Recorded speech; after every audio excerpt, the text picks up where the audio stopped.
Chapter 104. Fang Yuan went to the Internal Affairs Hall and handed in the golden honey wine. The middle-aged male Gu master in charge of receiving him was shocked, asking, "You completed the family inheritance mission? What do you think?"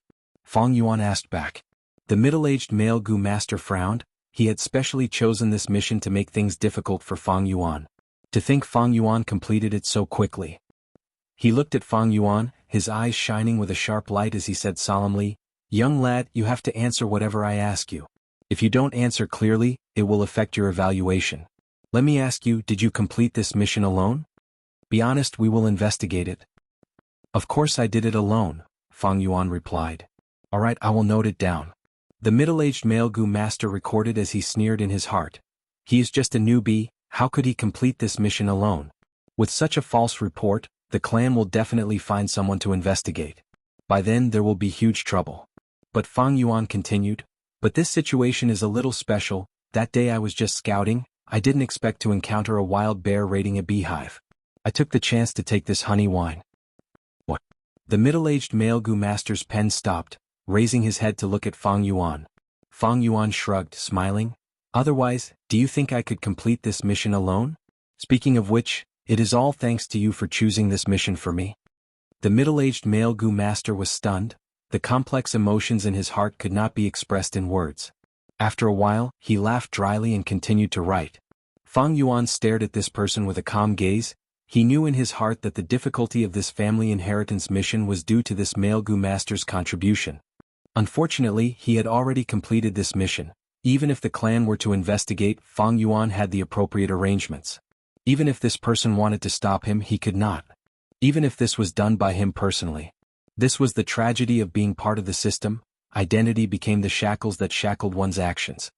"All right, your mission is completed, you can inherit the family inheritance. However, your parents' inheritance is currently in the hands of your uncle and aunt. Internal Affairs Hall will get it back for you, come back 3 days later." A moment later, the middle-aged male Gu master said.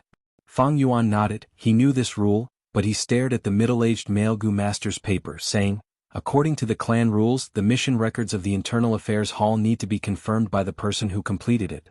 Please show me this record."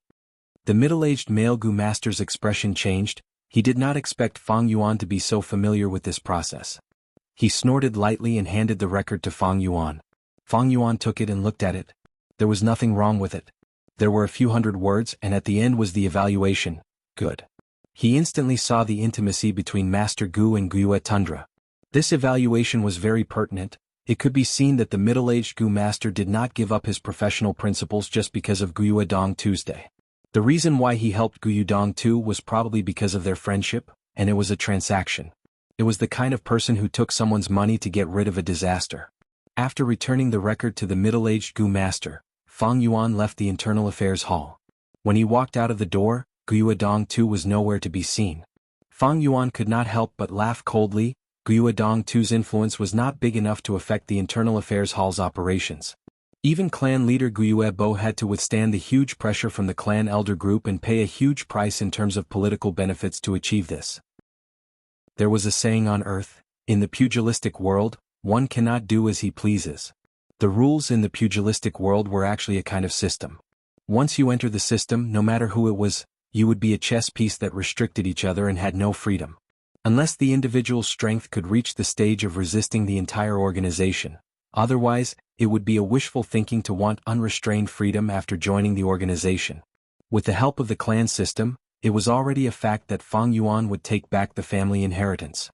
Not to mention Guiyue Dong Tu, even the clan leader would not pay the price for such a small matter. In the guest hall. "Brother Dong Tu, I really can't help you with this matter." The middle-aged Gu master sighed and stood in front of Guiyue Dong Tuesday. Guiyue Dong Tu's expression was dark as water. He sat on the main seat and did not speak. "Is there really no other way?" At the side, his aunt asked in panic, her tone filled with anxiety and unwillingness.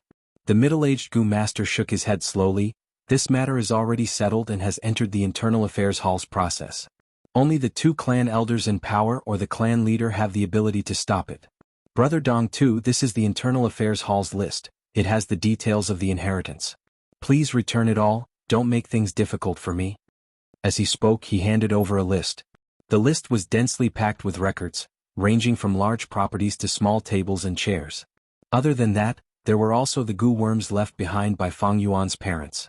After a goo master died in battle, if their goo worms were retrieved, they would be left as inheritance to the goo master's heir. This was also one of the clan's policies. His aunt glanced at the list and screamed, "Damn it, you can't do this. These are all our things, ours.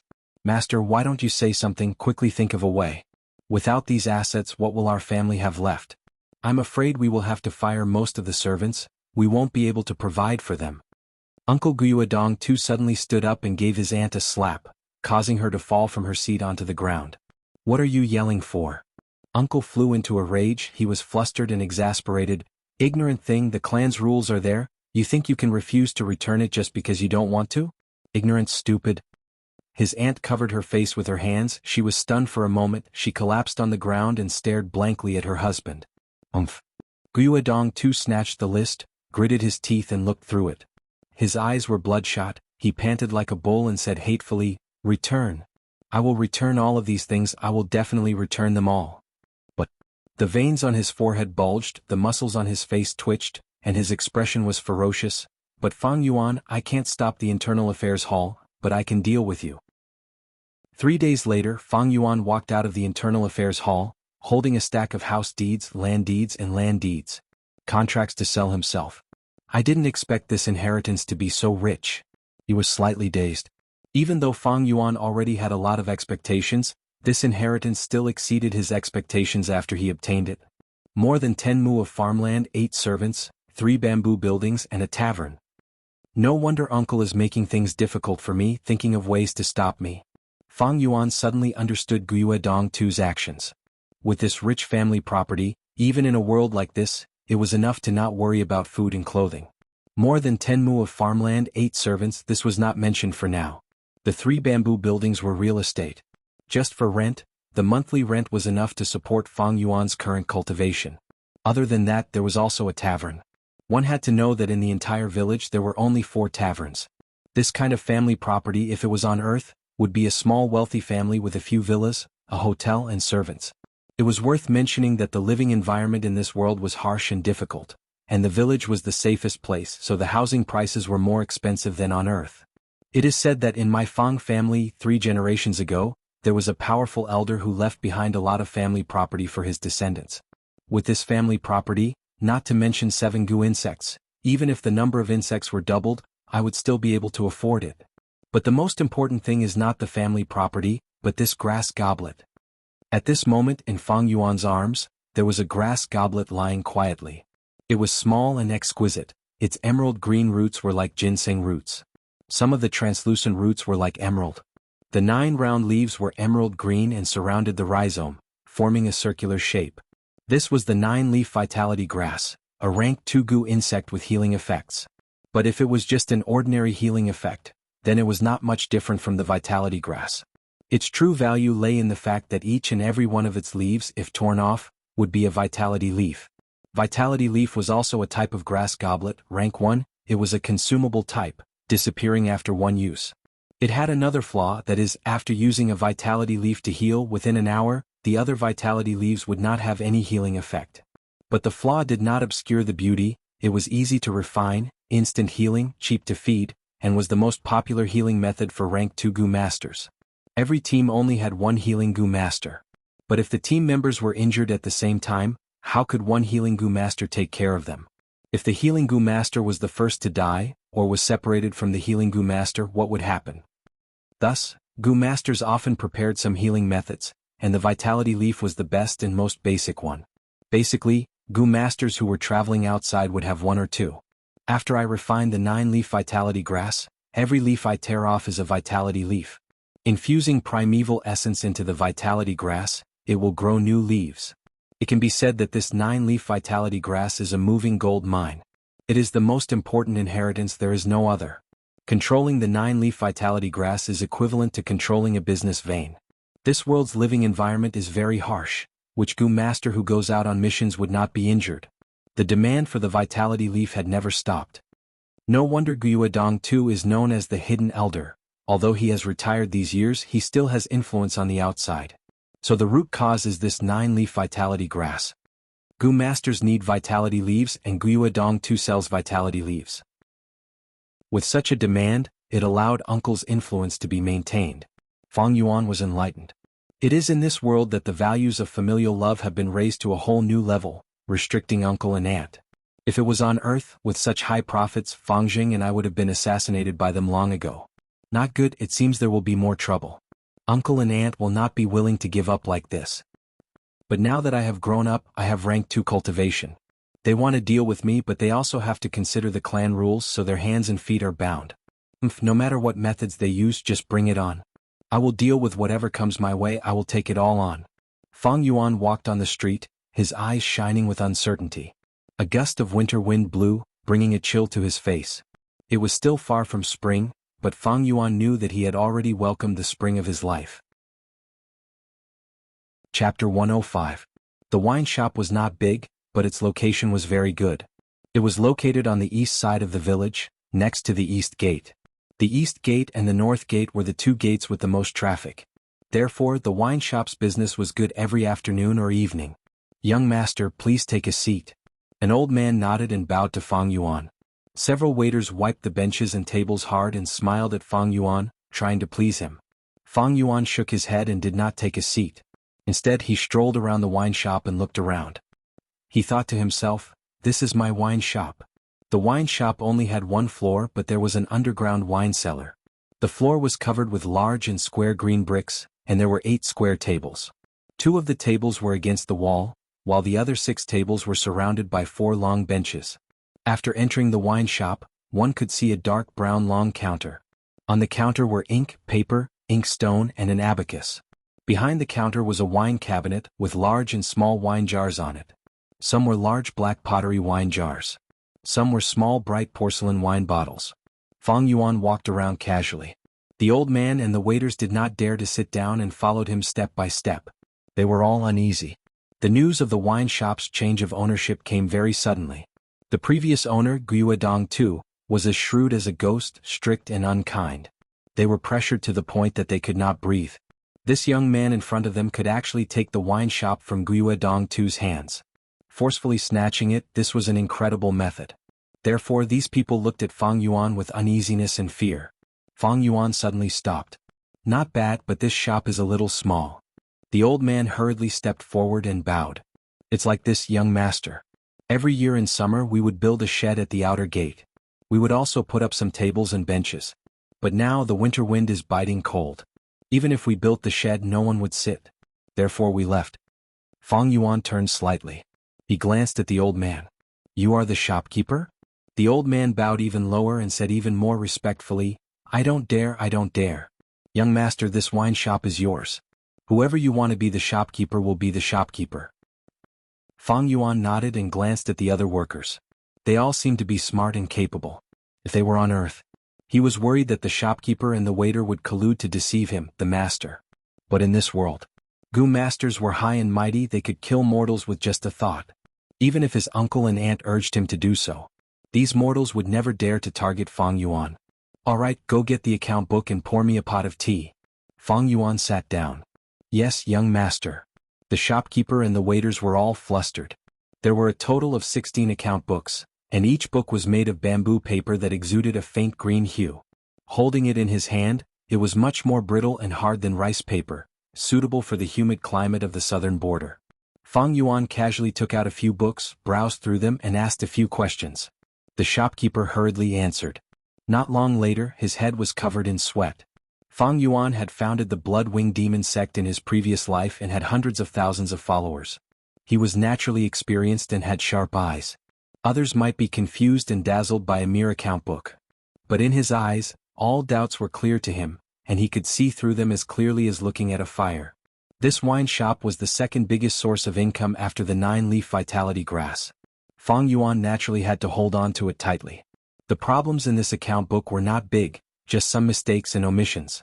These mortals did not dare to be presumptuous. But when Fang Yuan flipped to the last page, he found that this month's income had been taken away by Guyue and Dong Tuesday. "Young master, the previous master personally came to make this request. We don't dare to disobey."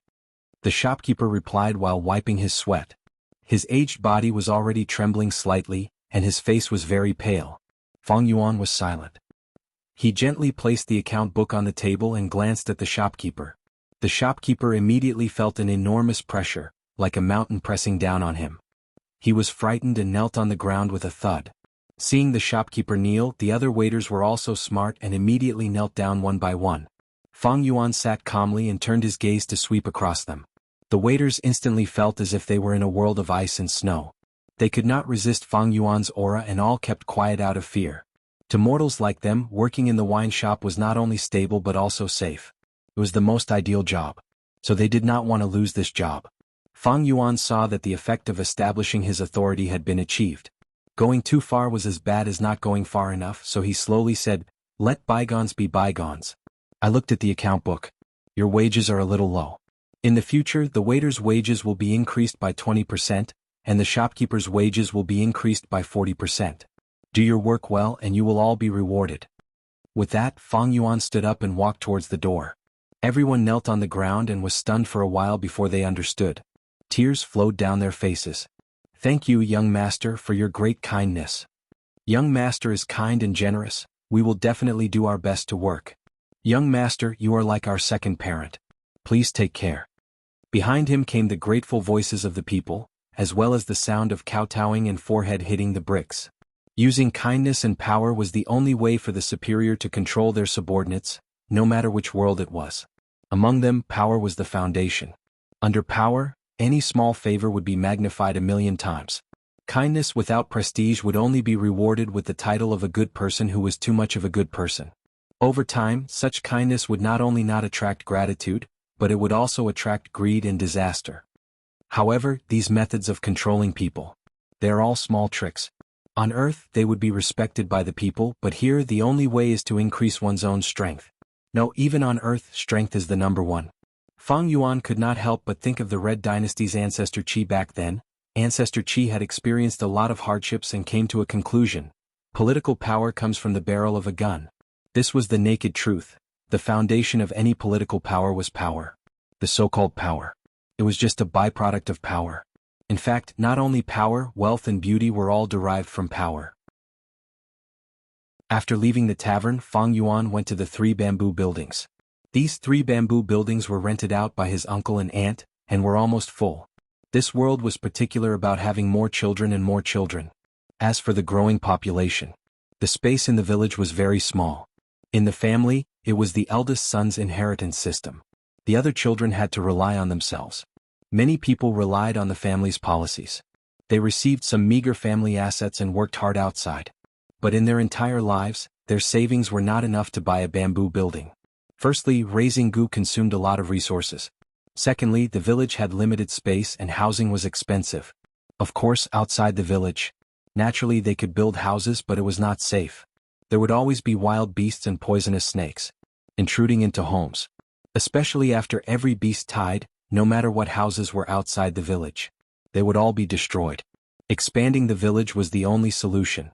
But once it was expanded, there would be more places to defend. When the beast tide came, the village's strength would not be enough to defend. Moreover, if the place was big, if gu masters from other villages sneaked in, it would be hard to search. In history, Guyue village had expanded several times, but they were all destroyed by the beast tide. After learning from the experience, the current village was at its largest scale. Fang Yuan browsed through it, and after understanding the situation, he had an idea. These 3 bamboo buildings were well managed by his uncle and aunt, and the rent was also set to a good price, so he decided to develop it like this. He calculated these 3 bamboo buildings brought him profits, although not as much as the tavern, it was about the same. The overall situation was much more optimistic than what Fang Yuan had expected.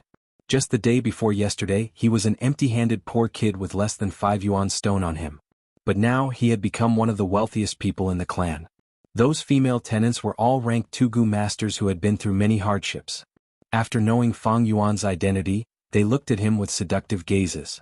As long as they could get close to Fang Yuan and marry Fang Yuan, these female gu masters would no longer have to run around and risk death, and would be able to live a stable life. This kind of life was what they had been striving for. That is to say, as long as Fang Yuan was willing, he could immediately retire and live the rich life his uncle once enjoyed. He just needed to hook his finger, and many female Gu masters would flock to him. But none of this is what I want. Fang Yuan stood on the second floor of the bamboo building, letting the burning gazes of the female Gu masters fall on him. His brows were tightly furrowed, his hands on the railing as he gazed into the distance.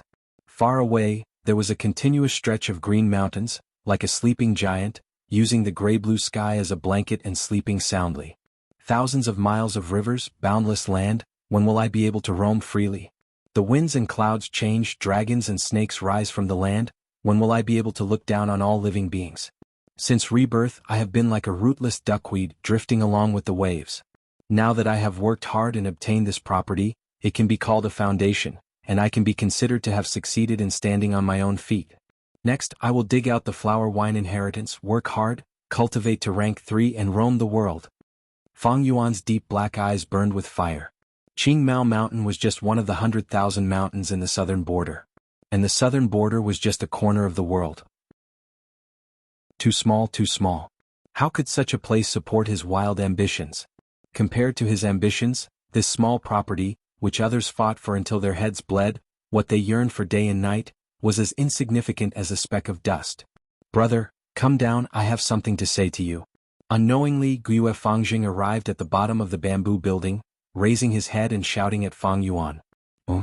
Fang Yuan's thoughts were interrupted, his expression cold as he looked at Fangjing downstairs. The four brothers looked at each other, speechless. His younger brother, Fangjing, was standing downstairs, shrouded by the shadow of another building. He looked up and frowned, his eyes shimmering with light. Big brother Fang Yuan stood upstairs, the sunlight shining on him. His slightly lowered eyelids, his pupils were as dark as the night. Their similar faces were reflected in each other's eyes. With regards to his younger brother's appearance, Fang Yuan was not surprised at all. Fangjing was a weapon used by his uncle and aunt to fight for the family property. But what could he do? Fang Yuan looked down at Fangjing from above, his heart letting out a soft sigh. So what if you have a great aptitude, you are just a chess piece, really insignificant. Chapter 106. In the end, Fang Yuan did not go downstairs, and his younger brother did not take the initiative to go up. Their persistence and the distance between them seemed to indicate that the gap between the two brothers was getting bigger and bigger. The conversation was not pleasant. Brother, you're too much. I can't believe you're this kind of person. Downstairs, Fangjing stood with a frown, loudly reprimanding. Fang Yuan was not angry, instead he chuckled. Oh, what kind of person am I? Brother. Fangjing let out a long sigh. After our parents died, it was uncle and aunt who took us in. We're indebted to them for bringing us up. I can't believe you're so heartless, repaying kindness with enmity. Brother, is your heart made of stone? At this point, Fangjing's tone was slightly trembling. That's strange, these family assets were originally mine. What kind of saying is repaying kindness with enmity? Fang Yuan retorted lightly. Fangjing gritted his teeth, nodding to admit, yes. I know these assets were left behind by our parents, but you can't take it all away. But you can't take them all. You have to leave some for uncle and aunt when they're old. What you're doing is really disappointing, it makes me look down on you. After a pause, he continued, have you ever gone home to take a look, just to see how the two of them are living now? Half of the servants in the house have been dismissed, we can't afford to keep them. Brother, how can you be so heartless? Fangjing's eyes were bloodshot, clenching his fists, loudly questioning Fang Yuan. Fang Yuan could not help but laugh coldly. He knew that uncle and aunt had been managing the family assets for years, they must have accumulated a lot of money. Even if they did not. Just based on the wine tavern's income at the end of the month, they could certainly afford to keep those servants. The reason why they were so poor was because they wanted Fangjing to come here and cause trouble. Fang Yuan looked at Fangjing directly, saying, my cute brother, if I insist on not returning it, what can you do? Although you're also 16, don't forget you've already recognized them as your parents. You have already lost the right to inherit the family property. I know. Fangjing's eyes shone brightly, that's why I invited you here for a Gu battle, I want to challenge you. Let's fight it out in the arena. If I win, please return a portion of your family's assets to them. The Gu battle in this world was similar to the martial arts competition on Earth. If there was an irreconcilable conflict between the clansmen, this was the way to solve the problem. Gu fights were also divided into many types. There were one-on-one fights and two-on-two fights. There were battles of wills and battles of wills. There was also a death match. Of course, if there was a goo battle between Fang Yuan and Fang Jing, it would not reach the level of a life-and-death battle. Looking at his younger brother's determined expression downstairs, Fang Yuan suddenly laughed. It seems that uncle and aunt have specifically instructed you before this trip. However, as someone who lost to me, I will not be able to defeat him. Are you that confident that you can defeat me? Fang Jing narrowed his eyes and couldn't help but think of the recent incident. That humiliating scene on the arena. Since then, every time he thought about it, he would feel a surge of anger in his heart. This anger was directed at both Fang Yuan and himself. He hated himself for not living up to expectations and panicking before the battle. In fact, he had performed poorly in that battle. His aura was seized by Fang Yuan, and he only thought of using the jade skin goo at the last moment. In the end, he lost very suddenly and was very sullen. Fang Jing's anger towards himself gave rise to an intense unwillingness. Thus, he couldn't help but have this thought: if I could do it all over again, I would definitely perform better and defeat brother. Thus, when uncle and aunt complained to him, Fang Jing not only wanted to get back a portion of his family's assets for them, he also wanted to compete with Fang Yuan in public to prove himself. Things are different now, brother. Fang Jing looked at Fang Yuan, his eyes blazing with fighting spirit. Last time I performed poorly and let you win. This time I have successfully refined the rank 2 moon raiment goo. You can no longer break through my defense. As soon as he finished speaking, a hazy light blue mist appeared around his body. The mist enveloped him, and within the mist, it gradually condensed into a long, fluttering ribbon. The ribbon went around his waist and coiled around his arms. The middle section of the ribbon fluttered high behind his head, causing Fang Jing to involuntarily emit an elegant and mysterious immortal aura. It really is the moon raiment, so stupid, actually exposing his trump card. Fang Yuan stood on the second floor, his gaze flickering as he saw this scene. Moon raiment goo was a rank 2 goo, a defensive type. Although in terms of defense, moon raiment goo was inferior to the white jade goo, it had the ability to help others defend, and when fighting in small groups, it contributed greatly to the whole team. With this goo in Fang Jing's possession, Fang Yuan could no longer use his fists to break through his defense. When the fists hit, it was like hitting a thick layer of cotton, completely losing its explosive power. Even if he used the moonlight goo, it would not work unless it was the moonglow goo. Thus, if Fang Jing really came up with a strategy and challenged Fang Yuan to a goo duel, according to the clan rules, Fang Yuan had to accept. Under the situation where he could not expose the white jade goo, Fang Yuan might really lose. A great aptitude was after all, and with the clan leader's meticulous nurturing, Fang Jing grew very quickly. If it was said that in the academy Fang Yuan was suppressing Fang Jing, but now he had to admit that Fang Jing was gradually showing the brilliance of a genius, and was gradually becoming a threat to Fang Yuan. But, do you think I didn't expect this? Fang Yuan looked at his younger brother downstairs, the corners of his lips curling up. He said to Fang Jing, "My stubborn younger brother, of course you can challenge me. But have you asked for your team members' permission? If during the duel your team has to go out for a mission, how would you choose?" Fang Jing was stunned. He had not thought about this aspect. He had to admit that his brother Fang Yuan's words made sense. The team naturally had to move together, and if the team members wanted to move alone, they had to report in advance. So, why don't you go back and find your team leader, Guiyue Qingshu, and tell him about this situation? I will wait for you at the East Gates Wine Tavern. Fang Yuan said. Fang Jing hesitated for a moment and finally clenched his teeth. "Brother, I will go now. But I have to tell you, delaying tactics are useless." He arrived at Guiyue Qingshu's residence, and a servant led him in. Guiyue Qingshu was practicing using goo. His figure jumped and moved on the martial arts field in his courtyard, extremely vigorous and vigorous. "Green vine goo." He shouted lightly, and with a whoosh, a dark green vine appeared in his right palm. The vine was 15 meters long, and Qingshu grabbed it in his hand, using it as a whip to swing, chop, lift and sweep. Crack crack crack. Whip shadows crisscrossed. It swept across the ground, cracking the bluestone tiles. Pine needle goo. He suddenly kept his vine whip and swung his long green hair. Immediately, a dense rain of pine needles shot out from his long hair. A fluffy needle hit a wooden puppet not far away, instantly piercing through its entire body, creating a dense number of needle holes. Moon whirl goo. Next he stretched out his left hand. There was a green crescent moon imprint on his palm, suddenly emitting a green glow. Qingshu swung his hand. A green crescent blade was flung away. Different from normal moon blades, this was a straight line attack. This green moonblade's arc was even more curved, and as it flew in the air, It drew a curved line, making it harder for the enemy to defend against it. Senior Qingshu is indeed the #1 ranked 2 Gu master in our village. Under such an attack I can't even last 10 breaths. He's really too strong. Fangjing was dumbstruck. For a moment he forgot his reason for coming here. Oh, Fangjing, why are you here? The last mission just ended. You need to rest more and strike a balance between work and rest. Guyue Qingshu noticed Fangjing. He retracted his stance and smiled warmly. Senior Qingshu. Fangjing bowed respectfully towards him. This respect came from Fangjing's heart. Since joining the group, Fangjing had received Qingshu's careful care. In Fangjing's eyes, Qingshu was his older brother. Fangjing, it seems you have something to discuss with me? Qingshu wiped the sweat off his forehead, smiling as he walked over. It's like this. Fangjing explained his reason for coming here as well as the entire situation. Qingshu's eyebrows rose slightly when he heard this. In fact, he knew a lot about Fang Yuan. Compared to Fangjing, he was more interested in Fang Yuan. I might as well meet him. Thinking so, Guyue Qingshu nodded. I also have something to discuss with your brother. Since that's the case, let's go together.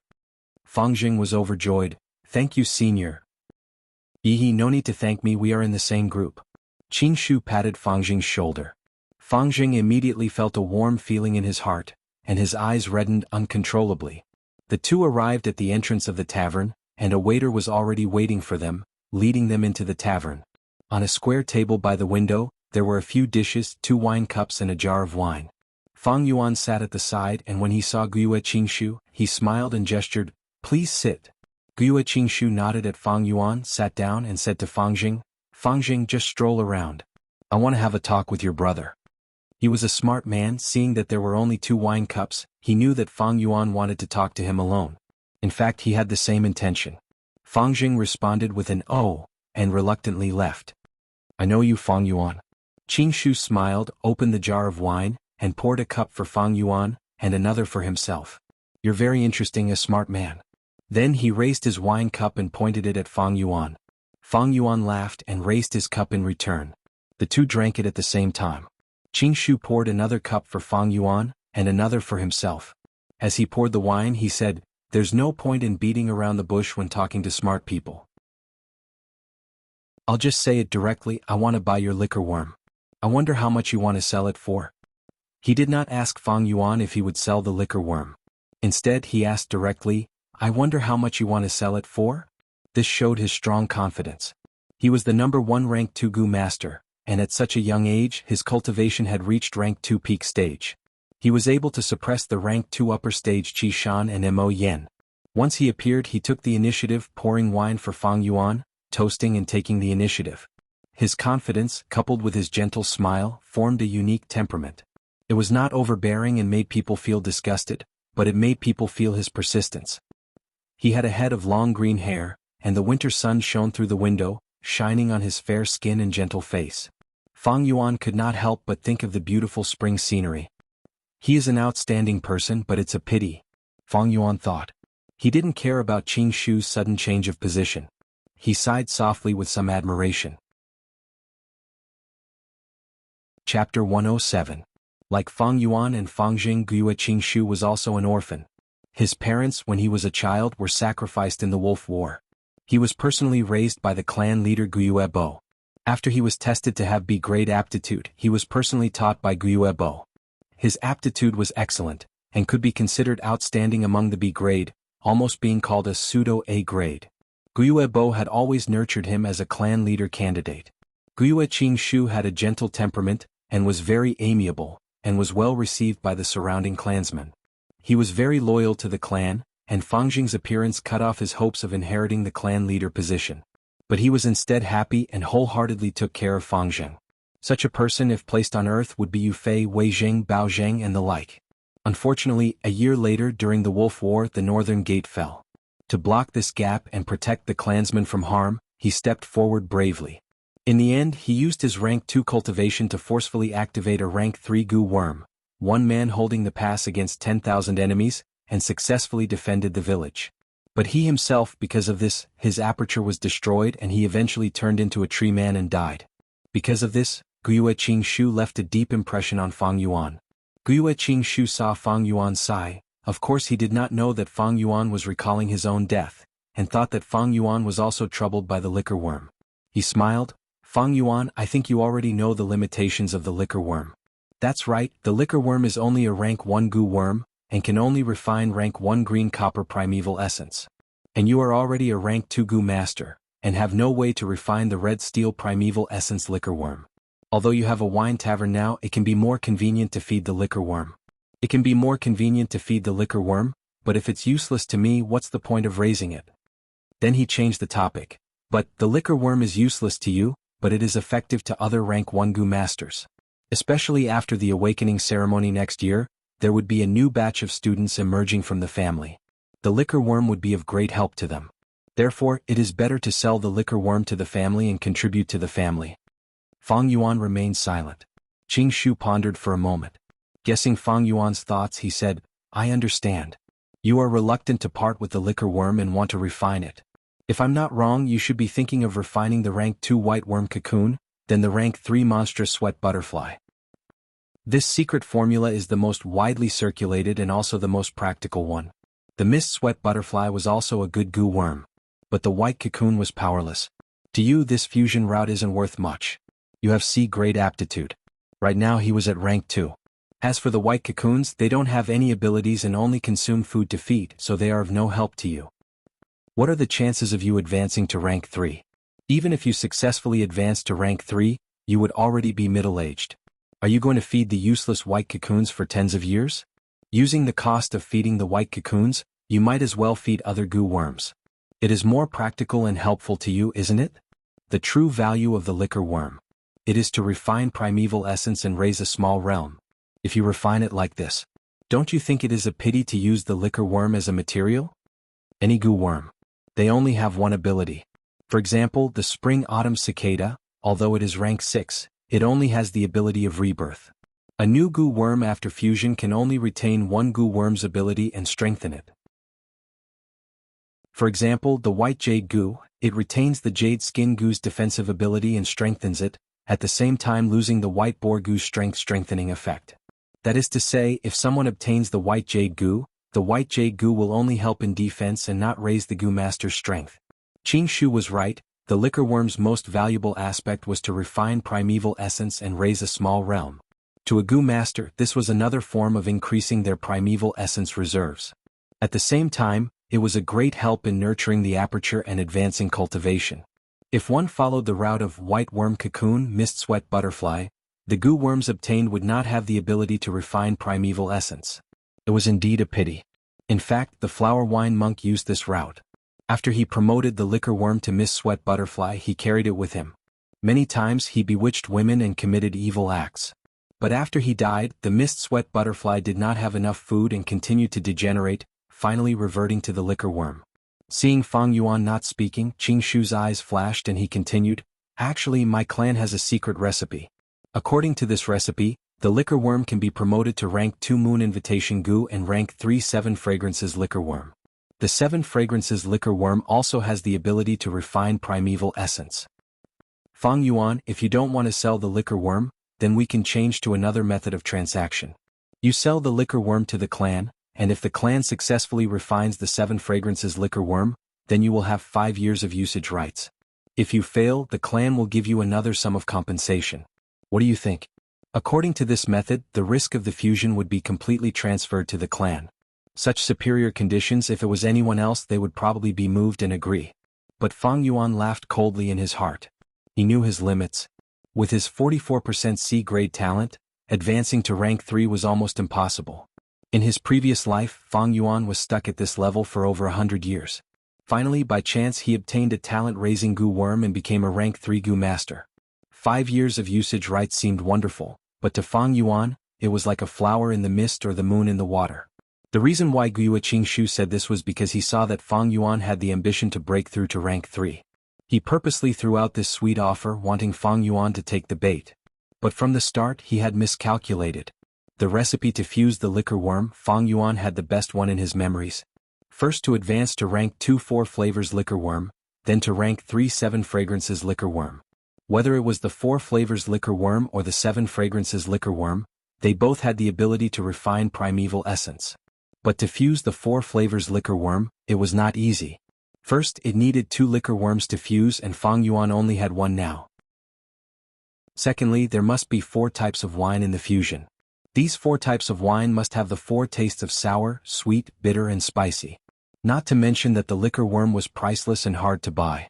Just these 4 types of wine. Spicy wine was the most common and most white wine was spicy wine. Sour wine could be red bayberry wine. Wine was sour. Sweet wine could be glutinous rice wine. But bitter wine it would take a lot of thought. As far as Fang Yuan knew, there was only one kind of green bitter wine, brewed from mugwort in AI family village. Unfortunately, this AI family village was thousands of miles away. How could it be? The liquor worm had been kept in Fang Yuan's hands, not because he was waiting for a good price and wanted to sell it for a high price. But Fang Yuan had wanted to take this fusion route from the start. If it was any other route, the liquor worm would be wasted. How could Guiyue Qingshu know what Fang Yuan was thinking? He saw that Fang Yuan did not nod and finally threw out his trump card. Fang Yuan, if you sell the liquor worm, then I can mediate your relationship with Fang Zheng. At least I won't let him use the family fortune to have a gu battle with you. You know it too. According to the rules of the clan, once a challenge is issued, it must be accepted. Even if it is a gu battle request, if the higher-ups do not approve it, it must be accepted. Even if you know you will lose if you don't go up the stage, just admit defeat. You have to accept the challenge first. This world revered martial arts and the clan did not need cowards. Once a challenge was issued, the gu master had to accept it. Accepting it proved that you were not a coward. Even if you admit defeat in public, that was a courageous act. This was a value formed naturally under the pressure of the cruel natural environment.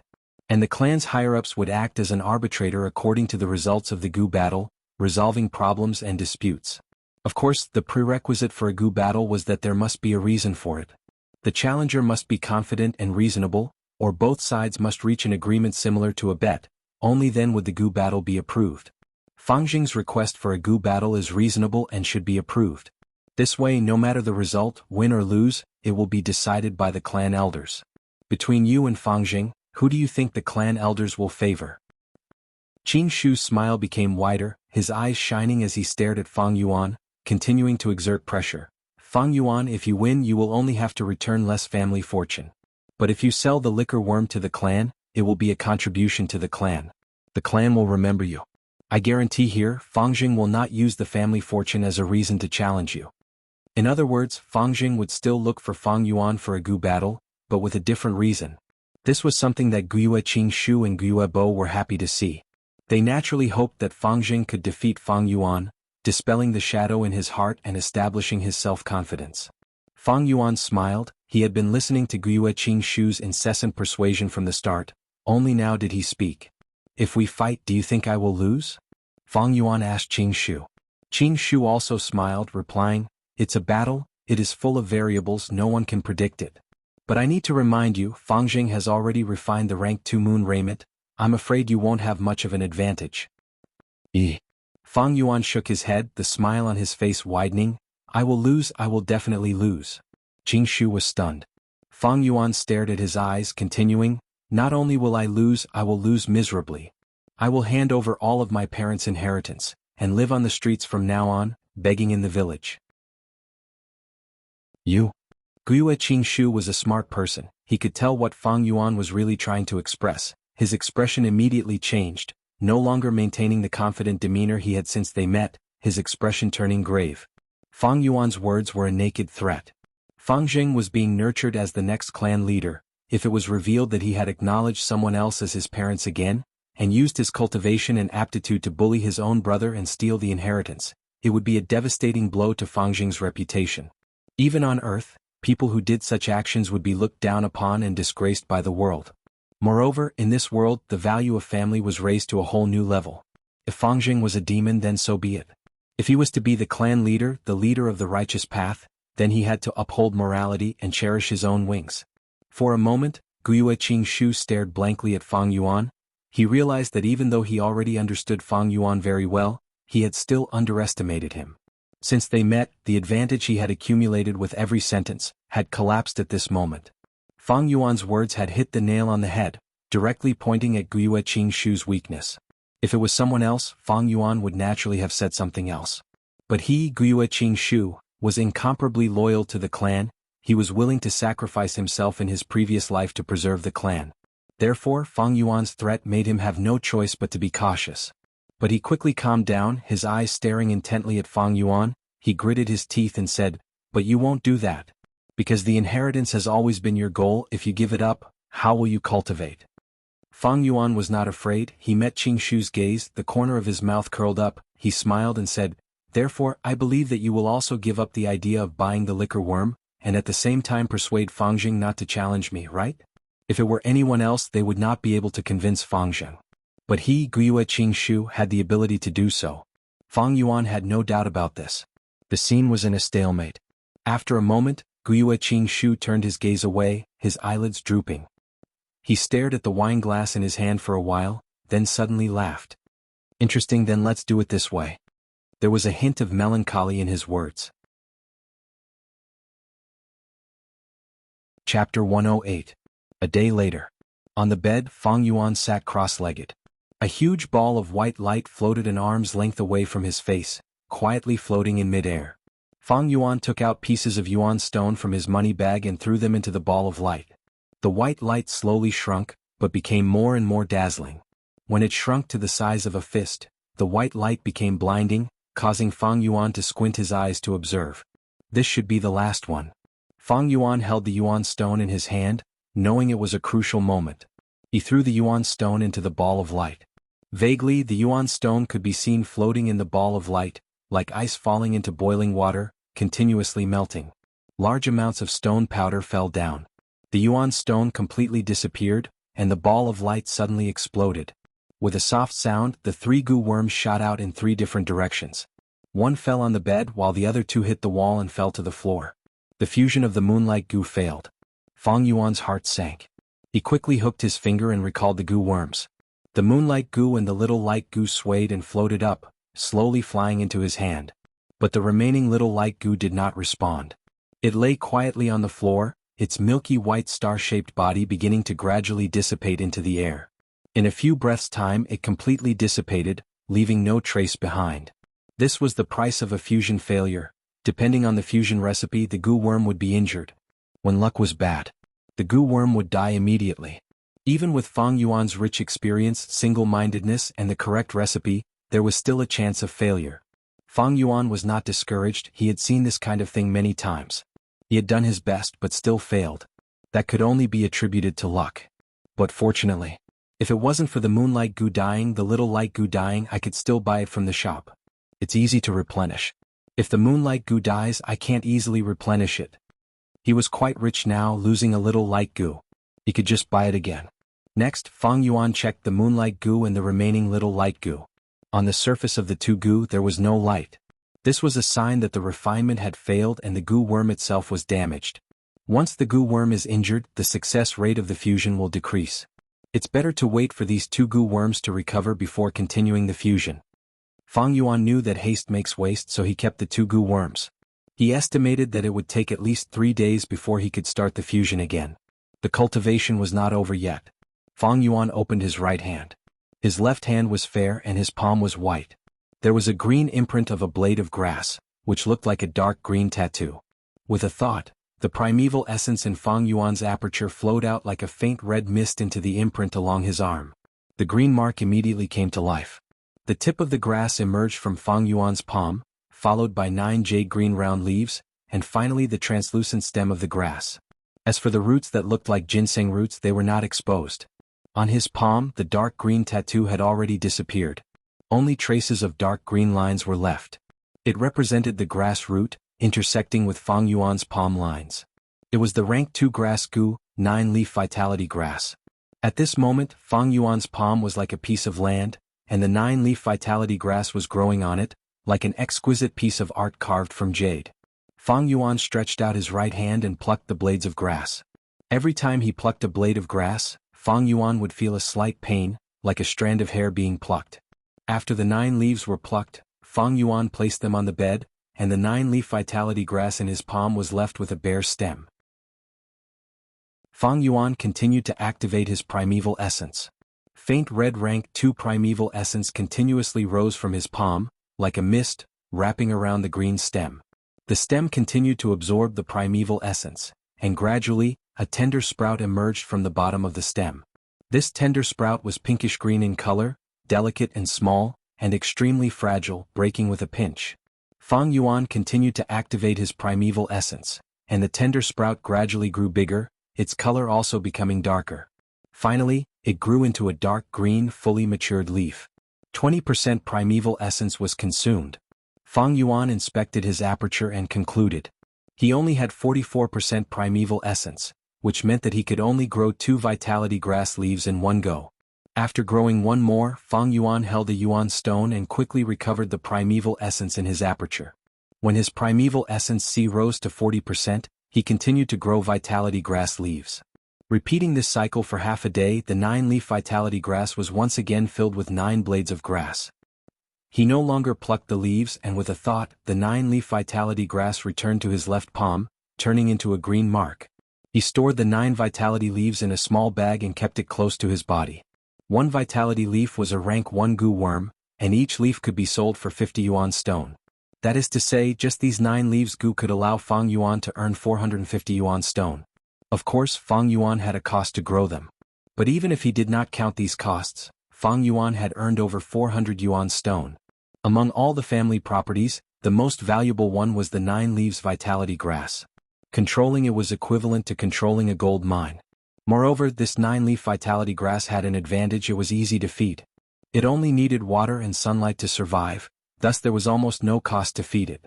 To Fang Yuan, he could give up all the family assets, but this 9-leaf vitality grass, he had to hold it firmly in his hands. Of course, this 9-leaf vitality grass goo was not just owned by Fang Yuan alone. In the village there were also several people who had this grass goo. There were even 5 9-leaf vitality grass, which were the family's collective assets. Every day there were specialized logistics goo masters carrying out production tasks, taking turns to grow large amounts of vitality leaves. To Fang Yuan this was a good thing.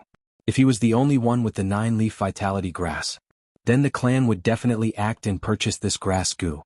Just like how Guyue Qingshu represented the clan to purchase his liquor worm.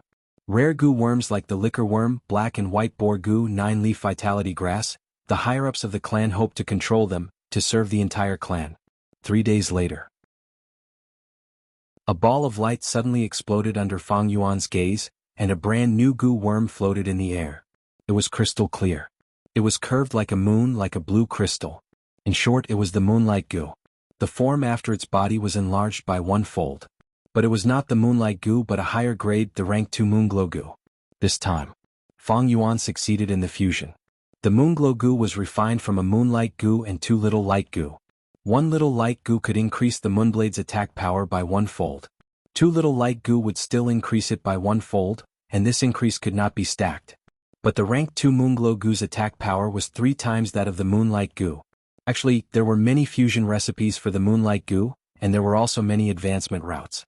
The route that Fang Yuan took was to increase the moonblade's attack power to the maximum. The moonblade's attack range was still 10 meters and did not increase. There was one route. It was to use the moonlight goo and scar stone goo to fuse. The fused moonlight scar goo's attack power did not change, but the attack range would double, reaching 20 meters. There was another common route, and that was to use the moonlight goo and whirlwind goo to fuse. To refine the moon whirl goo. Once used, the moonblade would turn from blue to green, and at the same time the attack would change from a straight line to a curved line. Guyue Qingshu took this route. As for Guyue Fangjing, he used the moonlight goo and jade skin goo to fuse to refine the moon raiment. This was a relatively rare route, and the highest it could reach was rank 5. Complete the treasure moonlight king goo. However, having a rank 5 recipe did not mean that one would definitely be able to refine a rank 5 goo. Many rank 5 goo masters did not even have a single rank 5 goo on them. The biggest reason for this awkward situation was not the lack of materials, but the success rate. Fusing goo was not 100% success rate. The higher the level of the goo, the lower the success rate. In Fang Yuan's previous life, when he refined the spring-autumn cicada, the success rate was less than 1%, and he failed countless times. Sometimes he was lucky and fewer goo died. Sometimes he was unlucky and all his goo died. To refine a rank 6 spring-autumn cicada, he needed rank 5 goo. Once these goo died, it was as if all the hard work that Fang Yuan had put in would be for naught, turning into bubbles and vanishing. Fang Yuan failed again, and had to start all over again, refine again and again, collecting goo worms and special materials. In the end, he caused a huge commotion, causing the heavens to be angry and the people to be disheartened, and corpses floated in the sea of blood. His luck was good and he succeeded in the refinement, obtaining the spring-autumn cicada. But once he got this rank 6 goo, he was attacked by the righteous people who had been coveting it, and before he could even warm up the treasure, he self-destructed.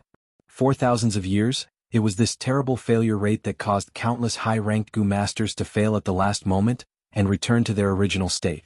There was only one way to slightly restrain this failure rate. That was vital goo. No matter if the fusion result was a success or failure, a goo master's vital goo would not die, at most it would be injured. Why was it like this? Many people guessed that it was because the vital goo was a goo master's first goo worm, and was intertwined with the goo master's life, forming a mysterious life connection. As long as the goo master was still alive, after the vital goo failed the fusion, it would at most be in a dying state. Of course, the other goo worms that were fused with the vital goo still had the possibility of dying. But even so, a portion of the goo master's results could be preserved and accumulated. The vital goo was a goo master's greatest wealth and reliance. What the vital goo was would greatly affect the goo master's development. Conversely, the goo master would also actively search for and discover recipes to raise the level of the vital goo.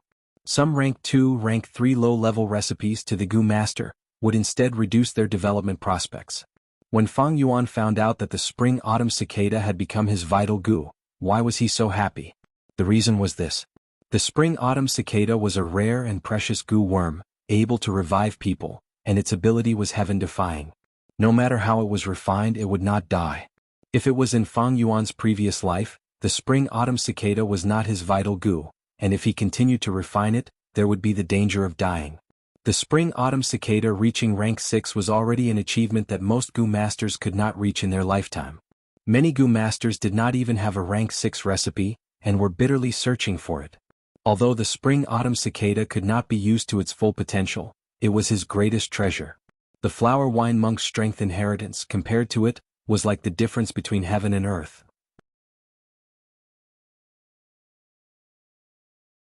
Chapter 109. The plum blossoms in the cold snow, the willows in the spring wind return.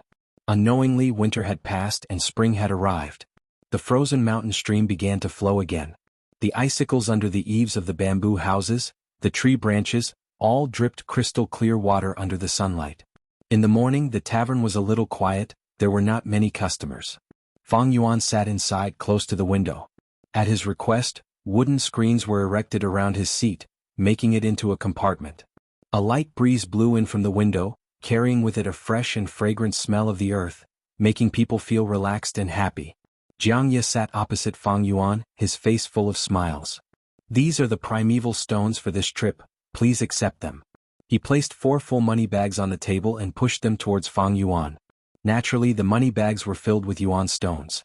Fang Yuan did not open them one by one, but weighed them in his hand. He had been doing business for more than 100 years in his previous life. He knew how many yuan stones there were in his hand. He could immediately sense if a yuan stone was missing. There was nothing special about this skill. On Earth, there was an oil seller who placed a copper coin at the mouth of a bottle and dripped oil into it. The oil formed a line and passed through the small hole in the middle of the coin, not a single drop spilled out. There was also a godly archer who could shoot leaves from 100 steps away, every shot was accurate. An old butcher who had been working for many years could weigh the meat with his hands, and would know exactly how much it weighed with a scale. How did he train to this level? There was no other reason. Practice makes perfect. The accumulation of experience. Sometimes, a miracle could be created. After his rebirth, this kind of feeling that came from experience naturally came with him. Fang Yuan weighed them with his hands, and after confirming that there were no problems, he took out a small cloth bag and handed it to Jianghu. Jianghu quickly took it with both hands, opened the bag and checked carefully. Although Fang Yuan had the 9-leaf vitality grass, he did not directly sell it. If Guiyue was in the tundra, he would be eager to do so. He was eager to do so. It was good for maintaining social relations and increasing his influence. But Fang Yuan was not willing to do so. This was a waste of time and energy. Thus he sold the vitality leaves to Jianghu, and as the shop owner, Jianghu sold these rank 1 healing grass goo. Jianghu was Jianghe's younger brother. While Fang Yuan was looking for the liquor worm, Jianghu's eyes lit up. I've met him before. His brother Jianghu was half an ally to Fang Yuan. Therefore he was asked to be the agent. Appear to sell.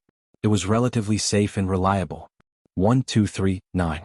There are indeed 9 vitality leaves, not bad. Jianghu counted 3 times before closing the bag and carefully putting it away. Then he raised his cup and toasted Fang Yuan. Sir Fang Yuan, it's been a pleasure working with you.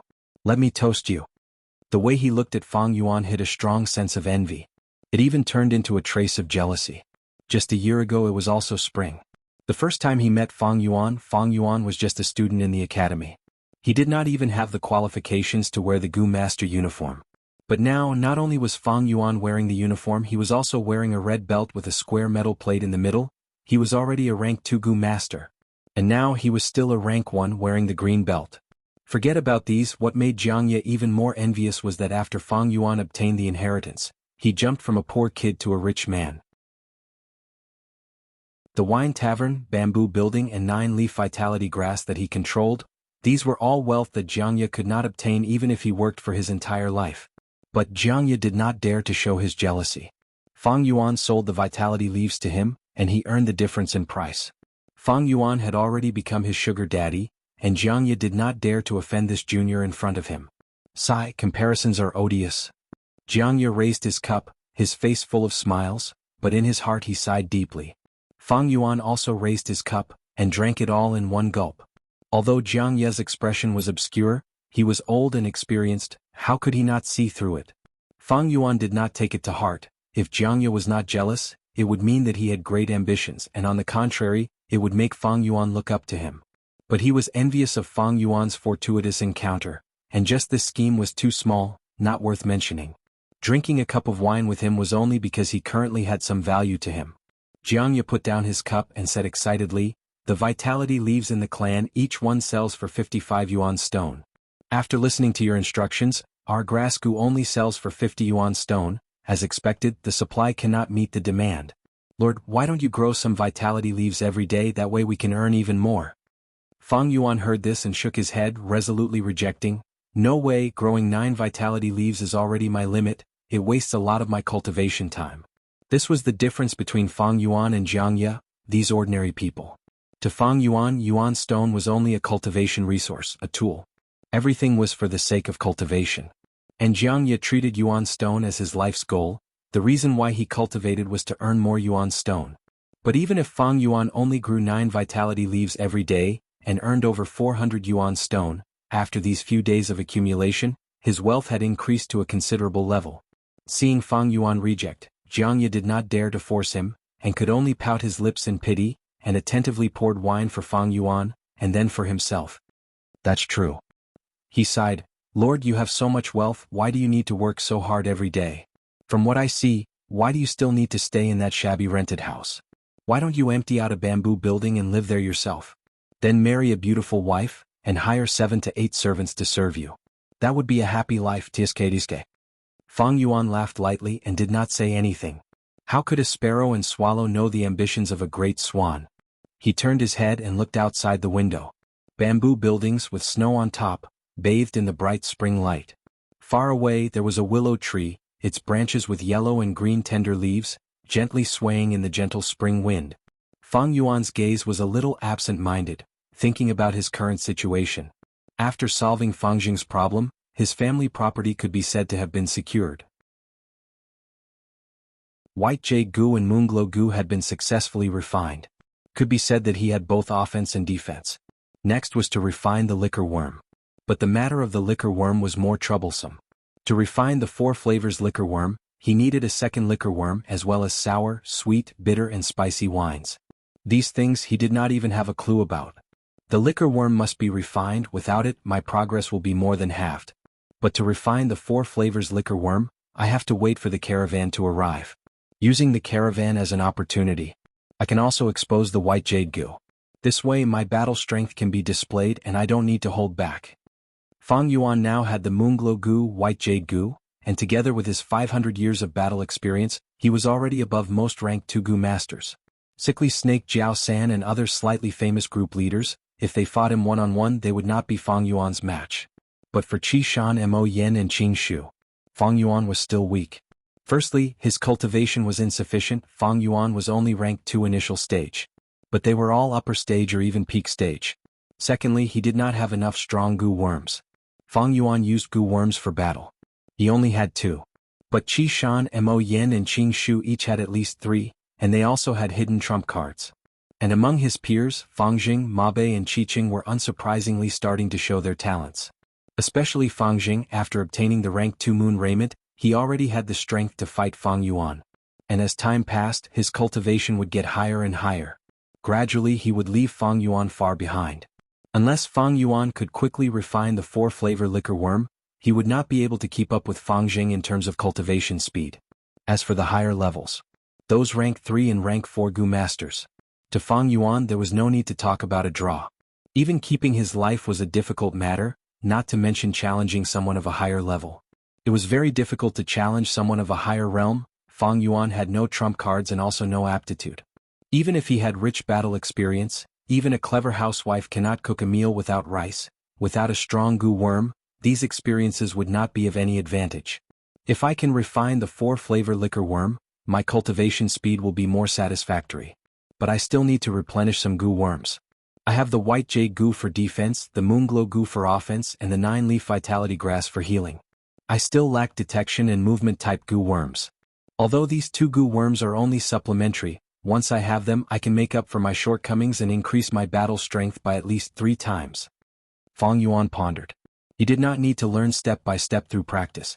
His rich life experience had already let him know his exact position. Jianghu's voice sounded in his ears. I heard that recently, there seems to be someone looking for trouble with Lord? Specifically causing trouble in the bamboo building and wine tavern you rented out? Fang Yuan frowned, his train of thought was interrupted. But Jianghu was right. Fang Yuan had already investigated clearly. It was his uncle Guiyue Dong too, who was stirring up trouble in the background. After being warned by Guiyue Qing Shu, he no longer dared to use Fang Jing to cause trouble. But after a period of silence, he was filled with unwillingness and resentment. Using his connections, he hired some goo masters to cause trouble at Fang Yuan's place. Businessmen were most afraid of this kind of trouble. So recently he had taken some time out to check on the place. Young master, someone is causing trouble again. At this moment, a waiter walked into the room with an anxious and fearful expression. Oh. Fang Yuan's brows relaxed, to think he would bump into him today. Not waiting for Fang Yuan to make a move, Jianghu suddenly stood up, eagerly saying, Lord, please wait for a moment, I will go take a look. He walked out of the screen and turned around in a blink of an eye. It's Guiyue Manshur. Jianghu's face turned pale, saying in a low voice. His eyes were also filled with fear and worry. Guiyue Manshur? Fang Yuan acted cautiously, knowing the importance of information. In this period of time he had already gathered information on all the rank 2 goo masters in the clan, and had memorized most of them. Guiyue Manshur was a goo master with some reputation, good at defense and had some strength, taking up the role of Manshur's group leader.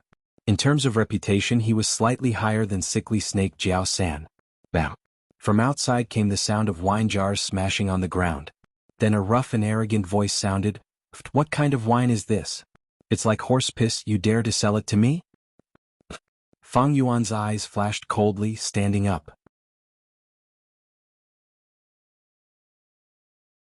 Chapter 110. Jianghu saw that Fang Yuan had the intention to leave and quickly stopped him. Lord Fang Yuan, a wise man knows better than to fight when the odds are against him. This man sure is very strong, he was once able to escape from Bai Ningbing's hands, he cannot be underestimated. Publicizing his defeat as glory, what is there to fear from such a person? Fang Yuan laughed lightly and pressed his hand on Jianghu's shoulder. Just sit here and drink. Lord. Jianghu opened his mouth, wanting to persuade him again, but met Fang Yuan's cold gaze. The coldness in Fang Yuan's eyes made his heart shudder. He was tongue-tied, and was at a loss as to what to do as he was pressed back onto his seat by Fang Yuan. Fang Yuan took a few steps, going around the screen and into the hall. At the center of the table, a rank 2 goo master had one foot on the bench and the other on the table. His body was short, but his waist and arms were thick and strong. A thick black beard extended down from his cheeks, converging at his chin. His whole body seemed to be emitting a fierce aura. On the ground nearby there were broken wine jars. Most of the wine had seeped into the ground through the cracks between the bricks. Only 2 to 3 puddles of wine were on the surface of the bricks, or in the broken wine jars. The old man, who was the shopkeeper, hung his head very low and apologized while trembling with fear. "Sir, please don't be impatient. If you are not satisfied with this jar of wine, I will give you another jar of our best wine for free." I don't want wine. Your wine is so disgusting. Why are you still opening a tavern?" "Compensation, you must compensate. I was originally in a good mood, but you guys ruined it just like that. You have to compensate at least 500 pieces of yuan stone." Mansure demanded an exorbitant price. "This is already the 3rd time. It seems this tavern has offended someone. Sigh, I better not come here to drink any more. Leave quickly. When Gu masters fight, we mortals suffer." The surrounding people left their seats, and only a few Gu masters sat still, chatting. "I heard this tavern is Fang Yuan's. Who is it that doesn't like him?" "Oh, she was the one whose parents had died. The kid who inherited the inheritance and became rich overnight? No wonder some people don't like it. Even if it was me, I would also be jealous. You see, we're working so hard just to earn these riches. To live a peaceful life. Fang Yuan is just a newbie. What right does he have to obtain these things? Not bad. Even if it was his ancestors' sinister intentions, that was then and this was now. The family's resources were limited. Everyone was only given a small amount. How could he, a mere C-grade talent, enjoy so much wealth at such a young age? How preposterous. Mansure isn't trying to provoke him into betting, is he? If it's really a Gu battle, I might really be able to get a piece of fat meat." Someone shook his head. "Hey, do you think those elders are fools?" Someone nodded. "But that might not be the case. Haven't you all understood the family's policies after all these years? In a way, it is tacitly allowing us to fight. Powerful people deserve more resources, don't they? If the weak couldn't keep their property, they could only part with it. Everything is for the family's strength." That makes sense. But let's watch first. This water is a bit deep. It is said that Mansure has a retired senior behind him. Someone lowered his voice and said, "What are you leaving for? Stop right there, no one can leave." On the table, Mansure suddenly shouted. Those mortal drinkers were already at the door. They didn't dare to disobey the Gu master's words and immediately stood there in silence. Many passers-by also noticed the commotion here and stopped at the door to watch. As expected, they are purely here to cause trouble. Fang Yuan looked at this scene with an indifferent expression. His eyes flashed with a cold light. Mansure noticed him. "You are that Fang Yuan. Junior, you opened a good tavern, but you're trying to swindle my money. But seeing that you are a newbie, I will give you a chance to apologize in front of everyone. Otherwise people will say that I, Mansure, used my status as a senior to bully a junior like you." "Ah." Mansure laughed. "As long as you apologize and bow, I will let this matter go. I am a man of my words." He beat his chest so hard that it made a loud thump. He showed a forthright attitude, but his intentions couldn't be hidden from the surrounding Gu masters. Mansure's move is sinister. That's right. If Fang Yuan really apologizes, he won't be able to raise his head in the future. Anyone would rush over, step on his head, and bully him for his weakness. But if he doesn't apologize, this is disregarding his seniors, arrogant and unruly, he will be ostracized by the entire circle. That's right, he is in a dilemma. Oh my fuck. The Gu masters whispered, and suddenly, someone's mouth opened wide enough to swallow a duck egg. The other spectating Gu masters were not much better off. Someone's eyes almost popped out of their sockets. Someone spat out the wine in his mouth. Someone looked on with incomparable shock like a statue. They had been staring at the scene wanting to watch a good show. In the end, not only did Fang Yuan fulfill their wishes, he even gave them a huge surprise. The young man waved his hand and a moonblade flew out. Swoosh. This was the Moonglow Gu's moonblade. The eerie blue moonblade flew in the air, as big as a wash basin. Along the way, a square table was sliced in half like tofu. Mansure's laughter stopped abruptly. His pupils shrunk as the moonblade grew larger in his eyes. In the blink of an eye, the eerie blue moonlight shone on his face, revealing every strand of his beard. A strong aura of death assaulted him. At the crucial moment, Mansure lost his composure and shouted, "Monolith Gu!" Immediately, his whole body shone with a dark gray light. His skin bulged, growing into rock skin. But before the rock skin had fully grown, Fang Yuan's moonblade had already imprinted itself on his chest. With a soft sound, the rock skin split open, and a long, slanted wound appeared on Mansure's chest. Blood spurted out like a stream. An intense pain assaulted his nerves and Manshur screamed in fear, his voice filled with shock and disbelief. He had never expected that Fang Yuan would attack without saying anything. He really dared to attack. In the village he directly used a goo worm. Against his own clansmen? Not to mention Manshur, even the other spectators were flabbergasted. A look of disbelief. What's going on? Is this kid crazy? He didn't say anything and just attacked. He's not afraid of killing Manshur. He was rejected by the punishment hall, and now he has to pay with his life? Young people are so impulsive. Did you see that moonblade just now? That is not the moonlight goo but the moonglow goo. To think that Fang Yuan has already refined the moonglow goo. Fang Yuan, what the hell are you doing? Manshur stood on the square table, shouting with a malevolent expression, his voice like thunder. His skin bulged, growing into a rock skin and becoming even thicker. The wound was also covered by the rock skin. However, large amounts of blood still flowed out, but it was no longer gushing out like before. Fang Yuan's expression was cold and indifferent as he slowly walked over. He did not speak, or more accurately speaking. To be precise, he did not speak. He responded to Manshur with a movement. Another moon blade. Swoosh. The crescent blade flew across the short distance. Manshur did not have time to speak, and quickly raised his arms to protect his head and chest. Both of his arms were covered with thick, dark gray stones, as if they were carved from stone. They were thick and strong. The moon blade imprinted on his arms, creating a deep wound. A deep gash was carved out and countless small stones splashed out. The moonblade's strength caused Manshur's body to lean backwards. His body was covered in thick rocks, causing his weight to increase sharply. Finally, the square table he was stepping on could not bear the weight, and with a crack, it completely collapsed. Manshur could not stand steadily and fell to the ground, revealing a flaw in his defense. Fang Yuan walked slowly, his eyes flashing with a cold light. Grasping the flaw, he shot another moonblade. The moonblade cut through the air, creating a whistling sound. Manshur quickly stretched out his hands, but he underestimated Fang Yuan's battle experience. Although the moonblade was a straight-line attack, it was slanted at a crafty angle, not completely perpendicular to the ground. Manshur's arm blocked half of the moonblade, but the other half was imprinted on his chest. Immediately, his injuries worsened and large amounts of blood flowed out of Manshur's chest. Is he going to kill someone? The ranked Tugu masters who were sitting on their seats could not sit still and stood up. The mortals did not even dare to breathe. They looked at each other in fear and excitement. The Gu masters killing each other had triggered something in their hearts that had been suppressed for a long time. Manshur breathed roughly, trying to get up, but it pulled at his wounds. The intense pain caused him to fail, and with a bang he fell down again. Fang Yuan walked over slowly. Manshur had lost a large amount of blood, his face pale. He looked at Fang Yuan in fear.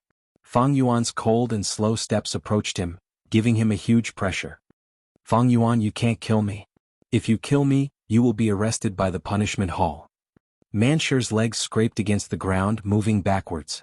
His blood flowed out, following his body, drawing a bright trail on the green brick floor. Everyone was silent.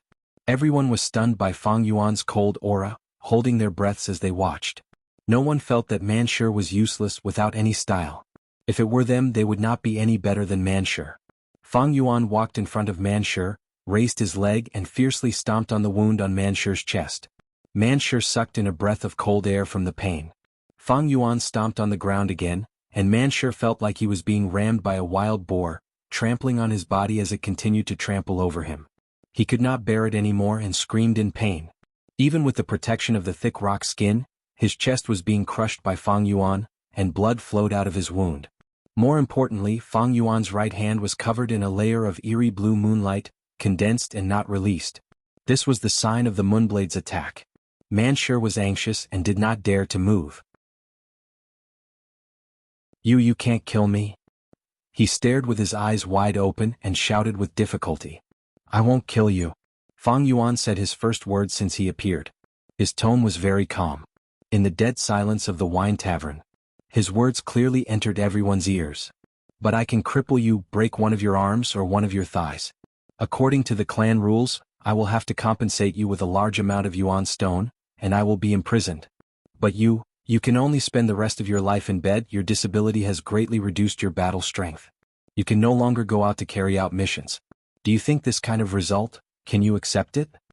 Fang Yuan looked down at Manshur and said slowly. A cold voice entered Manshur's ears. It made his heart stop and his body trembled. He opened his mouth and gasped for breath. His mind became even more chaotic. The power of Fang Yuan's foot made him feel like he was being pressed by a huge rock, and he felt that breathing was becoming more difficult. Damn it, damn it. If I had taken precautions, if I hadn't been caught off guard and been seriously injured from the start, how could it be? Manshur's voice stopped abruptly, because his gaze met Fang Yuan's eyes. He laid on the ground and looked up.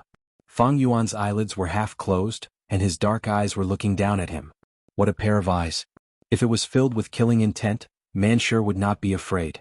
But this pair of eyes, it was filled with a kind of coldness. This coldness was arrogance towards reality, it was disdain towards the people of the world, it was trampling on life, and it was abandoning the rules. This pair of eyes.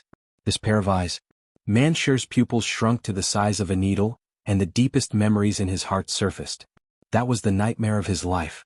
2 years ago, a moonlit night in the bamboo forest. A white-clothed youngster similarly stepping on him. Damn it. If I had refined the monolith goo, how could you have broken my defense? Death was approaching. He screamed hysterically, filled with unwillingness. Oh, since it is like this, I will not kill you this time. The white-clothed youngster's lips curled, showing an interested smile. After you return to the village, cultivate well and refine the monolith goo, then we will fight. I hope in the future, you can add some excitement to my life. Saying so, the youngster lifted his foot, letting him go. Manshur breathed roughly, lying on the ground. He did not expect such a sudden turn of events. He stared blankly at the white-clothed youngster. The youngster looked at him like he was looking at an ant, speaking indifferently, still not screaming? Manshur's body trembled and he quickly got up, stumbling as he escaped. This white-clothed youngster was none other than Bai Village's #1 genius, Bai Ningbing. Back then he was only rank 2, but he could already kill a rank 3 clan elder. Manshur managed to escape with his life, and thus his reputation rose. In these 2 years, Bai Ningbing's face had already become a blur in his memory. The only thing he remembered was his eyes. That pair of indifferent eyes, high and mighty, hid a pride that mortals could not hope to understand. To think that he would see this pair of eyes in his own village. At this moment, Manshur's heart was filled with fear, the unwillingness and anger in his heart disappeared, and he had no fighting spirit left. Manshur's change in expression was seen by Fang Yuan. The youngster was slightly surprised, not expecting this Manshur to be so useless. But forget it, he is just a coward. Fang Yuan had already achieved his goal and he loosened his foot. You can scram now. Manshur seemed to have heard the voice of an immortal, and with a pale face, he stumbled out of the tavern. Everyone was speechless. Fang Yuan stood on the spot looking around. The surrounding Gu masters, some rank 1 and some rank 2, all avoided his line of sight. The shopkeeper and the waiters looked at him with shock, excitement and worship. Who doesn't want a strong backer? Behind him, Jianghu was dumbstruck. He heard the commotion and ran out, only to see the scene of Fang Yuan chasing Manshur away. That was Guiyue Manshur? He was extremely shocked, and his gaze towards Fang Yuan had already changed. Jealousy had already disappeared. At this moment, Jianghu suddenly understood why Fang Yuan had such achievements. Because he could not keep up, he was not the same type of person as me. Chapter 111. Guiyue Manshur was defeated by the newbie Fang Yuan. This news quickly spread, causing a small wave among the rank 2 Gu masters. Everyone was familiar with the 2 main characters of this incident. Manshur was a slightly famous rank 2 Gu master. 2 years ago he had escaped with his life from Bai Ningbing, and was not to be underestimated. And Fang Yuan was this year's #1. During the year-end exam, many people saw him defeat Fang Zheng. After that, because he inherited the inheritance, he became rich overnight, causing everyone to be envious.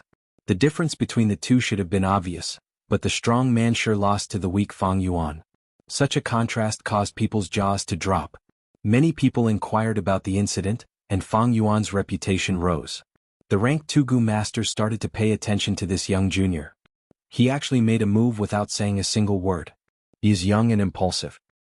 He has wealth on hand, and after refining the Moonglow Gu, he can be considered to have some ability. This is a madman, his actions are ruthless. I heard that after Guiyue Manshur was defeated, he rested on the bed for 3 days. People commented on Fang Yuan. Although he suddenly attacked during the battle with Manshur, and took the initiative, heavily injuring Manshur and establishing a huge advantage, it seemed like he had an unfair advantage. But victory was victory and defeat was defeat. The result spoke for itself. Maybe on Earth there were many people who focused on the process and not the result. But in this world, life was tough and filled with fatal dangers. Winning often meant that they were still alive. Defeat meant death, losing everything. The concept of the winner being king and the loser being a bandit was strongly acknowledged by almost everyone. Fang Yuan won no matter the process, that was the truth. A newbie rose, stepping on Manshur's shoulders. Officially stepping into everyone's field of vision. And Manshur became a stepping stone, his reputation ruined. After returning, he resigned from his position as the group leader. This was the outcome of a loser. Relatives would sympathize with such a loser, but they would worship and acknowledge the winner. The winner represented strength, and strength meant that people's lives were safer. After this incident, Guiyue and Frozen Earth also wisely stopped their little tricks. The fate of Guiyue and Manshur finally made the shrewd uncle realize the reality. Fang Yuan's growth made him feel helpless, resentful, and unwilling. He knew that it was impossible for him to get this inheritance back. It was meaningless to persist any longer. Using his connections to hire others to cause trouble for Fang Yuan was a waste of Yuan stone. As for Fang Yuan, he was rolling in money. If the stalemate continued, even if he had a large amount of Yuan stone, he would still be the one to lose in the end. Because he had lost the bamboo house, the wine tavern, and the 9-leaf vitality grass, he had become like water without a source. It would be very difficult to replenish the Yuan stone that he had consumed. On the other hand, Fang Yuan. Although there was a shortage of Yuan stone, it was increasing day by day. More importantly, Guiyue Tundra discovered to his dismay that this stalemate had no benefits to speak of. So when he heard the news of Manshur's defeat and escape, he immediately stopped this pointless action. In fact, when Fang Jing's trouble was resolved by Fang Yuan, it meant that Guiyue and Frozen Earth had lost. Thus, Fang Yuan's wine tavern could operate as usual, which was a happy event. There was another happy event, which was the early arrival of the caravan. March. The spring sun shone brightly, and the light song of spring came with a cheerful beat. Spring flowers bloomed. The grass grew long and the orioles flew. On Qingmao Mountain, as far as the eye could see, it was all green. On some of the hillsides facing the sun, wild flowers bloomed, forming a colorful and gorgeous sea of flowers. The gurgling flowers bloomed like raging flames, interweaving with the sunlight. The newborn dragonpill crickets slowly grew from the thin eggs, forming new swarms of insects, and began to be active at night. During the day, large flocks of colorful parrots appeared, circling in midair, chirping. Spring brought light to all living things. Under such a scenery, a caravan slowly entered Qingmao Mountain. The black-skinned fat beetle wriggled slowly. It was filled with people and goods. Proud ostriches with colorful feathers pulled carts after carts. Mountain spiders ignored the terrain. Winged serpents twisted their bodies and moved forward, occasionally spreading their wings and flying for a distance. A treasure brass toad too. 5 meters tall and orange in color, led the way. Sitting on it was the rank Forgu master Jianghu. After knowing the caravan had entered the village, Fang Yuan sighed in his heart. It's changed again. In his previous life's memories, this caravan should have arrived in summer. According to previous years, the caravan would have arrived in summer. But now it has arrived 2 to 3 months earlier in spring. And on a larger scale. Fang Yuan's rebirth changed his current situation, and also affected the surroundings, causing the future to change. But the root cause was because he killed Jia Jinsheng. After deceiving everyone, Jiafu mistakenly thought that Jia Jinsheng's death was a scheme by his rival Jiague. After Jiafu returned to the clan, he took a series of drastic measures, causing the competition between the brothers to become even more intense. In order to strive for a better result for the merchant caravans, before the snow had completely melted this year, the brothers of the Jia clan rushed to set off, leading various merchant caravans to start their business in all directions. The clan leader Guiyue Bo met Jiafu. The 2 rank Forgu masters were the leaders of their respective clans. Brother Guiyue, how have you been? Jiafu's face was full of smiles, brimming with warmth. But there was a long scar on his face. Haha, brother Jiafu, you came early this year. Guiyue Bo looked at the scar on Jiafu's face, his heart moved, but he did not ask. The early bird gets the worm. This time I've brought a lot of precious goods. I believe that the noble Guiyue clan will need them in large quantities. In order to fight for results, Jiafu had gone all out this time. Oh, that's good news. Guiebo's eyes flashed. He continued, it just so happens that the day after tomorrow is the awakening ceremony of my clan, and I would like to invite you to attend. Haha, it is my honor to witness the prosperity of the Guiyue clan. Jiafu cupped his fists and said sincerely. To be able to invite outsiders to the awakening ceremony of their own clan meant that they were treating outsiders as distinguished guests. From this invitation, Jiafu, he felt the sincerity of the Guiyue clan. Actually, there's one more thing. Jiafu hesitated. Esteemed guest, you've come from afar. If you have any requests, feel free to state them. My clan will definitely do our best, Guiyebo said. Jiafu sighed. It's all because of Jia Jinsheng. This time he had specially brought along a few scouting experts from the clan, hoping that they would be able to conduct an investigation. Hopefully they will be able to make things easier. Guiyebo immediately showed a look of understanding. It seemed that Jia Jinsheng's death had caused Jiafu to fall into an awkward and passive position in the competition for the clan assets. It was said that after returning to the clan, Jiafu and Jia Gui had an argument in front of everyone, resulting in an intense battle. The scars on his face were most likely the scars from that intense battle. It was no wonder that he came over at the start of spring. It was clear that he, Jiafu, was under a lot of pressure. Fang Yuan strolled around the tents and shops. The scale of this year's caravan was much larger than any of the previous years. Not only did the number of tents increase, there was even a gu house. Gu houses were something that only large-scale caravans had. Usually, a large-scale caravan would have many gu houses. Usually, there were 2 or 3 gu houses in a large caravan. Jiafu's caravan could only be considered average, but it had a gu house. This gu house was a large tree. It was 18 meters tall, a true towering tree.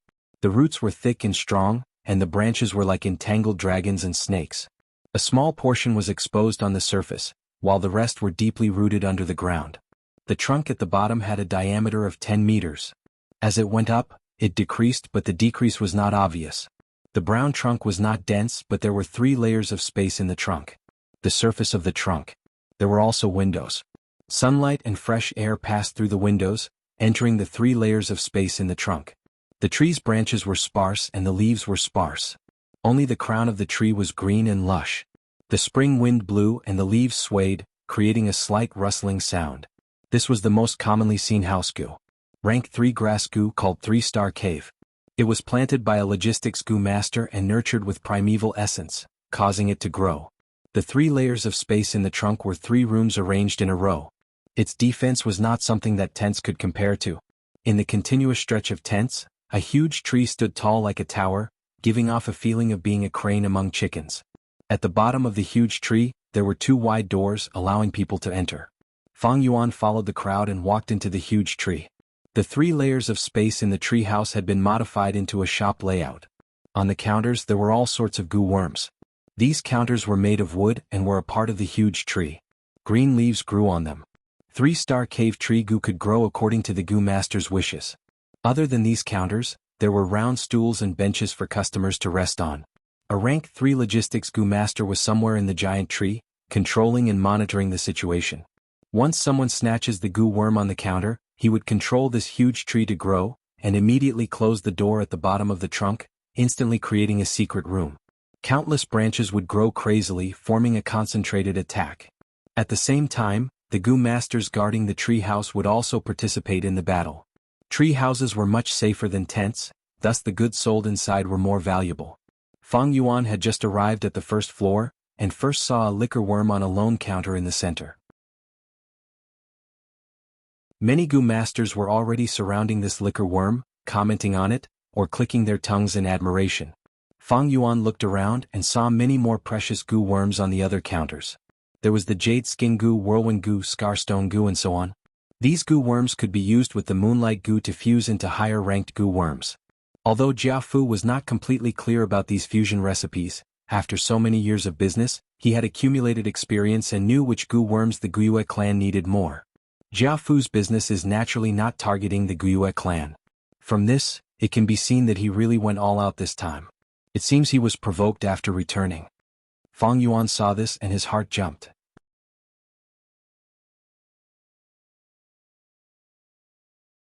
Chapter 112. Liquor Worm.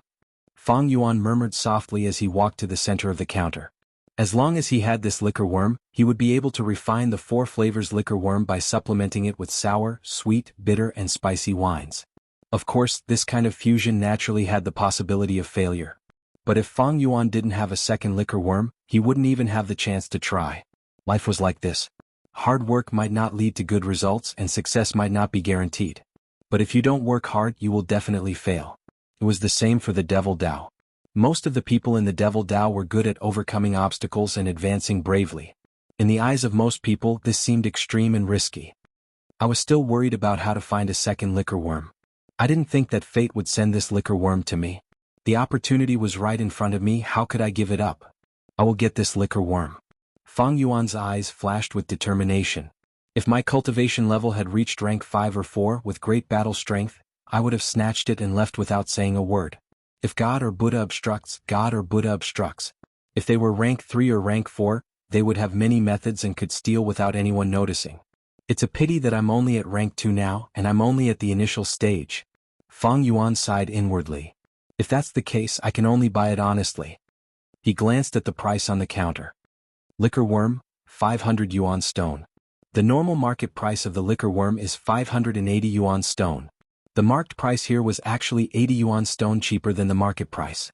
But if Fang Yuan really thought that he could buy this liquor worm by spending 500 yuan stone, then his 500 years of previous life would have been wasted. The reason why the price is so low. It was just that Jianghu wanted to attract people and attract them to buy. This treehouse was obviously Jianghu's property. Grandma, this liquor worm is only worth 500 primeval stones. A young girl walked over and exclaimed in a small voice. The girl's eyes sparkled as she shook her mother's arm. Grandma, tomorrow is the awakening ceremony. Didn't you promise me that you would give me a gift? Why don't you buy this liquor worm for me?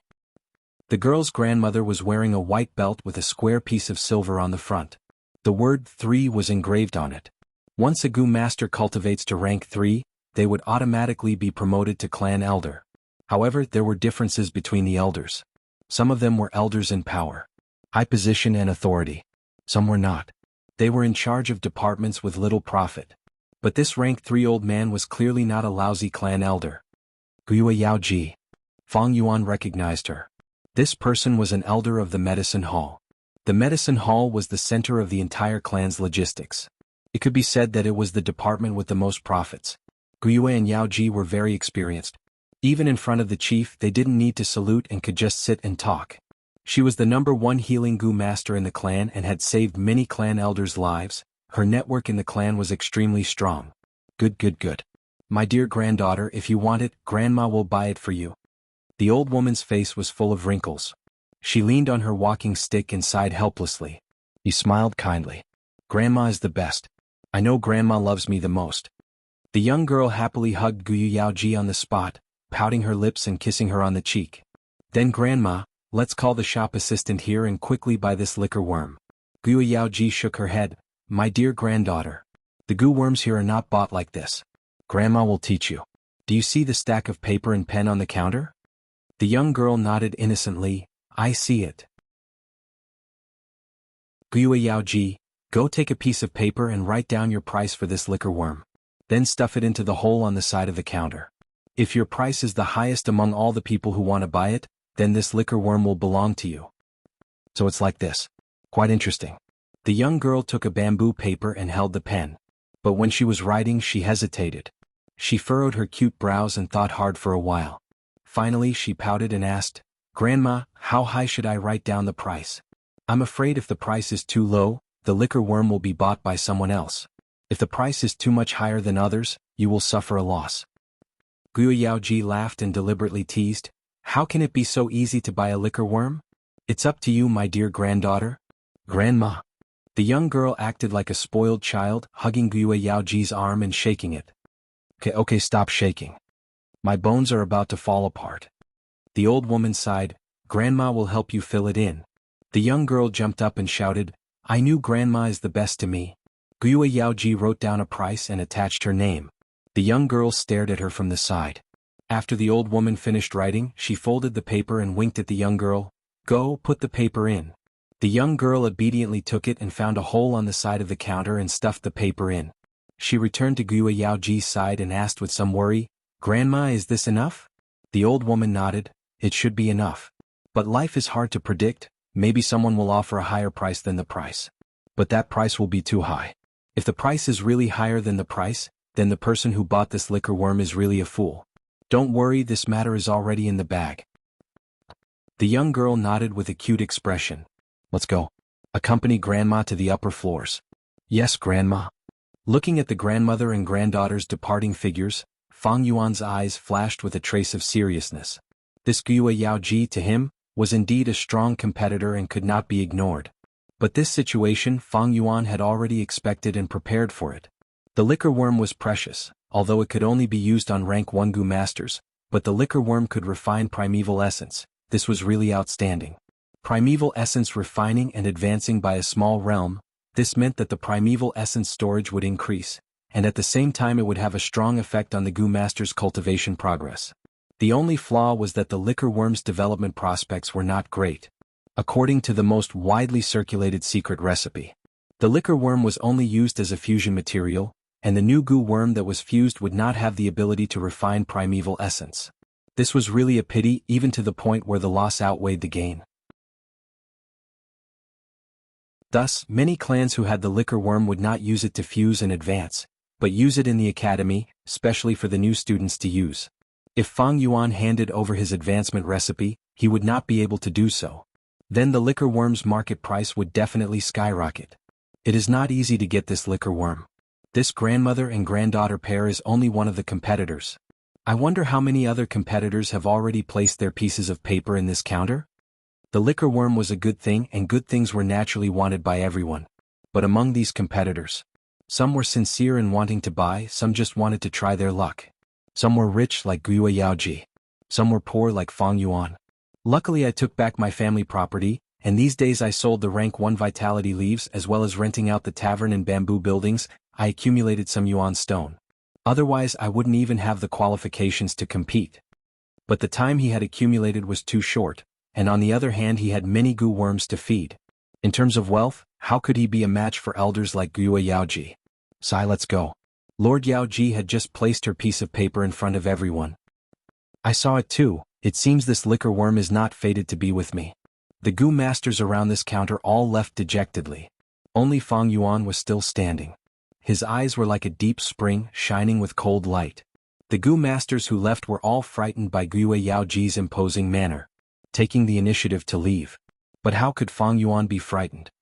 Sometimes the opportunity is right in front of you, but people just give it up. I still have a chance.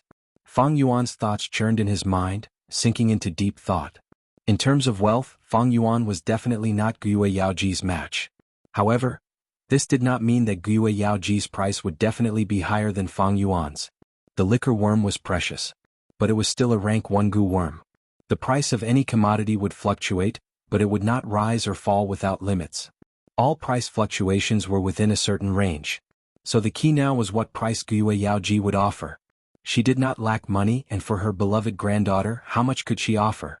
As long as Fang Yuan offered, even if it was just a little bit higher than Yaoji, it would be Fang Yuan's victory.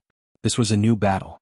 The strong might not necessarily be the victor, and the weak might not necessarily lose. Guessing and gambling made the battle a different kind of excitement. If it was someone else, they might not be able to guess it. Guo Yaoji, you purposely said those words just now to scare off some competitors? But in front of me you are still too tender.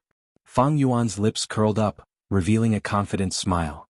This world's trade was actually very interesting. If it was on Earth, when a seller wanted to sell rare Gu worms like the liquor worm, they would usually use the auction method. But in this world, auctions were not popular. One important reason was the supreme value of kinship, which was the cohesiveness of the clan. If an auction was held, the clan members would subconsciously feel a sense of common hatred towards an outsider like Jianghu. Once the price of the auction goods rose a little, many competitors would automatically withdraw. They would even negotiate with each other on the spot, making some compromises, exchanges and compensations. In this world, almost everyone had a point of view.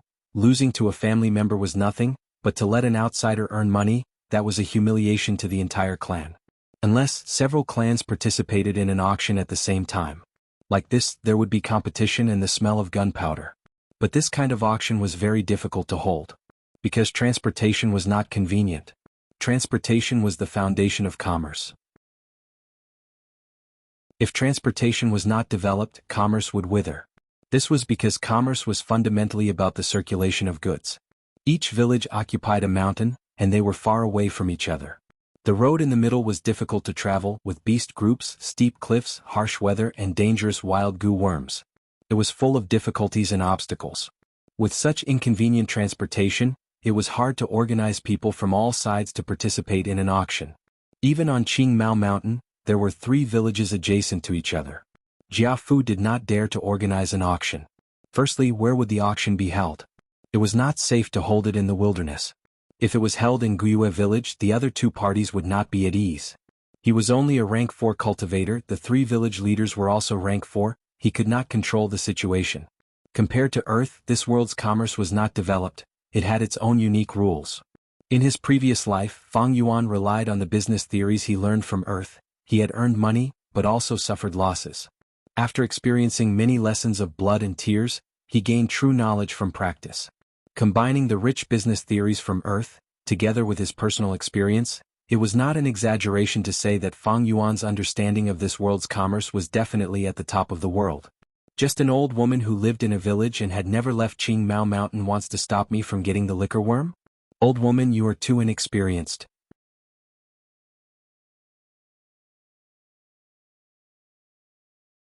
Chapter 113.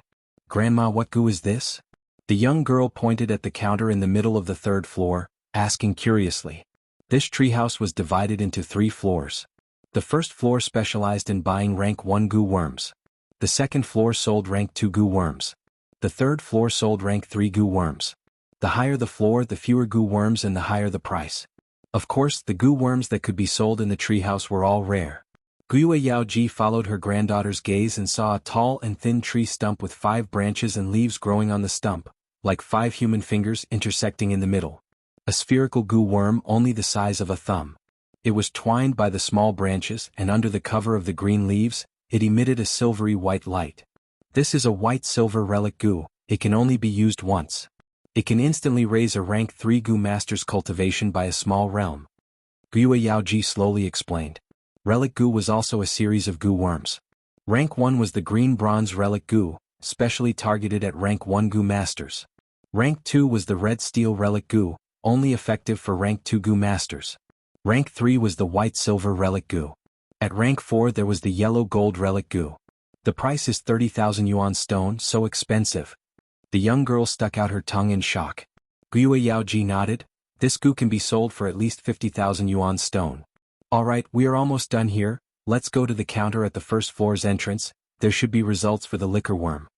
The rank 1 goo worms in the treehouse, as long as a price was placed, would only be displayed on the counter for half a day. Goo worms that no one cared about. They would be displayed until someone placed a price. Rank 2 goo worms would be displayed for a day. Rank 3 goo worms would be displayed for 2 days. This rule seemed strange at first glance, but it was actually the most suitable way to buy and sell goo worms. At the counter. What, the liquor worm has already been bought by someone else? Guiyue Yaoji frowned after getting the results. She felt that her price was already very high. She had at least a 30% chance of getting the liquor worm. But she did not expect that she would fail. Who is so bad as to snatch my liquor bug? The young girl asked angrily. Yao Lu. Guiyue Yaoji reminded the girl. The girl pouted her cherry lips. He obediently stopped talking. The shop assistant behind the counter was a rank 2 female goo master. She bowed slightly. He replied to the girl's question, I'm sorry, but the customer's information is not disclosed. We have our own rules, please forgive us. It was precisely because it was not announced that many customers were able to dispel their worries, allowing them to bid freely. Sometimes, there were many things that one clearly wanted, but because of feelings one could only give in. After all, they were all members of the family and they would often see each other. But using such a selling method, by doing business in secret, he would be able to avoid this problem. Why must I give such a good thing to you? Just because you are my elder relative or friend? Never underestimate the dark side of everyone's heart. Private transactions would allow this dark side to be revealed even more. Guiyue Yaoji pondered for a while. I know the rules. Don't worry, little girl, I won't ask for the name of the person who bought the liquor worm, I only want to know the final price. The female goo master bowed again. I'm really sorry, the price is also confidential. But the final price will definitely be the highest of all. Please don't worry. The Jia family is a merchant. We have always valued sincerity. Little girl, do you know who I am? Guyue Yaoji's face sank, snorting coldly in displeasure. What happened? At this time, a rank 3 middle-aged male Gu master rushed over. This treehouse had always been under the surveillance of Gu masters, so he naturally knew what happened. Lord Manager. The female Gu master immediately greeted the middle-aged man. The man waved his hand at her. You can leave first, I'll handle this. He then turned to face Guyue Yaoji, smiling. So it's Lord Yaoji, this must be your granddaughter, so intelligent and lovely. Seeing that this man was also a rank 3 Gu master, Guyue Yaoji's expression softened, but she still wanted to know the final price. The male manager felt it was a little troublesome. He was an old member of the caravan, and also Jia Fu's trusted aide. He had been a merchant for many years, and had a deep understanding of the situation in the Guyue village. He knew the background of this old man in front of him. To them they would rather offend Guyue Lian or Guyue Mo Chen than offend Guyue Yaoji. The latter's influence was second only to clan leader Guyue Bo. The male manager thought for a while, saying, how about this, since Lord Yaoji wants to buy the liquor worm so much, then I'll make the decision and secretly transfer one over. To be honest, there are 3 liquor worms in the storage, and the selling location of each was decided by Lord Jiafu himself. Lord, you should know how precious the liquor worm is. As for the price of yuan stone, we'll calculate it according to your price. Guyue Yaoji shook her head slightly, and slammed her walking stick on the ground, making a light sound. She said, I don't want to take advantage of this. The price?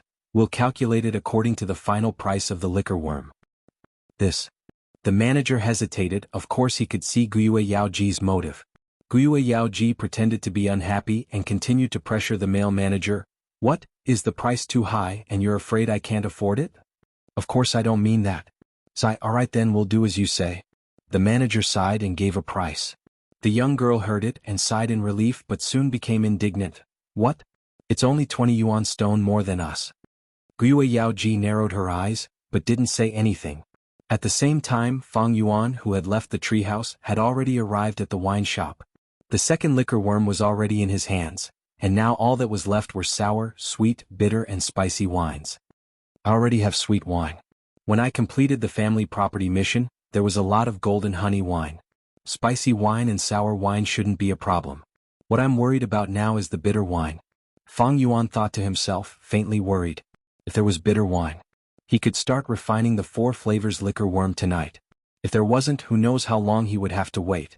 Many things in life what you're afraid of will happen. Fang Yuan's worry came true. He spent several hours running through countless tents and found spicy and sour wine, but he couldn't find bitter wine. 10 out of 10 things in this world don't go your way.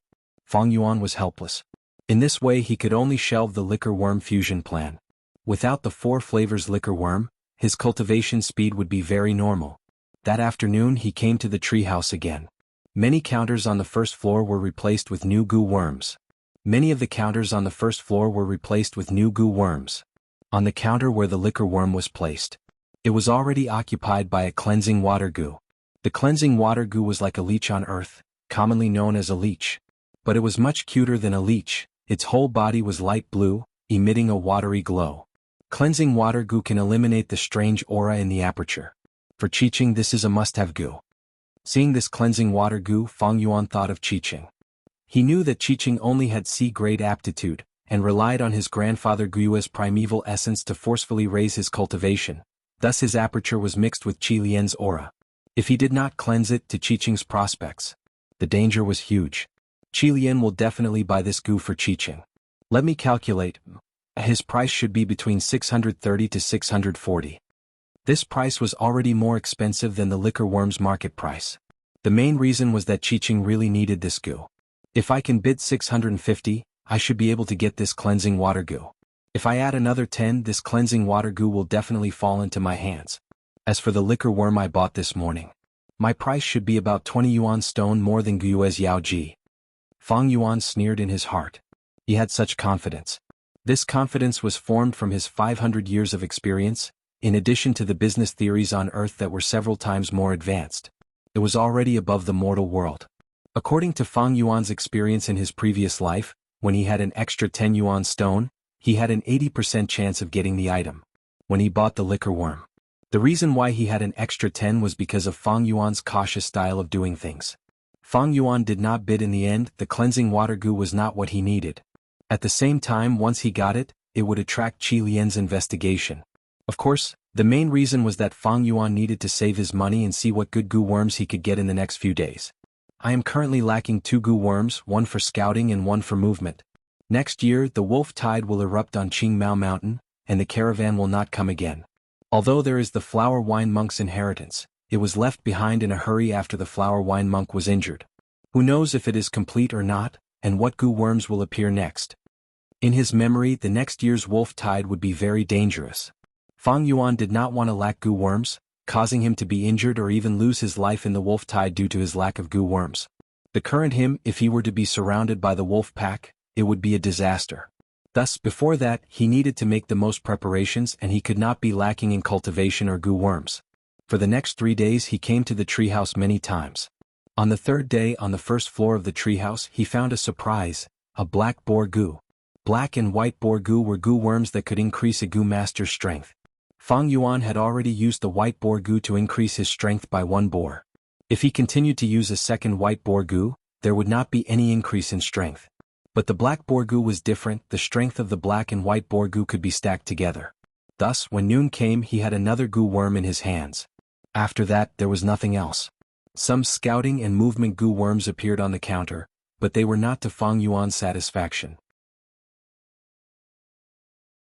These goo worms were displayed on the ordinary counter, and the market price was not good, so not many people bought them. Fang Yuan also heard that the caravan would be staying for 8 days, so he waited patiently and was not in a hurry. All the way until the 7th day. On the 2nd floor of the treehouse, Fang Yuan found a red steel relic goo. When a rank 2 goo master uses it, they can immediately raise their cultivation by a small realm. The price was 3,000 yuan stone, attracting countless rank 2 goo masters to bid for it, throwing the paper into the counter, and the scene was extremely lively. If I get this red steel relic goo, I can immediately push my cultivation to the middle stage. With the middle stage crimson primeval essence, be it the moonglow goo or the white jade goo, I can activate them many times. Cultivation was a goo master's foundation. Once it rose, his battle strength would rise accordingly. In terms of effect, it was much better than Fang Yuan's scouting and movement goo worms. Moreover, these 2 types of goo worms in the treehouse were all ordinary goods to Fang Yuan, and there was nothing that caught his eye. But I bought the liquor worm and black boar goo as well as some wine. This red steel relic goo's final price will definitely exceed 5,000 yuan stone, or even reach 8,000. After all, everyone knows the wolf tide is coming, and raising one's cultivation by a small realm at this time would be of great help to me. To get this relic goo, I might not have enough yuan stone. Fang Yuan instantly realized that a difficult problem was in front of him.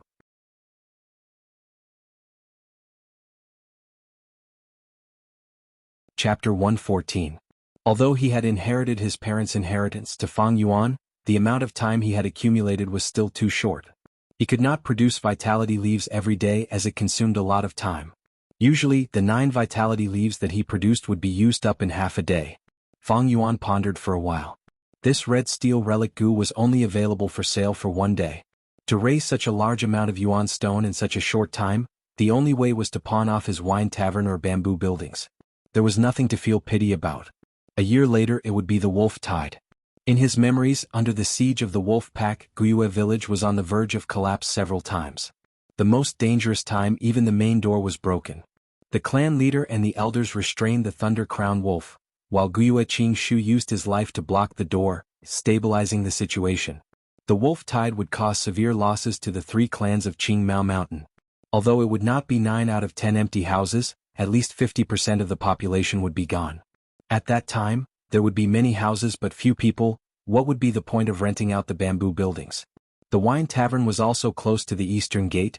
Who would dare to drink at the front lines? Even if someone wanted to drink, the wine tavern would have already been taken over by the clan and transformed into a defensive tower. Right now, many people in the clan had greatly underestimated the severity of the wolf tide. At this time, if they could get rid of the wine tavern and bamboo buildings, they would be able to sell them for the best price. Wealth is just an external object. Only one's own cultivation is the foundation. However, selling it to the clan is still a bit cheaper. If I sell it to an individual, the price will be higher. But who has such a large sum of money to buy my bamboo buildings and wine tavern? Such a huge transaction. It is not something that can be negotiated on the first meeting. Both sides need to inspect and bargain. This will waste time. And I only have one day. Wait a moment, maybe there is someone who can. Fang Yuan suddenly had a flash of inspiration, thinking of a certain person. This person was none other than his uncle, Guiyuedong Tuesday. His uncle and aunt were shrewd and stingy. These 10 years they had been operating the wine tavern, bamboo buildings and selling vitality leaves. His uncle and aunt were shrewd and stingy. For the past 10 years they had been running a wine shop, a bamboo building and selling vitality leaves. Moreover, this business was originally managed by them. Knowing the bottom line, they could save a lot of time to inspect. More importantly, they urgently needed a portion of the family's assets to continue operating. More importantly, they urgently needed a portion of the family's assets to continue operating. No matter how much money they had, it was like water without a source. Seeing their yuan stone dwindling, anyone would be worried. It could be said his uncle and aunt were the most suitable trading partners. Thinking so, Fang Yuan no hesitated. After leaving the treehouse, he walked towards Guiyuedong Tu's residence. The one who opened the door for him was Xin Shui. It's you. She was shocked. Soon she realized that she had made a slip of the tongue, and her face paled in fear. Fang Yuan was now a rank 2 Gu master, but she was just a mortal. The difference between the two was like heaven and earth. More importantly, Fang Yuan even dared to kill the Mo family's servants. Then, after dismembering the corpse, he would send it back to the Mo family. This servant greets young Master Fang Yuan and welcomes young Master Fang Yuan home. Xin Shui was so frightened that her whole body trembled. Her knees softened and she knelt on the ground. Home. Fang Yuan strode into the courtyard. He looked at everything that was familiar to him, and a hint of mockery appeared on his face. There was no nostalgia. After a year he came here again. Compared to his impression, this place was much more deserted. Just like what Fang Jing said, some of the servants had been sold or fired. Fang Yuan's sudden arrival naturally alarmed uncle and aunt. As the housekeeper, Mother Xin rushed over immediately. She bowed and groveled as she welcomed Fang Yuan into the living room and personally served him tea. Fang Yuan sat on a chair and looked around the reception hall. Much of the furniture had disappeared, and the layout was much simpler and shabbier. However, this didn't mean that his uncle and aunt didn't have any savings. Guiyuedong too is quite shrewd.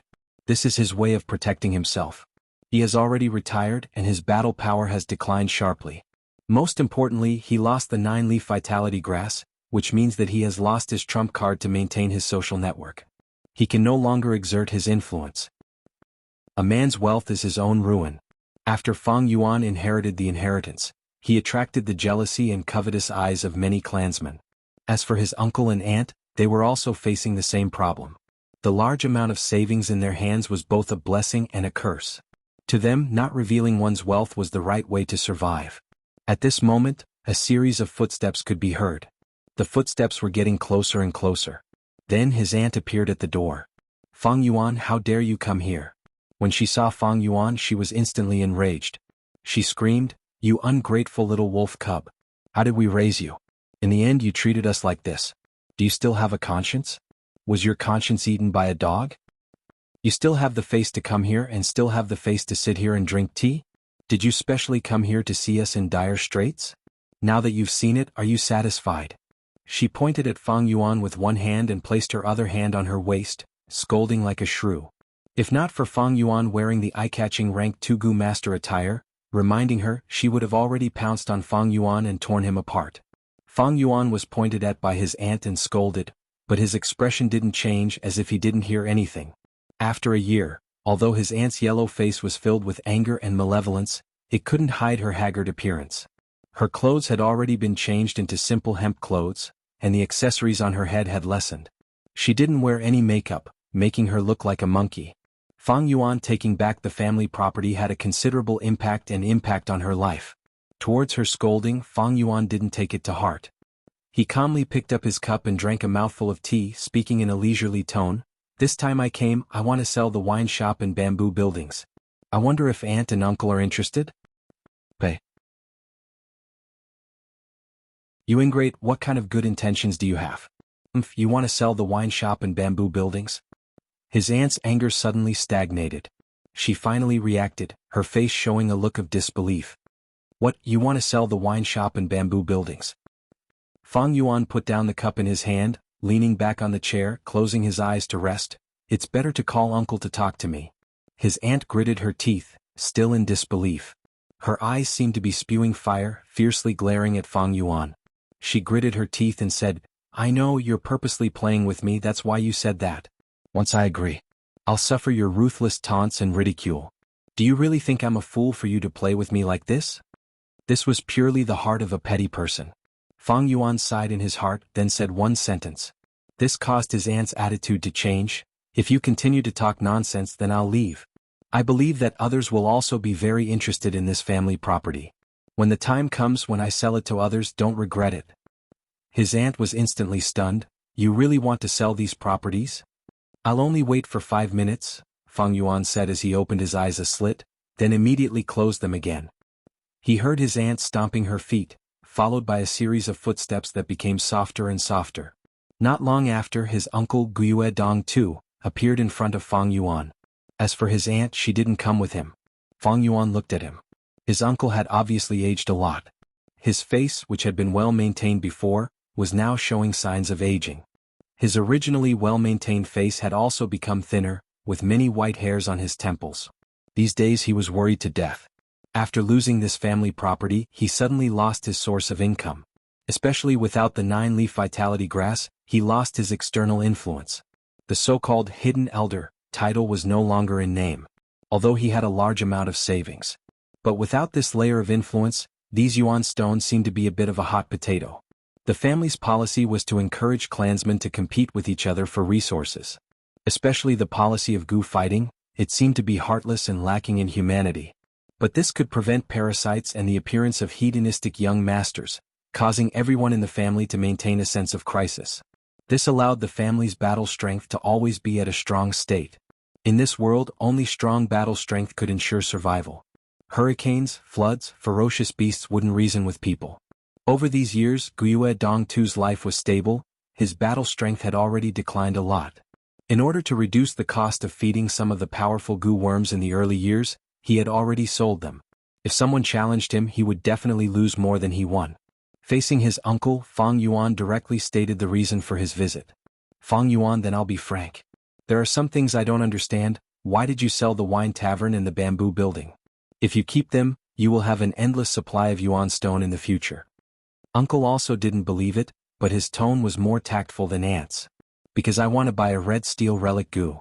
Fang Yuan said honestly, there was no need to hide this matter. So it's like that. Uncle's gaze flashed. Then, do you also want to sell the 9-leaf vitality grass? That's impossible. Fang Yuan shook his head without any hesitation. I only want to sell the wine tavern, bamboo building, farmland, and the 8 servants. The 9-leaf vitality grass was the most valuable item in the inheritance. Fang Yuan needed its healing properties, and at the same time he could sell the vitality leaves to earn yuan stone, which could support his cultivation and feed his other gu worms. Moreover, with the wolf tide next year, the price of vitality leaves would definitely soar. With this 9-leaf vitality grass, Fang Yuan didn't have to worry about rank 2 yuan stone. But if his uncle obtained the 9-leaf vitality grass, then his influence as a hidden elder would recover. Fang Yuan didn't want to see this happen. Seeing Fang Yuan's firm attitude, Guiyue Dong too was very disappointed. At the same time he was quite helpless. Both sides talked for more than 2 hours before they signed a strict transfer contract. Guiyue Dong too got the wine tavern, bamboo building, servants and farmland again, while Fang Yuan led 3 servants, each carrying a chest filled with yuan stone towards the treehouse. Both sides took what they needed. Aunt heard the news and rushed over. She looked at the stack of house and land deeds in Guiyue Dong tu's hands, and her eyes widened, revealing an ecstatic expression. Master, that kid has become stupid from cultivating. He actually sold this money-making property. What an idiot! For eggs he gave up the hen that laid the eggs. Will you die if you don't speak? Shut up. Guiyue Dong tu, however, was somewhat irritated. Master. Aunt mumbled, I'm just happy. Don't get carried away. With this wine tavern and bamboo building, we need to be even more cautious and keep a low profile. A tall tree attracts the wind. Although Fangjing is our adopted son. But we can't use this relationship arbitrarily. After all, Fangjing hasn't grown up yet, who knows what will happen in the future. Guodong too let out a deep sigh. Yes, master. His aunt listened as she took the deed and looked at it. She was grinning from ear to ear. Guodong too's expression, however, was gloomy. Although he would have an income if this deal was completed, it was not a big deal.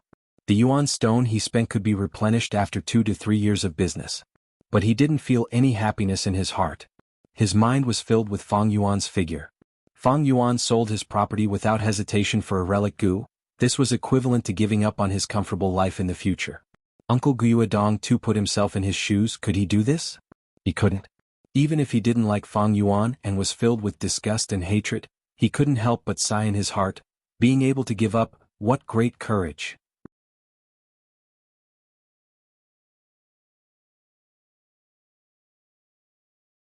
Chapter 115. The competition is really intense. I wonder who will be the final winner. I've been standing here for 15 minutes and more than 10 gu masters have already placed their pieces of paper into the counter. Sigh, this is a game for the rich, we don't even have the qualifications to compete. On the second floor of the treehouse, the gu masters gathered around the central counter, discussing and sighing. As evening approached, the competition for the red steel relic gu reached its peak. Many rank 2 gu masters who had been observing in the dark started to bid during this last period of time. Some gu masters even bid several times in a row. The final winner of this competition should be either Mo Yen or Qi Shan. Someone guessed. Very likely. Mo Yen and Qi Shan are both ranked 2 upper stage. After using this relic gu, they can advance to peak stage and be on par with Qing Shu. In recent years, Guyue and Qing Shu have been pressuring them. I don't believe they have no thoughts. This matter is hard to say. Not only us rank 2 gu masters. Some rank 3 clan elders also bid. In the morning, someone saw Lady Yao Ji place her piece of paper. That's right, I heard about it too. Lady Yao Ji's granddaughter Guyue Yao Lu is participating in the awakening ceremony this year. It seems Lady Yao Ji is preparing for a rainy day and wants to pave the way for her granddaughter. Sigh, how good would it be if I had such a doting elder? Fang Yuan stood in the crowd, listening to everyone's conversation with a calm gaze. No one mentioned his name. In everyone's eyes, Fang Yuan was just a lucky person who had just inherited a fortune. In everyone's impression, he was not on the same level as Qi Shan, Mo Yen and Qing Shu. Very good, the less attention paid to me the easier it will be for me to get this red steel relic gu. But my continuous purchases of gu worms should have attracted his attention. Fang Yuan was confident that he could get this relic gu, reaching 99%. He started to think about another problem. If the following events really developed according to his expectations, then his hard work these few days would have a perfect result. Time was up. The leaves on the counter suddenly grew. The relic gu was tightly wrapped. The green leaves obstructed everyone's vision, and when these branches and leaves unfurled, the red steel relic gu was no longer there, replaced by a revert gu. Revert gu's appearance was like a flat oval rock, palm-sized. There was a slight bulge on the surface of the stone. It was smooth and round, forming the pattern of an eye. The bottom of the stone was flat and rough to the touch. The stone was black. The eye pattern was made of white lines. Approximately every 2 seconds, the eyes on the surface of the stone would blink once, and the eyeballs depicted by the white lines would also move once. It gave people the feeling that this rock was rolling its eyes. Revert gu's effect was very special. It targets gu worms and can decompose rank 2 gu worms into rank 1 gu worms. For example, Fang Yuan's white jade gu, if it was broken down by revert gu, it would turn back into white boar gu and jade skin gu. This process, it was called reverse refinement. Fang Yuan glanced at it and lost interest. He did not need revert gu. The surrounding gu masters also started to clamor. Revert gu could not replace the red steel relic gu and become everyone's focus. Everyone was curious about the final owner of the red steel relic gu. Some people went to the caravan gu masters on this floor. Some even went to the main counter to wait. The crowd gradually dispersed, but Fang Yuan stood on the spot, not moving. Young Master Fang Yuan, please come to the 3rd floor. Our caravan's Lord Jiafu would like to have a chat with you. A voice suddenly entered Fang Yuan's ears. Fang Yuan was not surprised. There were many kinds of gu worms in this world that could secretly transmit voices. Following the voice's instructions, he came to the 3rd floor of the treehouse and walked to a wall. The wooden wall was covered in green leaves, stacked together, looking lush and green. Swish, swish, swish. The leaves automatically parted, revealing a secret door hidden inside. Fang Yuan pushed open the secret door and saw a small spiral staircase. He walked up the stairs and came to a small study room. In the study room, Jiafu was busy dealing with some accounts, his hands moving quickly. Hearing Fang Yuan's footsteps, he raised his head, revealing a new scar on his face. He gave a friendly smile. "Little brother Fang Yuan, we meet again." "Greetings, Lord Jiafu." Fang Yuan cupped his fists and bowed. "Come, please sit here." Jiafu pointed to a seat closest to the table. After Fang Yuan sat down, he pushed with his left hand and a stack of bamboo papers on the table towards Fang Yuan. Fang Yuan took a look and immediately recognized the bamboo papers. They were the prices he had made in the past few days to buy goo worms. Below every price there was his signature. He smiled complacently in his heart. Things were really as he had expected. But on the surface he showed a doubtful expression and asked, "What advice does Lord Jiafu have?" Jiafu's smile faded a little, his eyes shining brightly as he stared at Fang Yuan. "I looked at your bids these few days, including the price you used to buy the red steel relic goo. To be honest, little brother, your talent in doing business surprised me. Do you know, every price you made was very close to the final transaction price. These few days, although you only successfully bought a black boar goo, a liquor worm, and that red steel relic goo, your bids for the other goo worms were only a dozen or so yuan stone away from being successful. Little brother, are you interested in working for me?" Jiafu tried to recruit Fang Yuan. "That's it." Fang Yuan laughed in his heart. These few days he had made many bids, purposely failing most of the time. Only the black boar goo, the liquor worm, and the red steel relic goo succeeded when he was only a dozen or so yuan stone away from the final transaction price. Just as he had hoped, Jiafu was very interested in the business talent he had displayed. He took the initiative to recruit him. But in fact, as long as Fang Yuan was willing, he could almost guarantee that he could successfully purchase all the goo worms. "This." Fang Yuan hesitated, then shook his head. "I am indebted to Lord Jiafu's kindness, but I do not want to leave the clan." "Oh, is that so?" Jiafu's gaze flashed. "Little brother, you might have some misunderstandings about me. A year ago, I did suspect you, but after using that bamboo gentleman, you've been cleared of suspicion, little brother. Jiajin Sheng was my brother. I hope you can understand my feelings after his death. Let me tell you another piece of good news. I have already invited divine investigator Tai Xueleng. In his eyes, there is no mystery that cannot be solved. I believe he will definitely find out the truth, and at that time he will be able to return justice to you." Divine investigator Tai Xueleng. This is troublesome. Fang Yuan muttered this name in his heart. To him this was not good news. This world's detection methods. There were many mystical places. Similarly, there were many mystical methods to counter detection. When Fang Yuan killed Jiajin Sheng, he was only a rank 1 cultivator. Even though he knew many methods, he could not use them. And in his memory, Tai Xueleng had a high cultivation, and was a person who could not tolerate even a speck of sand in his eyes. He spent his entire life punishing the evil and promoting the good. He was filled with a sense of justice, and his thoughts were meticulous. He was most proficient in finding the most minute clues from the smallest of clues. I have long heard of Divine Investigator's great name. I wonder if this Lord Divine Investigator will be able to reach Qingmao Mountain? When can we reach Qingmao Mountain? Fang Yuan put on an expectant expression. He asked directly. This. Jiafu laughed awkwardly. Divine Investigator is very busy. According to his reply, I'm afraid it will be the year after next. Fang Yuan's heart immediately felt at ease. He still had a lot of time to prepare. Little brother, I have high hopes for you. I hope you can consider my suggestion. Jiafu continued to offer a bunch of tempting benefits. Fang Yuan tactfully rejected. Now was not the best time to leave Qingmao Mountain. If he went to an unfamiliar environment without strength, he would definitely be bullied and ostracized. The caravan was also full of bullying and unwritten rules. That is a pity for your talent. How about this? You can take this token. If you want to rely on me one day in the future, this token is proof. I welcome you anytime. Jiafu's failure was not surprising. He deeply understood the cohesiveness of a clan. If he knew now that Fang Yuan was Jiajin Sheng's murderer, who knows what expression he would have. Fang Yuan felt ashamed and took the token from Jiafu as well as the red steel relic goo. He hid these two items on his body and returned along the original path. A young female goo master was caressing the green leaves on the wall, when she suddenly screamed. The branches and leaves suddenly parted, revealing a door inside.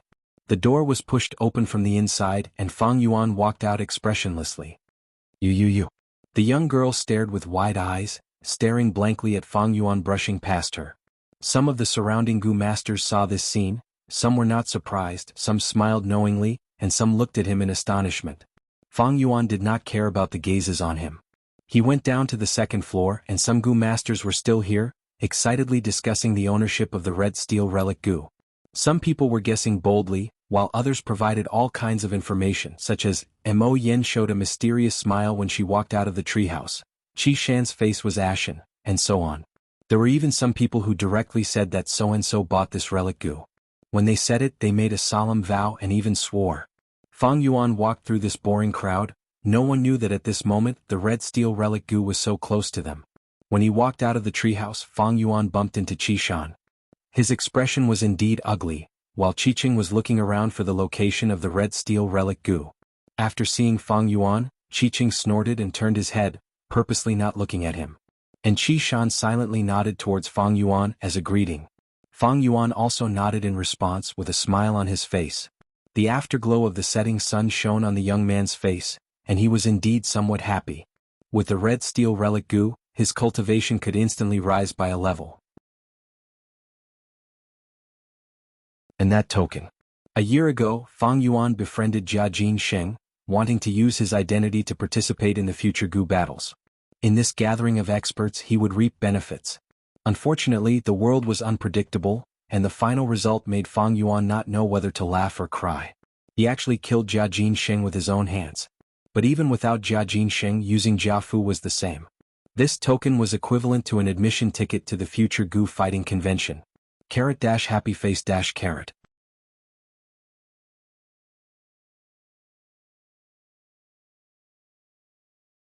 Chapter 116. 3 days after the caravan left the village. In the stone forest, a dark red light filled the area. Huge stone pillars extended down from the top of the cave, like giant trees, forming a majestic gray stone forest. Fang Yuan fought and retreated in the stone forest. Squeak, squeak, squeak. A group of stone monkeys stared at Fang Yuan with their round green eyes, chasing him relentlessly. Moonglow Gu. Fang Yuan willed, and his right hand lightly slashed towards the direction of the monkey group. Whoosh! An eerie blue moon blade, the size of a wash basin, suddenly formed, piercing through the air and directly cutting into the monkey group. A jade-eye stone monkey was flying in the air, unable to borrow any force, and was hit by this moonblade. It did not even have time to scream, and in the next moment, its entire body from head to toe was split into two by the moonblade. Its breath of life had already left it, and the thick smell of death shrouded it. In an instant, its spirited eyes turned into a pair of jade pearls. As its body fell, it turned into a stone statue. Bam! After a crisp sound, the stone statue fell to the ground, breaking into pieces. The moonblade's radiance only dimmed a little. After killing this stone monkey, its momentum did not diminish, and it slashed towards the back. Crack, crack, crack. After a few crisp sounds, another 5 to 6 stone monkeys were killed on the spot. Squeak, squeak, squeak. The death of their comrade made the monkey group even more furious. They screeched loudly and their aura doubled as they charged towards Fang Yuan with an aggressive aura. Fang Yuan did not panic in the face of danger, his heart as cold as ice. He fought and retreated. As the stone monkeys got closer, he would use the moonblade to counterattack. The previous Moonlight Gu, even if he used the little light Gu to increase its power, could only kill 1 or 2 stone monkeys with one moonblade. But with the current Moonglow Gu, as long as it was used once, it could often reap the lives of 5 to 6 stone monkeys. But there were pros and cons. To the current Fang Yuan, the Moonglow Gu's consumption was not low. The consumption was not low. Every moonblade consumed 10% of his red steel primeval essence. In Fang Yuan's aperture, his primeval C was at most 44%. This also meant that he could only unleash 4 moonblades in a single breath. If I refine the 4 flavors liquor worm and refine my true essence, I will be able to activate 8 moonblades in a row. Was a pity? Although I have obtained the second liquor worm, I have also collected 3 of the 4 types of sour, sweet, bitter and spicy wine. I am stuck at the last step with only 1 left. Fang Yuan secretly sighed. After the 3 moonblades, there was only 14% of the light red primeval essence left in his aperture. To be safe, he no longer activated the moonblade but the white jade Gu. The group of stone monkeys surrounded them, and the one at the very front jumped to the side of Fang Yuan's feet, then suddenly jumped up. From the bottom up, it used its hard monkey head to hit Fang Yuan's chin. Fang Yuan snorted coldly and was just about to use his fist to blow up this little monkey who overestimated himself. But with a sudden thought, he stopped and used his chin to take the attack head-on. The moment before the collision, a cold, jade-white light appeared on his chin. There was a dull thud. The force of the collision burst forth, and Fang Yuan could not help but tilt his head backwards. And that stone monkey fell to the ground, holding its head, screaming and rolling on the ground. If not for the white jade goo, its chin would definitely have been smashed. But now, other than a slight dizziness, Fang Yuan was unharmed. But although he had the white jade goo's defense, he still had to bear the force of the collision. Fang Yuan retreated a few steps before regaining his composure, his eyes regaining clarity. He purposely endured the stone monkey's headbutt. The goal was to let his body get used to such an attack, to get used to the dizziness. In the future, if he was in a life-and-death situation, he would be able to recover faster and struggle for a chance of survival. Fang Yuan had always been ruthless. This ruthlessness was not only directed at his enemies, but also at himself. He came here almost every 3 days to kill the stone monkeys. His goal was not only to obtain the flower wine monk's strength inheritance, but also to use the stone monkeys to train his own battle strength. A Gu master's body quality, martial arts, primeval essence, battle experience, every Gu worm was a factor that affected the overall battle strength of the Gu master. Only by combining all these factors together could he display the most powerful combat power. The stone monkeys were like a hammer, and Fang Yuan was like a freshly forged iron ingot. Every time the hammer struck, it made the iron ingot harder, purer and more condensed. A quarter of an hour later, the battle was over. On the ground, there were broken stones everywhere, and among them were jade beads. This time I killed 41 jade eye stone monkeys. Fang Yuan knew this and would calculate the results every time. From each battle, he would reflect on himself and find out where he was lacking to improve. At the same time, he could feel his own improvement. In the battle just now, the Moonglow Gu played a huge role. 3 moon blades killed at least 17 to 18 stone monkeys, almost half of them. As for the remaining stone monkeys, I killed them with my fists and legs. The Moonlight Gu's attack on the stone monkeys was not very effective. But after advancing to the Moonglow Gu, it became Fang Yuan's most powerful attack method. Not only was its attack power strong, but more importantly, its efficiency was high. Fang Yuan activated 3 moon blades, and it only took a few breaths' time from start to finish. He used his fists and legs to hit the stone monkeys, but it took him more than 10 minutes. These stone monkeys were really slippery and agile. When the stone monkeys stood on the ground, they could not hit them with their fists and legs. With a kick, they could easily jump out and avoid Fang Yuan's attacks. The only flaw was that when they jumped in the air, they could not borrow any force. When Fang Yuan killed them, he had made use of this flaw. But this was also because of his rich battle experience. If it was any other rank 2 Gu master, even Qishan Mo Yen Qingshu, they would not be able to do it like Fang Yuan, grasping the flaw every time. His previous life's memories allowed Fang Yuan to capture the fleeting opportunities in battle. He could use every bit of strength precisely, even though he was only rank 2. But he could unleash his battle strength to the extreme. He would not be like Fang Jing, who had the jade skin Gu, but on the stage he was intimidated by Fang Yuan's aura and could not unleash his battle strength. Of course, Fang Yuan's current cultivation was still weak. Facing the monkey group, he could not directly push them. Every time he had to fight and retreat. Luckily, the stone monkeys did not have high intelligence. They did not know how to change their attacking methods. They had seen many of their comrades get crushed by Fang Yuan in midair, but they still continued to jump and attack Fang Yuan. At the same time, they chased after Fang Yuan, but every time the distance was too far, their nostalgia for their home would be replaced. This would replace the anger in their hearts. Many stone monkeys would give up on the chase. The Gu was the essence of heaven and earth, and man was the spirit of all living beings. Fang Yuan relied on his intelligence to grasp the stone monkey's habits and use the right tactics to get deeper into the stone forest. Right now he was at the center of the stone forest. After doing this several times, Fang Yuan finally exterminated all the monkeys in the stone pillar. Now in front of him was the last stone pillar. It was the thickest and largest stone pillar in the stone forest. Could be called the king of stone pillars. Even if 50 people hugged it, they would not be able to hug it. The stone pillar extended down from the top of the wall, almost touching the ground. In the silence, it emitted a majestic aura. Fang Yuan counted the number of caves above, making a rough estimation. There were at least 500 stone monkeys. So far, this was the largest group of monkeys he had ever encountered. But no matter how many jade-eye stone monkeys there were to Fang Yuan, it was just a small problem. At most, he would have to spend some effort and go through it a few more times. What made his gaze turn serious was, it was a cave at the highest level. The entrance of this cave was bigger than any of the other caves around it. It was at least twice as big.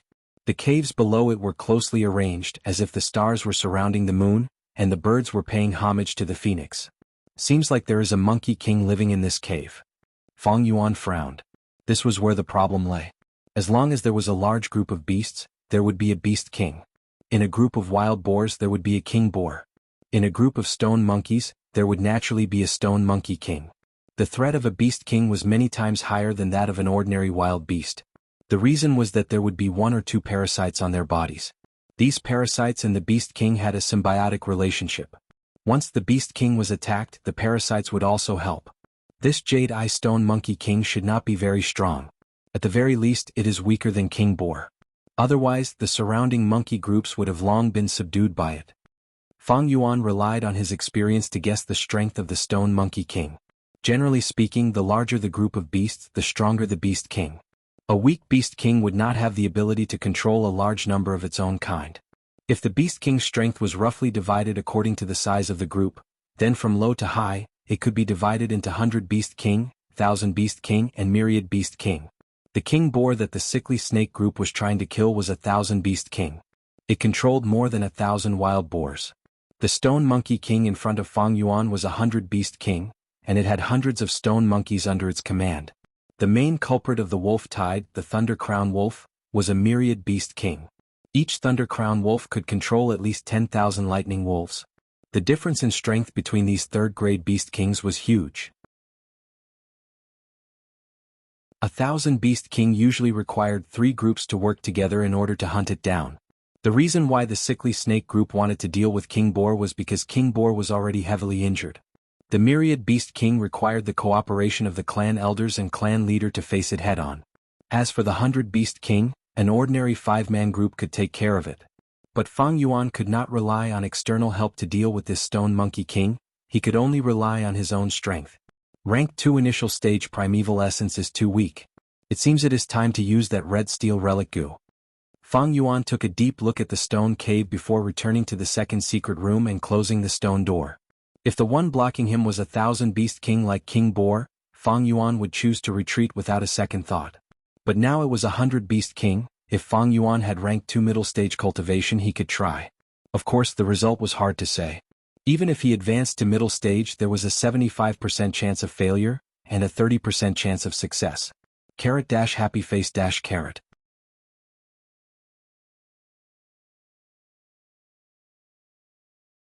Chapter 117. The light membrane shone brightly, and on the light red primeval sea, waves rose and fell, tides rose and fell. On the sea surface, 2 plump liquor worms were drinking water. In the air above the sea, the black ladybug-like black boar goo was circling around the hovering red steel relic goo, flapping its wings as it flew. The white jade goo was like a cobblestone, sinking into the depths of the sea, motionless. The spring-autumn cicada concealed itself, still sleeping and recuperating. It's time. Fang Yuan willed and the waves rose. A surge of primeval essence rushed upwards, pouring into the red steel relic goo. The red steel relic goo immediately flew up, emitting a scarlet red light.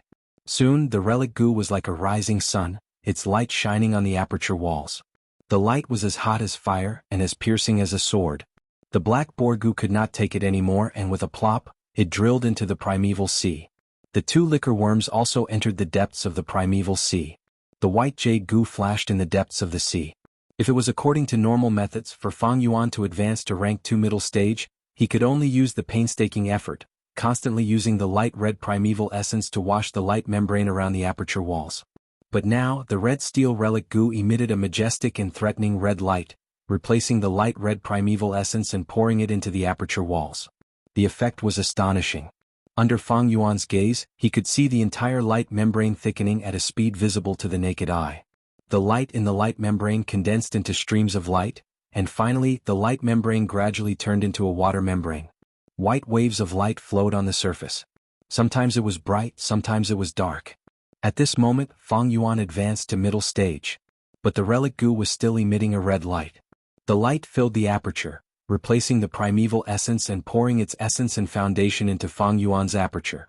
The water membrane completely accepted it, and the light rippled like water, flowing more and more smoothly.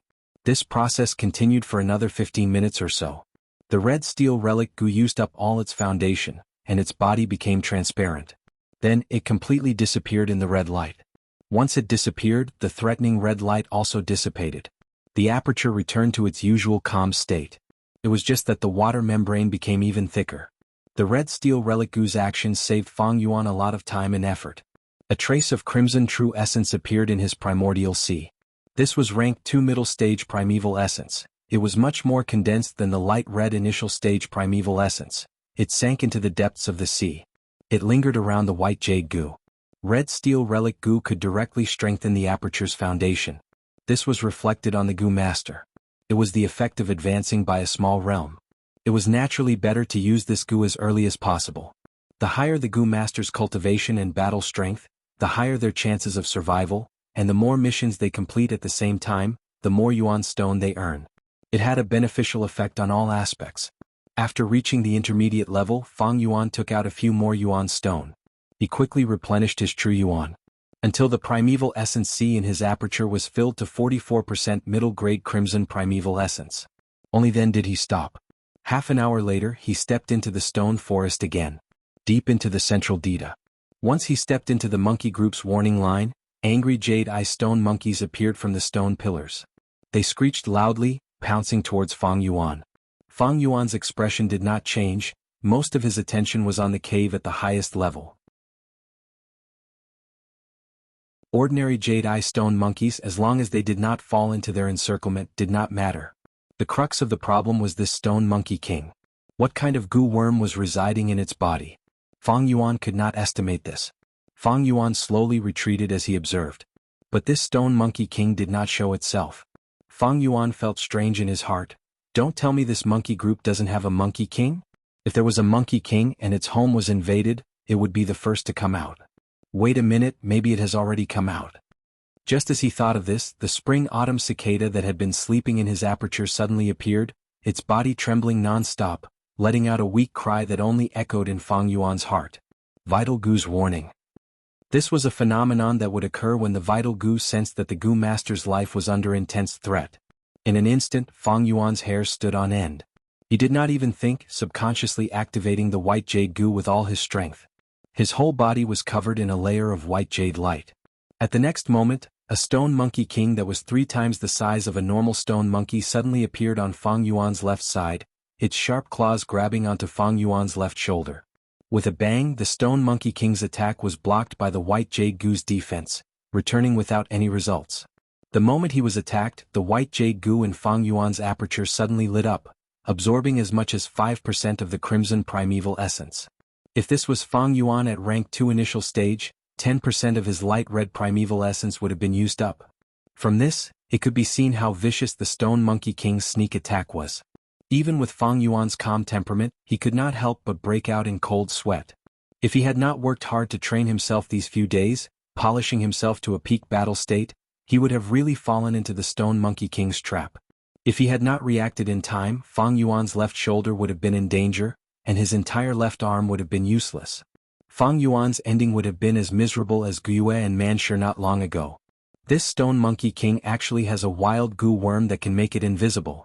Fang Yuan quickly retreated. He did not have the ability to detect invisible goo worms, and immediately fell into a disadvantage. That stone monkey king seemed to be more cunning than ordinary stone monkeys. After missing its attack, it hid its body again and no one knew where it went. This undoubtedly brought a huge psychological pressure to Fang Yuan.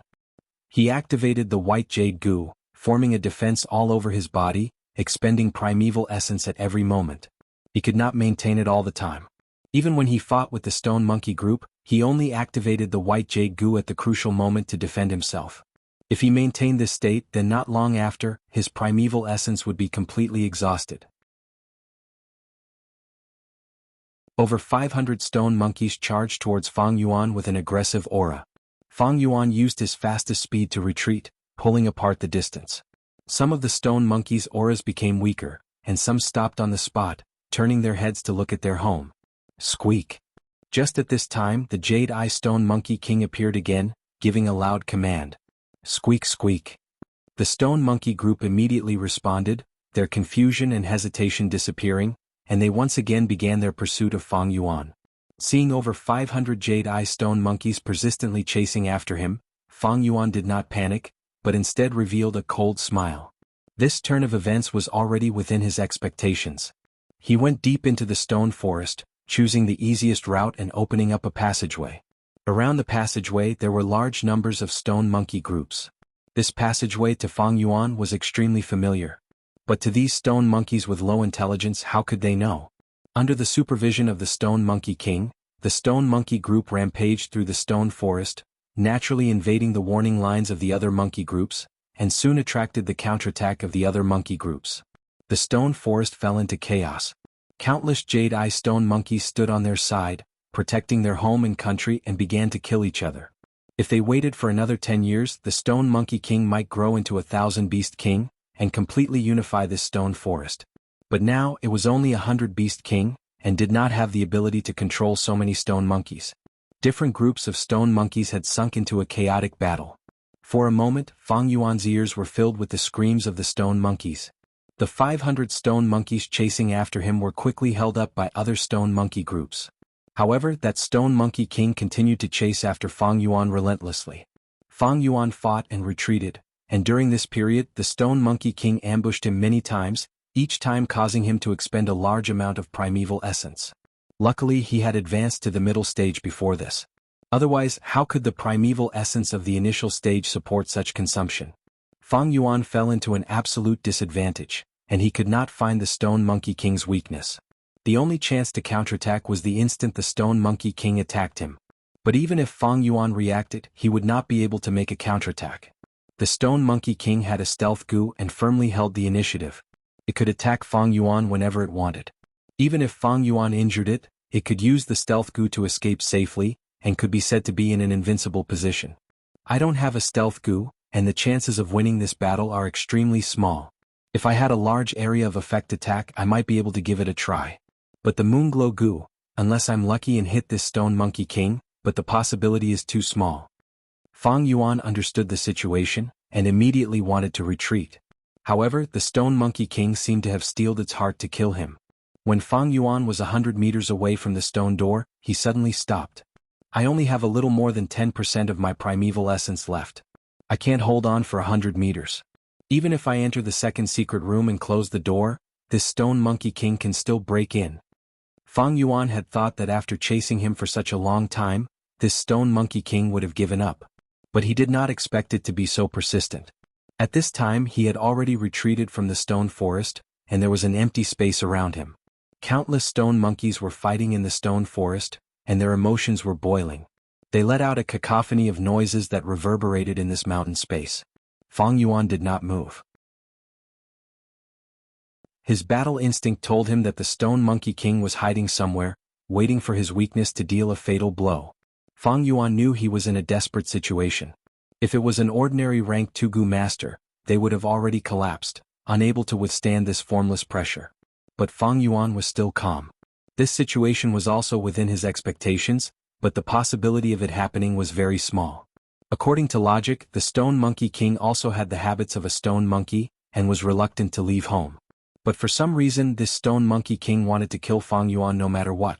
Since I chose to take the risk, I have to be prepared to pay with my life. Fang Yuan's eyes flashed coldly, and he started to take off his clothes.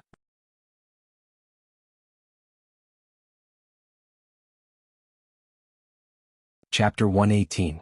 10% primeval essence is only enough for 2 moon blades or 2 sneak attacks from the Stone Monkey King.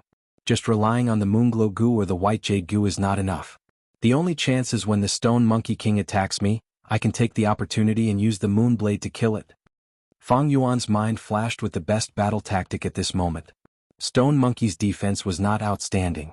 Since the Stone Monkey King chose this sneak attack method, it also exposed its weakness of low defense. 1 moonblade could kill 5 to 6 Jade-Eye Stone Monkeys. Even if it could not kill the Stone Monkey King, it could still heavily injure it. But don't think it is easy. It was very difficult to do this. Even if a group of goo masters came without a goo worm that could detect invisibility, they would still die on the spot. This monkey is crafty, not attacking at all. Is it waiting for my primeval essence to run out?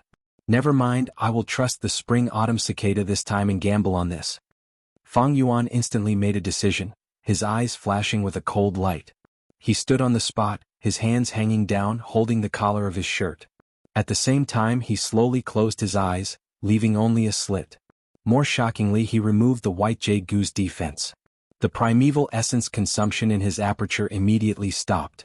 But at the same time, his body no longer had the protection of the white jade light. Stone monkey's angry cries and miserable howls could be heard from the stone forest, but Fang Yuan felt these sounds were getting further and further away from him. A kind of silence shrouded his mind. He was calmly waiting for the Stone Monkey King's attack. When it attacked, it would be the moment when the battle would be decided. Waiting. Suddenly the spring-autumn cicada in his aperture vibrated again. Crick. The next moment, an explosion sounded beside Fang Yuan's ear, and the Stone Monkey King suddenly appeared on his left. White jade goo. Fang Yuan's eyes shone with a bright light, the white jade light enveloping his whole body. Bam! The Stone Monkey King hit Fang Yuan's body with ferocious strength, almost causing Fang Yuan to stagger. The primeval essence in his aperture suddenly decreased by half, leaving only the other half. The crafty Stone Monkey King missed its attack. Escape immediately. Fang Yuan had no time to retaliate, but this was enough time for him to raise the shirt in his hand. Immediately he felt something in his pocket. A force dragged his shirt and ran outside. The jacket was not made of barbed wire. In order to prevent the jacket from breaking, Fang Yuan released his hands in time. Then he saw something wrapped in his jacket. They were scurrying around at an astonishing speed. Now is the time. A cold light flashed in Fang Yuan's eyes. The success or failure of this battle would depend on the crescent blade in his hand. His heart was as calm as ice. The Stone Monkey King was a wild beast after all. With its face covered, it instantly sank into a state of panic. It let out a squeak, calling for the help of the stone monkeys under its command. At the same time, it kept changing directions with its top on its head, making sudden turns and scurrying in all directions. A blue moon blade flew diagonally towards him. It hit the Stone Monkey King. The Stone Monkey King let out a miserable shriek as it revealed itself. Its outer appearance was no different from an ordinary jade-eye stone monkey. However, it was 3 times bigger than them, and its eyes were glowing with a blood-red light. A long and deep wound extended from its chest all the way to its left thigh. Fresh blood continuously flowed out of its body. Although it did not die, it was already heavily injured, and the aura of death had already enveloped its entire body. It covered its wound in fear and hid itself again. Fang Yuan's jacket was cut by the crescent blade and fell to the ground with a long cut. However, the bloodstain still exposed the stone monkey's movements. It retreated in panic and did not continue to chase after Fang Yuan. If it did not deal with such a heavy injury, its life might not be guaranteed. Taking advantage of this time, Fang Yuan also retreated to the stone door. After using the crescent blade, only a little bit of true essence remained in his aperture, and his battle prowess dropped sharply. This battle seemed to be a draw, but in reality Fang Yuan had won. The Stone Monkey King's injuries would not recover in a short time. The more blood it lost, the weaker it would become.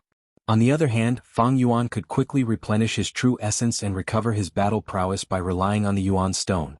Even if he did not have a goo worm that could detect invisibility, and also did not have a large area of effect attack, with his rich battle experience and his iron will, Fang Yuan was able to win against the strong despite being weaker.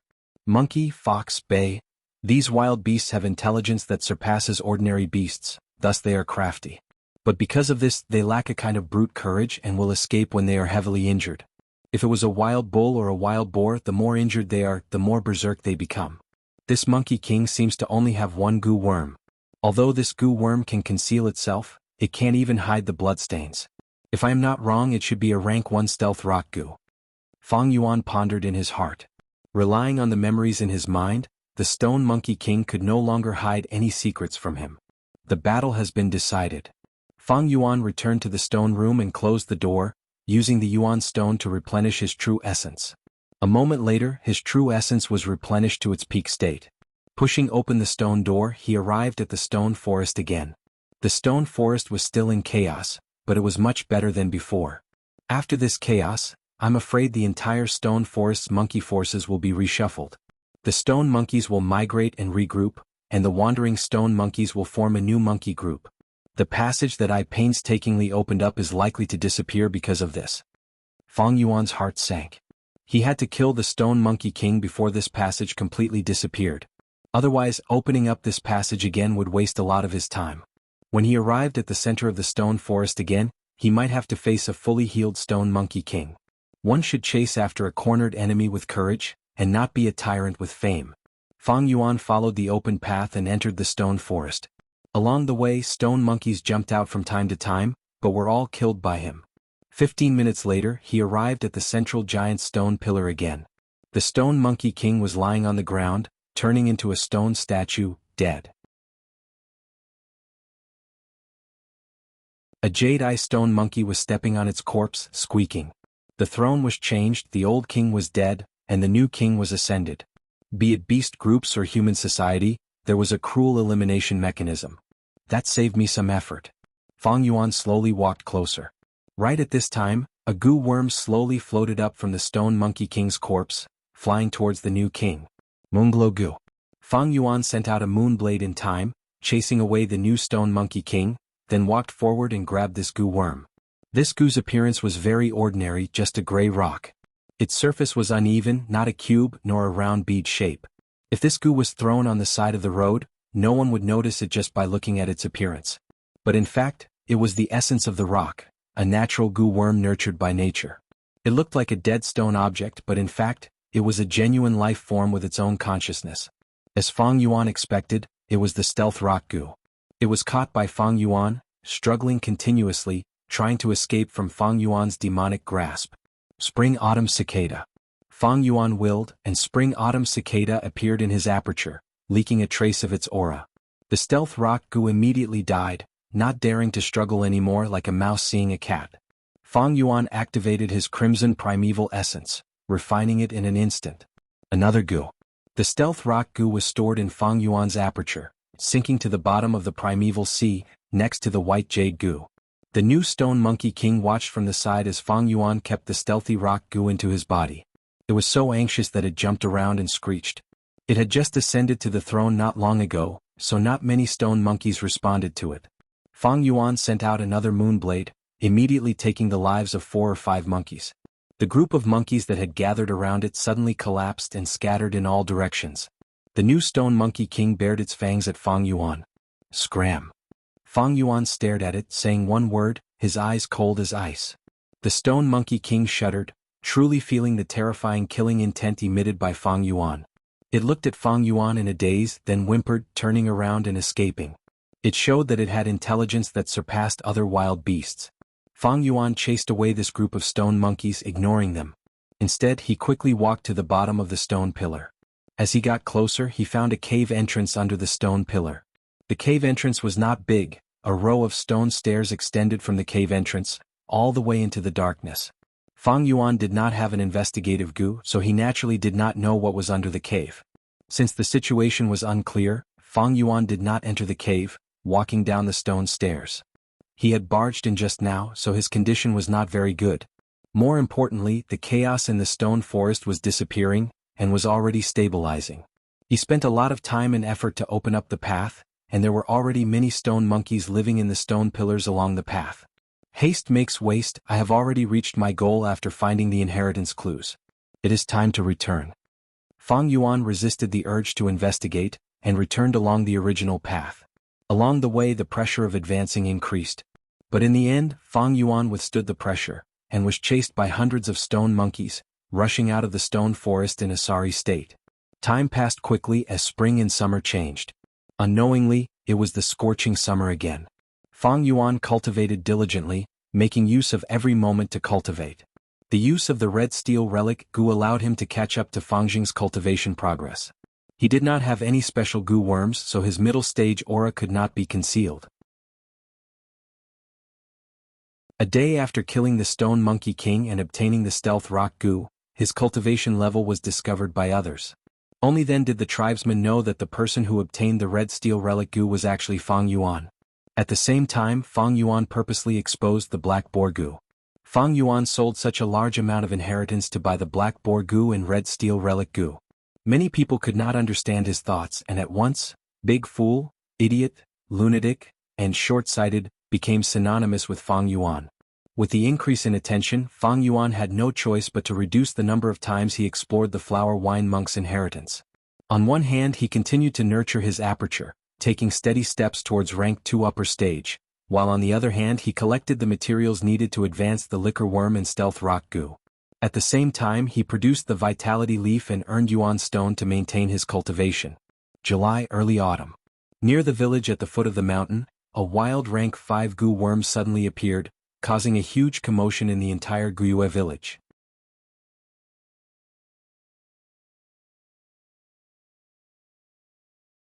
Chapter 119. The atmosphere in the hall was extremely heavy. *******. The group of elders sat silently, their expressions either cold, gloomy or heavy. Clan leader Guyue Bo sat on the main seat, unable to conceal the worry in his eyes. 3 days ago, a river-swallowing toad appeared near the village at the foot of the mountain. This toad seemed to have swam upstream from the Yellow Dragon River, and unintentionally landed here. It is currently blocking a river channel and sleeping inside. If we let it go, the village will be in constant danger. Elders, do you have any good ideas to drive this toad away? The clan elders looked at each other, no one spoke for a moment. The river-swallowing toad was a rank 5 gu with great power. When it opened its mouth, a river would flow. If this matter was not handled well and it was angered, half of Qingmao Mountain would be flooded, and the entire village would be washed away. After a long silence, Guyue Lian spoke. This matter is very serious and needs to be resolved as soon as possible. Once the news is leaked, there might be people with ulterior motives sneaking in and provoking this river-swallowing toad to harm our Guyue clan. Elder Qi Lian is right. Guyue Mo-chin nodded. Although he was Guyue Lian's political enemy, at this crucial moment of life and death for the village, he completely let go of his prejudice. After a pause, he continued, there is another more serious situation. Once the river-swallowing toad floods Qingmao Mountain, the wolf nest will be submerged. To escape, the wolf pack will naturally migrate up the mountain. At that time, the wolf tide will erupt earlier. We will have to fight with countless wild beasts for living space on the mountain top. The clan elders heard this. Their faces turned pale. Guyue Bo added in a heavy tone, everyone, don't forget the foundation of our village. Back then, the first-generation ancestor established the village here because of the spirit spring beneath our feet. Once the water floods Qingmao Mountain, this spirit spring will be destroyed. What should we do? Sigh. Even if we resist the beast tide and survive on the mountain top. After the flood recedes, the spirit spring will disappear, large numbers of beasts will die, and the surroundings will become barren. Our cultivation resources will be severely lacking. If we're going to die together, why don't we ask for help from the Xiong clan village and the Bai clan village? We're all 3 grasshoppers tied to the same string. I don't believe that they won't do anything. The elders whispered to each other in panic. Some people were already thinking of asking for reinforcements. It's too early to ask for help now. Guyue Bo shook his head and rejected the idea immediately. Now is not the most difficult time. Back then, when the first-generation ancestor had just established the village, a rank 5 blood river python attacked the village. He was killed by the first-generation clan leader. Compared to the blood river python, the river-swallowing toad is much cuter. It has a gentle temper and doesn't offend any mortals. Only when it sensed the aura of other gu worms would it be vigilant. Only after suffering heavy injuries would they become enraged and spit out water. By chance, I once heard the previous clan leader mention this. There are rumors about the river-swallowing toad. In the hall, Guyue Bo spoke with fervor and assurance. The voice was slow. All the elders listened attentively with nervous and flustered expressions on their faces. He couldn't help but relax. As expected of the clan leader. Guyue Yaoji sensed the change in the atmosphere and looked deeply at Guyue Bo, praising in her heart. According to what Lord Clan Leader said just now, driving this river-swallowing toad away is not a difficult matter. An elder said. You can't say that. Guyue Bo shook his head. These are only rumors. I haven't seen it with my own eyes and there's no evidence of it. This is an important matter and cannot be careless. I think we should send a group of gu masters to try it out. All the elders nodded. Guyue Lian said, to do this, only my chief faction can do it. If he can't do it, I'm afraid no one in my clan can. Everyone knew who Qi Lian was talking about and agreed. Clan leader Guo smiled. Since it is so, then let's send the Qishan group. It was the beginning of autumn and the weather was gradually cooling down. Fang Yuan sat alone by the window in the tavern, quietly tasting his wine. The manager of the tavern stood beside him, bowing and groveling. Shopkeeper, a few days ago I asked you to inquire about bitter shell wine. Have you found anything? Fang Yuan asked. Fang Yuan was only lacking a portion of bitter shell wine to refine the liquor worm. However, bitter shell wine was hard to find, and because of the red steel relic Gu, he was the center of attention. Wherever he went, people would point fingers at him. Thus, he couldn't inquire about the bitter shell wine. It was only in these few days that the commotion gradually subsided. Maybe after extreme misfortune comes bliss. Fang Yuan unintentionally found some clues about the bitter shell wine. The shopkeeper quickly replied, reporting to young master, the bitter shell wine you wanted me to inquire about, someone had drunk it in by clan village. The raw material of this wine is a kind of shell from deep pools. This kind of shell was completely black, and there were circles of white veined patterns on the shell like tree rings. We call it bitter shell. Ordinary shells can be brewed into pearls. It swallows the sand and stones in the water, but can only dissolve the sand and stones, turning it into bitter water. Someone pries open its shell and obtains this bitter water, using it to brew wine. The bitter shell wine brewed is both bitter and fragrant. It is very unique. Fang Yuan heard this and slightly raised his brows. That means Bai Clan village has this bitter shell wine? The shopkeeper quickly bowed. I can't guarantee it, I only heard people talking about it occasionally. But to be honest, Bai Clan village is truly famous for its white liangya. This wine, together with my clan's green bamboo wine and Xiong clan's bear gall wine, are known as the three wines of Qing Mao. Bitter shell wine. The servant felt that even if Bai Clan village had it, it wouldn't have much. Even if it doesn't have much, I still have to search for it. Fang Yuan thought. But this matter was troublesome. Bai Clan village had been showing signs of rising these years and was starting to shake Guo village's position as the traditional overlord. If Fang Yuan entered Bai Clan village without permission, he might be killed by the patrolling Bai Clan Gu masters before he could even see the village's main gate. But even so, Fang Yuan still wanted to try it. After all, this bitter shell wine was much more reliable than the green wormwood wine that was 100,000 li away. Coming back to his senses from his thoughts, Fang Yuan found the old shopkeeper was still standing beside him. He waved his hand. All right, you can leave, there's nothing for you to do here. The old man did not leave, his face showing a hesitant expression, wanting to say something but hesitating. Finally, he gathered his courage and said, Young master, can you take back this wine tavern? I and all the other workers want to work under you. You don't know, once the old owner returns he will take away half of our remuneration. Just by relying on such a small amount of primeval stones every month, it will be very difficult for us to support our families. Fang Yuan shook his head, his face expressionless. I have already sold this wine tavern to him. According to the agreement, I can't take it back. Moreover, I don't want to run this wine tavern business. You can leave. But, young master.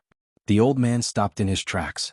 Fang Yuan frowned unhappily. Remember, I am no longer your young master. He had raised the salaries of these people. He only wanted to stir up their passion for work, to use them for himself. But these people thought he was easy to talk to, so they pushed their luck. Right now, he could only rely on selling vitality leaves to be self-sufficient. And he had always been troubled by the bitter wine. Why should he take back the wine tavern for these people? But young master, we really can't live on anymore. Please be merciful and have pity on us. The shopkeeper plopped down, kneeling on the ground. He begged bitterly. This noise immediately attracted the attention of the surrounding customers. Fang Yuan laughed coldly. He casually picked up the wine jar on the table and smashed it on the shopkeeper's head. There was a cracking sound. Immediately, the jar broke, wine splashed everywhere, and the old man's head was bleeding. You really think I don't dare to kill you? You blind thing, scram. Fang Yuan's eyes were cold. The shopkeeper was agitated by this killing intent, and his body trembled. He suddenly woke up and hurriedly retreated. No matter which world it was, there would always be a group of weak people, begging for the charity of the strong shamelessly and inappropriately. It was as if helping them was the demeanor of the strong, and not helping them was the wrong thing to do. Weak people should act like weak people, either accept their fate and be lowly like slaves or work hard and keep a low profile. The help that the strong gave to the weak was just charity when they were in a good mood. The weak didn't work hard, shamelessly begged the strong and still wanted a result, entangled. Then they deserved to be rejected. People who were willing to be weak and didn't work hard and only wanted to beg the strong were not worthy of sympathy. Shopkeeper, hurry and bandage the shopkeeper's wound. The waiters surrounded the old man with dirty blood all over his face and were in a mess. The old shopkeeper was just a mortal. Even if he was killed on the spot, it wouldn't matter. With this ending, the surrounding customers felt bored and retracted their gazes, continuing their conversations. Did you know? Something big happened recently. You mean that river-swallowing toad? Who doesn't know about this now? This is a rank 5 goo worm. If we don't handle it properly, we might face the danger of the village being exterminated. I heard that this river-swallowing toad feeds on water. When it is hungry, it opens its mouth and directly swallows a river. If it gets angry, it can flood Qingmao Mountain, and its power is extremely terrifying. We might all die. Then what do we do? Sai, let's see how the higher-ups of the clan handle this. We can't escape anyway. Where can we escape to? In the wine shop, there was a panicked and confused atmosphere. River-swallowing toad, ha. Fang Yuan listened, smiling in his heart. Fear was contagious, and the more it spread, the more fearful it became. Actually, the river-swallowing toad was very gentle and was not scary. It loved to sleep, and people often saw the river-swallowing toad drifting in the river. They would often lay on the water surface with their white bellies facing upwards, sleeping soundly. Sometimes when they woke up, they would swallow the river water to fill their stomachs. After they were full, they would continue sleeping. They had no interest in fighting and killing, and if they met an enemy, their first reaction would be to escape. Only when they were in a desperate situation and could not avoid it, would they brazenly retaliate. They had great battle strength, and when they opened their mouths, they could spit out a long river. The river water engulfed the land, and in an instant, it could create a swamp country. This river-swallowing toad should be asleep. Following the Yellow Dragon River, it unintentionally entered a tributary, and was brought to the foot of Qingmao Mountain by the waves. Fang Yuan guessed the truth.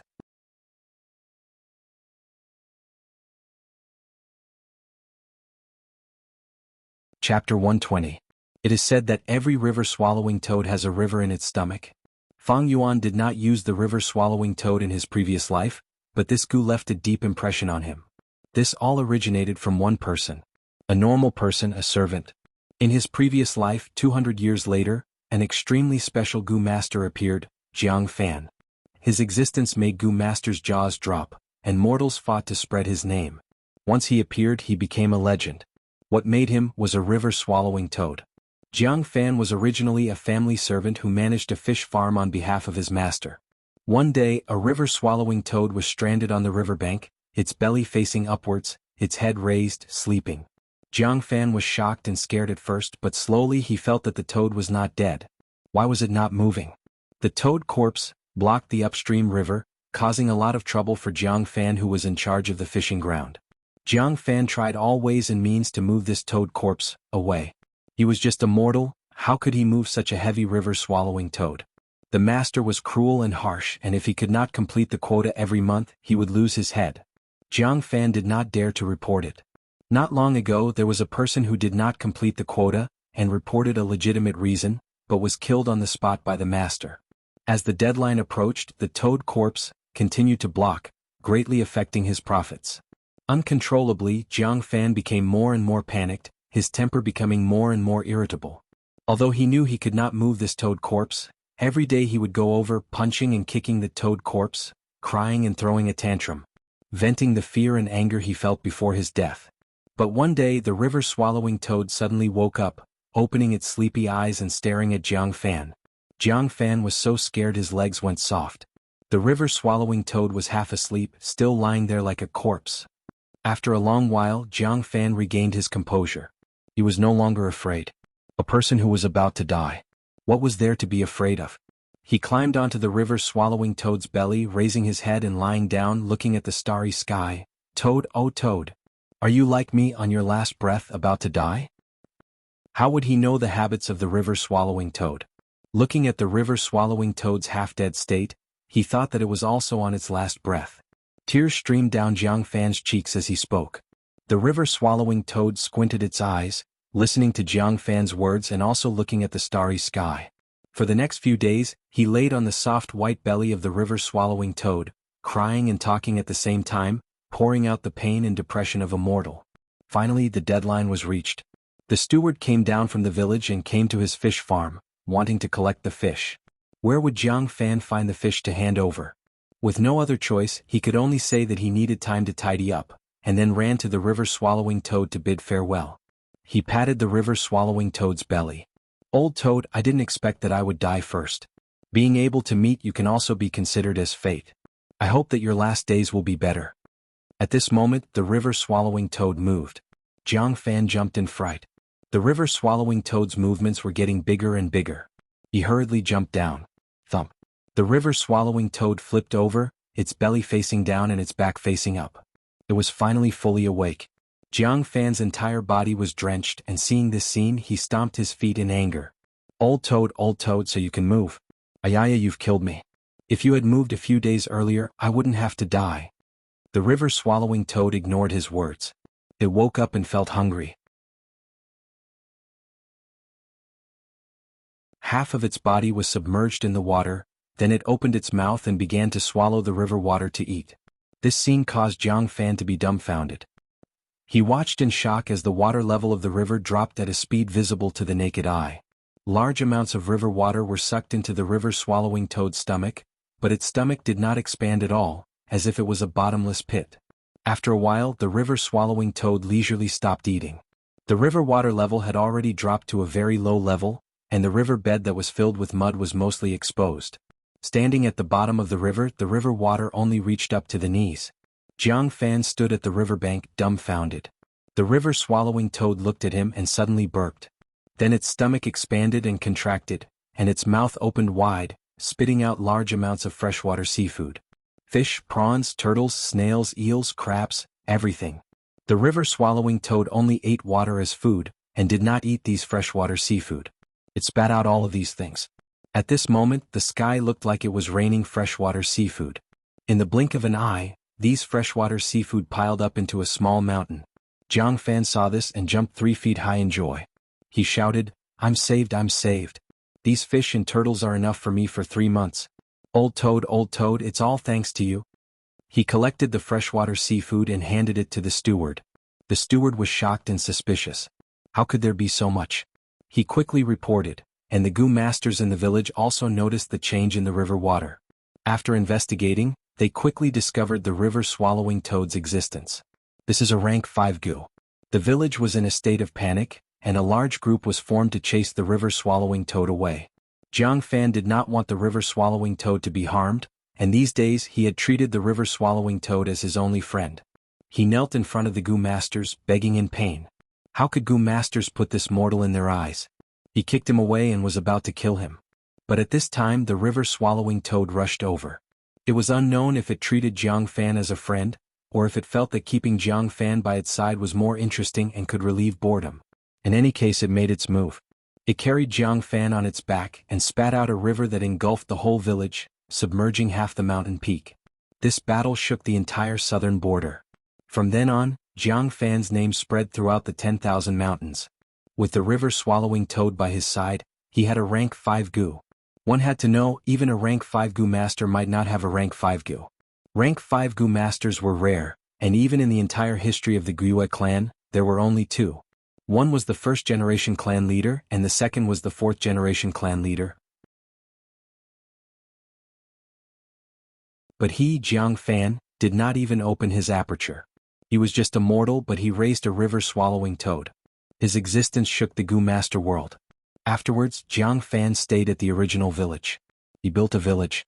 He was tolerant towards people and had sympathy towards mortals, and was determined to build a village where everyone was equal. A village without oppression. He became a flag, and the surrounding mortals in the village all rushed towards him.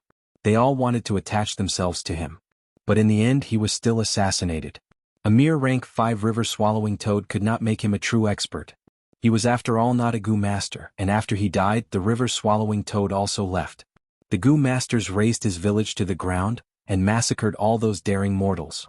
Jiang Fan used his mortal body to challenge the entire society's system, and naturally incurred the wrath of the Gu masters. I wonder if in this life because of my influence Jiang Fan will still appear. The reminiscence ended. Fang Yuan laughed. But Qi Shan could not laugh. His face was gloomy and he returned in defeat. The villagers at the foot of the mountain had been waiting for the Gu masters to solve this problem. But even the great Gu Shan himself could not solve this problem. This caused the panic in the villagers to spread rapidly. It reached a peak.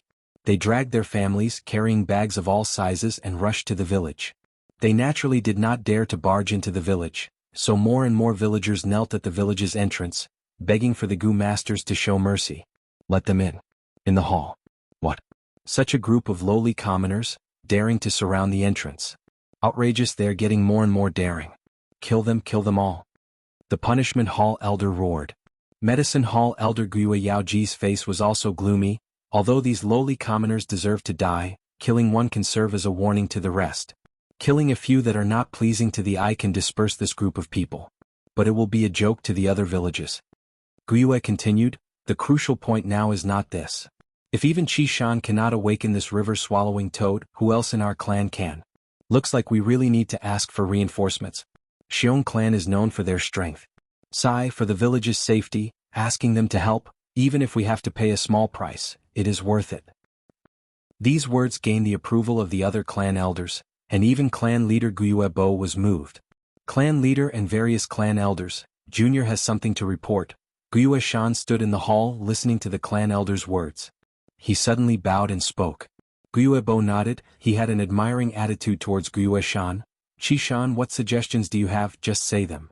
Qi Shan did not reply but asked instead, Lords, to awaken this river-swallowing toad, must we rely on one person's strength? Guyuebo said, according to what the previous clan leader mentioned, the river-swallowing toad has a gentle temperament and loves to sleep. Even if its body is awakened by someone, it will not get angry. Thus, we ordered you who has the greatest strength in the village to awaken it. But the result was a failure. Qi Shan then said, then clan leader, please bestow me a brute force longhorn beetle Gu. With the strength of this beetle, along with Junior's innate strength, I can definitely awaken this river-swallowing toad. You absolutely cannot use the strength of a Gu worm. Qi Shan had just finished speaking when an elder immediately rejected his request. The aura of a Gu worm will attract the vigilance of the river-swallowing toad. If this toad feels threatened and goes berserk, who will be responsible for the result? That's right. Guyuebo nodded. If you use a Gu worm, even if you awaken the river-swallowing toad, you will not be able to obtain its recognition. You must be alone and rely on your own strength to awaken it, only then can you obtain its recognition. Gu are the essence of heaven and earth, but their habits are similar to wild beasts. Wild beasts have their own territories, and when wandering beasts encounter the beast king of this territory, they will often engage in a battle. The winner takes the territory while the loser roams. The formation of the beast tide is also based on this habit of wild beasts. Strong beast groups will invade the surrounding territories. The weaker beast groups will be dragged out, forming the early stage of the beast tide. To drive the river-swallowing toad away, one must start from this habit. The river-swallowing toad is docile and does not like to fight. As long as it acknowledges the ability of the beast king of this territory, it will retreat. Thus, using Gu worms is not possible. The aura of the Gu worm will be sensed by the river-swallowing toad, and the consequences are unpredictable. Gathering everyone's strength is also not possible. Once there are too many people, even if the river-swallowing toad is pushed, it will not leave. Because this is the strength of everyone, it will not accept an unfair victory. Thus, the clan leader let Qi Shan make a trip. This is because his physical strength is the strongest in Guyue village. So that's it, I understand now. Qi Shan finally understood the whole story, cupping his fists. Since it is like this, then Junior will recommend a person to the elders. This person's strength is even greater than mine. Oh, who is it? There is actually such a person, why do we not know? Qi Shan, don't keep us in suspense, quickly say it. This person is Guyue Fang Yuan. Qi Shan said a name.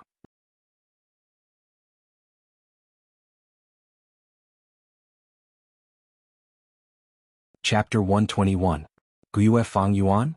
Hearing this name, the clan elders looked at each other. But they knew this person. In fact, ever since the beginning, Guyue Fang Yuan's name had been ringing in their ears. Especially after the awakening ceremony when he started his Gu master cultivation, this kid became even more troublesome, often causing trouble and attracting attention. Oh, I remember him. Some time ago this kid sold his parents' inheritance and bought a red steel relic Gu, right? An elder suddenly realized. Guiyue Lian and Guiyue Mo Chen heard this and their expressions turned ugly. If the red steel relic Gu was used by Qi Shan or Mo Yen, it could help one of them reach rank 2 peak stage, and they would be able to contend against Guiyue Qingshu. This was reflected to the higher-ups, and whether it was the Mo faction or the Qi faction, it was a political victory. But who could have thought that this prodigal kid would ruin their plans? But speaking of which, this kid does have some strength. Back then on the stage he broke the Jade Skin Gu's defense with 2 punches and beat Fang Jing to the ground, becoming the top scorer. An elder recalled. This time, it was clan leader Guiyue Bo's turn to show a trace of embarrassment. Guiyue Fang Jing was specially nurtured by him. Fang Jing's failure, in a sense, was his clan leader's failure. As long as one entered the system, anyone would be labeled as a faction. There were neutral factions in politics, but there was no such thing as a faction-free person. But in terms of strength, I'm afraid his strength cannot compare to Qi Shan's, right? Qi Lian asked suspiciously. Qi Shan replied respectfully, clan elders might not know, but Fang Yuan not only bought the red steel relic Gu, he also bought a black boar Gu. These few months he has been buying wild boar meat to feed the black boar Gu and increase his strength.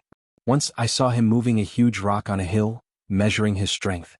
Once I saw him moving a boulder on a hillside to measure his strength. But from what I saw, I don't know how much strength he has at his maximum. But from what I saw, I know his strength will not lose to mine. I see. I didn't expect Fang Yuan to have grown to such an extent. Guiyue Bo nodded. Then let's order Fang Yuan's group to try again. Hearing this, the Internal Affairs Hall elder stood up from his seat with an awkward expression. He stood up and said, Lord Clan Leader, please allow me to report. This Fang Yuan is currently alone and has yet to join the team. What does that mean? Guiyue Bo frowned slightly. It's like this. Ever since the first beast tide, the group he was in was almost completely annihilated, and he was the only survivor. The Internal Affairs Hall elder replied. Even if that's the case, why didn't you include him in the reorganization? An elder asked curiously. Sigh. The Internal Affairs Hall elder sighed deeply. I've also warned him about this, but he has no intention of joining the team. To be honest, I don't like this kid. He's the best at playing tricks. I'm afraid he's lost his fighting spirit after inheriting that inheritance. Playing tricks? That's impossible. If he doesn't have a team, how can he complete the clan's monthly missions? An elder asked suspiciously. The Internal Affairs Hall elder's face completely darkened. He takes on the mandatory missions every month. But he fails every time. His track record is the worst I've ever seen. Almost all of them are mission failures. I've talked to him a few times, but he's still doing things his own way without any remorse. But he didn't violate the clan's rules, so I have no qualms in punishing this kind of stubborn and crafty kid. The elders looked at each other. They had never seen a younger generation who didn't seek to improve himself. The more missions he failed, it meant that his future in the clan was smaller. This kid is muddle-headed, simply stubborn and crafty. He's destroying his own future. If I have such a mischievous younger generation, I'll directly slap him to death. All right. Guiyue Bo raised his hand, stopping the elder's whispers, his expression unreadable. Guiyue Bo's gaze looked around, finally stopping at the Internal Affairs Hall elder. Enforce the order, Guiyue Fang Yuan, go to the river swallowing toad and let him help. This kid is stubborn and unruly, and he's used to being free and undisciplined. He needs to be polished. If he fails, we can use this to punish him. Yes, Lord Clan Leader. The Internal Affairs Hall elder quickly replied. The wine tavern was bustling with noise. Do you know, just now the clan sent the Qi Shan group to the foot of the mountain, but they returned in failure. The villagers at the foot of the mountain are blocking the entrance of the village, kneeling on the ground. These lowly commoners have no knowledge at all. What is the river swallowing toad? It's a rank 5 Gu. Do they really think they'll be safe hiding in the village? Although they said so, the atmosphere of panic was getting thicker and thicker. These Gu masters were forcing themselves to calm down. Fang Yuan listened for a while longer, but there was no new information. Just as he was about to leave, a person walked into the wine tavern. His body was tall and sturdy, and his upper body was scarlet red with bulging muscles. It was Guiyue Shan. The discussions in the wine tavern immediately stopped, and countless gazes landed on Qi Shan. Qi Shan did not care about these gazes, only sweeping his gaze around and seeing Fang Yuan. So you're here. Under everyone's gaze he walked to Fang Yuan. Let's go, the clan has already given the order, we'll talk about the details on the way. First, follow me to the foot of the mountain. Fang Yuan's gaze flashed, he could not refuse such an order. Moreover, even if he faced the river-swallowing toad, the danger was not high, so he nodded and agreed. Only after Fang Yuan and Qi Shan left the wine tavern, did the wine tavern become noisy again. Shopkeeper, the heavens have eyes. Look, this karma came so quickly.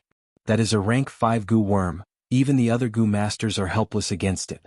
He is so young, wouldn't he just be throwing his life away? I had thought that young Master Fang Yuan would be different from the other gu masters, being able to empathize with us servants' pain and suffering. To think you are the same. Die, there is no pity in dying. Shopkeeper, your injuries are not for nothing.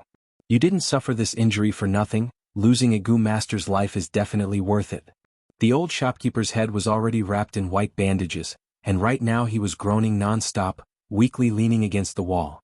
A few waiters surrounded him, trying to console him. A trace of resentment flashed in the old man's eyes as he listened to these words. Hearing these words, his mood became slightly better. But after listening for a while, he pretended to berate in a low voice, "All of you shut up, are these words something we can say? Aren't we afraid of losing our heads if other gu masters hear us?" The waiters laughed, "Shopkeeper, you are too careful. The tavern is so noisy, who would hear us talking so softly?" Just as they finished speaking, a gu master sitting closest to them interrupted. "I heard you." The expressions of the shopkeeper and the waiters changed drastically. They were terrified to the extreme. "Lord?" The old shopkeeper did not care about the dizziness in his head, and quickly went to the gu master to beg for mercy. This male gu master raised his hand, stopping him. "What you said is very good, I like it. Fang Yuan, this little bastard, his death is not to be regretted. Say something like this again, if you say it well, I will reward you greatly." The male gu master took out a yuan stone and smacked it, smacking it on the table. If Fang Yuan was here, he would recognize this person. It was the healing gu master from the small beast tide. Fang Yuan used the girl he loved as a shield, blocking in front of him. Because of this, he hated Fang Yuan deeply, and had not been able to resolve it. The waiters looked at each other in dismay. One of the more daring ones stared at the yuan stone on the table, his eyes staring straight at it. The male gu master's 3 companions, however, frowned, but they could not persuade him. He could only listen to the few employees scolding Fang Yuan as they fought to outdo each other. Early autumn. A beautiful scenery. In the forest, the leaves were deep and shallow. The green leaves reflected the yellow leaves, and the yellow leaves faintly contrasted with the red leaves. In the paddy fields, patches of yellow rice grains rippled with the autumn wind. In some lush green vegetable fields, the tender leaves were fresh and delicious. Fang Yuan sped along the mountainside, following the Qishan group to the foot of the mountain, and saw this rank 5 river-swallowing toad. His body was huge like a small mountain. It laid in the riverbed, blocking the river. The river upstream was filled with water, about to overflow. But downstream, the flow was almost cut off, with only a small amount nourishing the riverbed. The river-swallowing toad's belly was facing upwards, snow-white and delicate, covered with a layer of luster. Its back, on the other hand, was the color of a clear blue sky. It was also smooth, without the warts on a normal toad's back. It was currently lying down, snoring loudly. But it did not snore, sleeping peacefully and gently. Feeling its aura, the 2 liquor worms in Fang Yuan's aperture shrunk into a ball. The black boar gu swept away its cheerful mood, flying very low. The moonglow gu residing in his right palm retracted its light. Only the spring-autumn cicada was still sleeping peacefully. Fang Yuan also kept the moonglow gu into his aperture. As long as he did not activate these gu worms, their aura would not leak out. Placing them in the aperture was very safe. "Fang Yuan, the rest is up to you," Qishan said. On the way here, he explained most of the situation. Fang Yuan also approved of this method. Of course, the simplest method was to use the spring-autumn cicada. As long as the rank 6 gu worm's aura leaked out, this river-swallowing toad would flee in panic. Of course, this was also because the river-swallowing toad did not like to fight. If it was a violent gu like the blood river python, the spring-autumn cicada's aura would cause it to go berserk and attack crazily. Fang Yuan stood on the river bank trying to push it. The river-swallowing toad's skin was slippery, giving him a feeling that he could not exert any strength. Adding on its heavy weight, it did not budge at all. "Are you sure you can do it?" Crimson Castle said sarcastically. Fang Yuan ignored him, saying to Qishan, "Although I have the black boar gu to increase my strength, but in terms of strength I am only slightly stronger than you. But to move this river-swallowing toad, it is not impossible. I still need your help." "Oh?" Qi Shan immediately asked. Fang Yuan said slowly. Qi Shan showed a trace of doubt. "Then aren't we cooperating? Even if the river-swallowing toad wakes up, will it still acknowledge you and willingly admit defeat?" Fang Yuan laughed. "You don't have to worry about this. As long as you are a bit further away, making it unable to sense you, it will naturally work. It is after all a goo worm. Don't think it is that smart."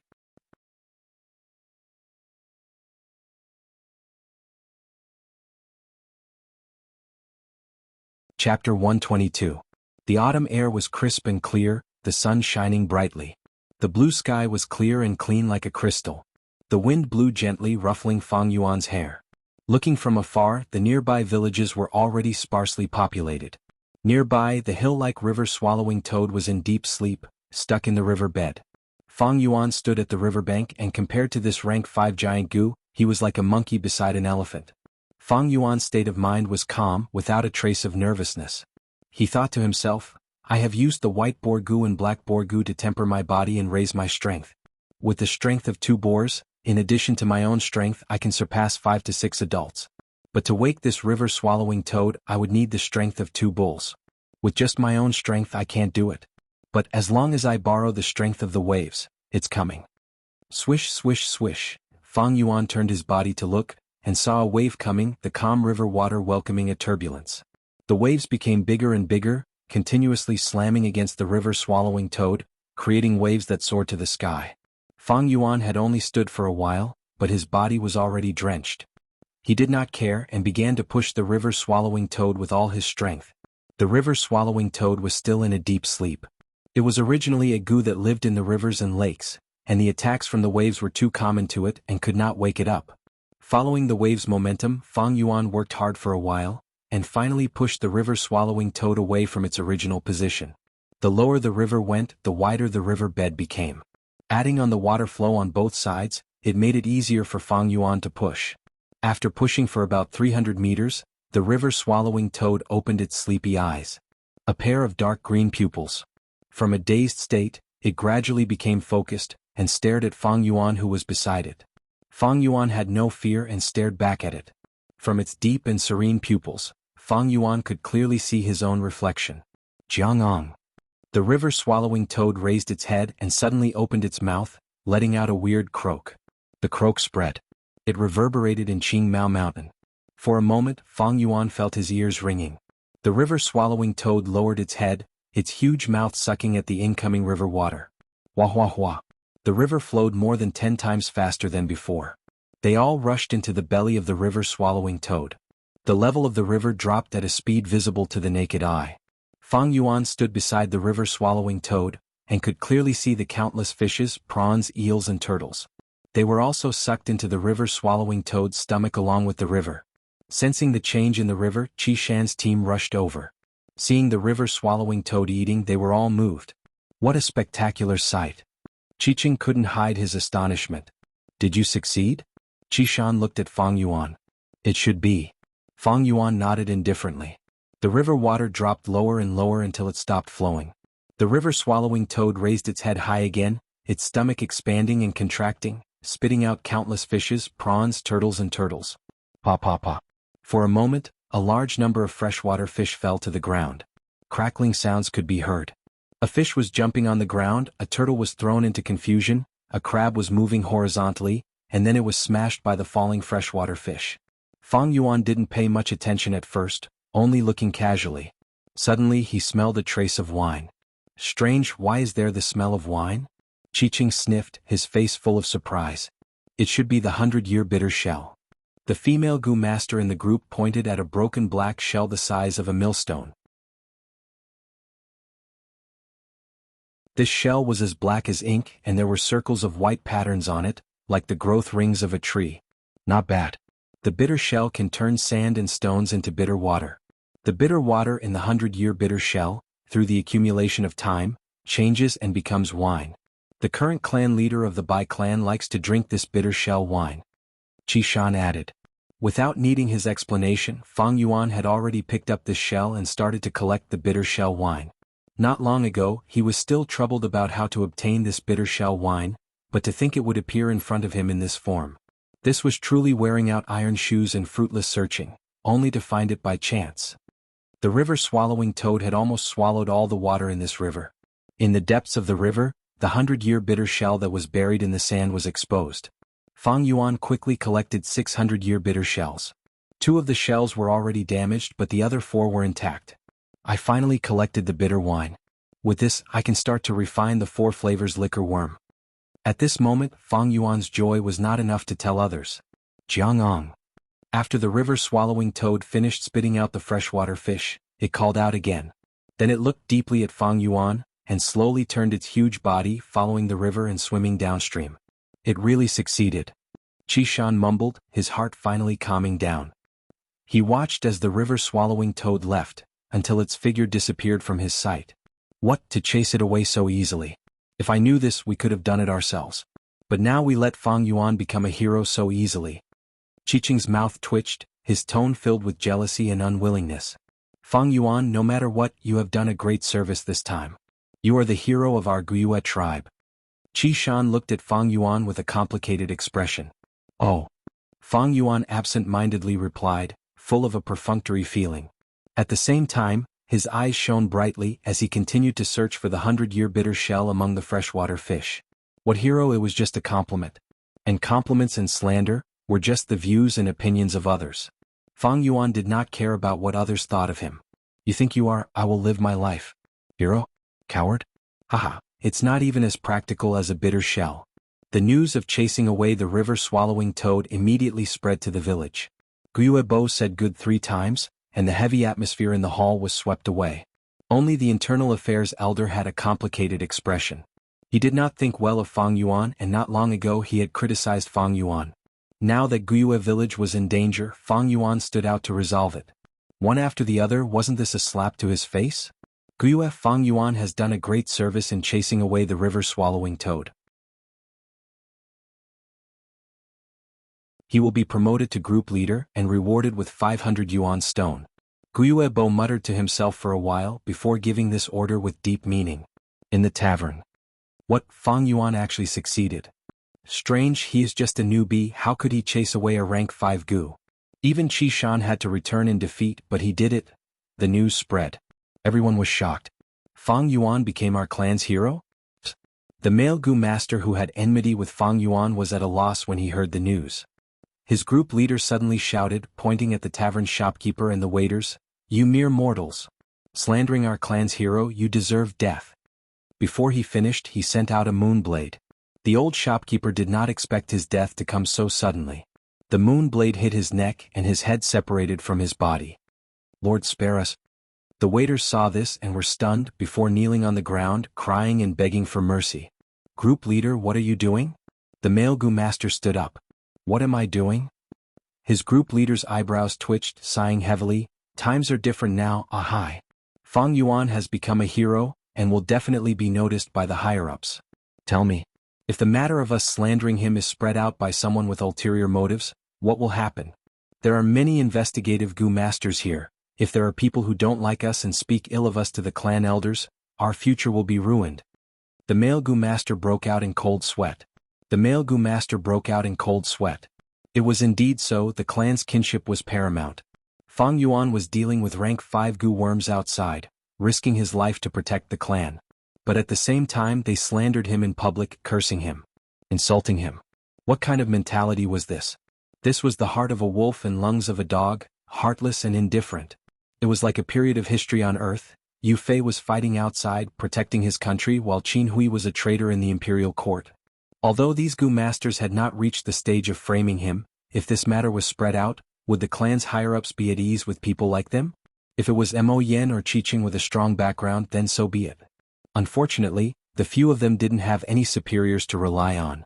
Climbing up in the system, it was nothing more than people squeezing and stepping on each other. If this matter was used by others, it would have a terrible impact on their future.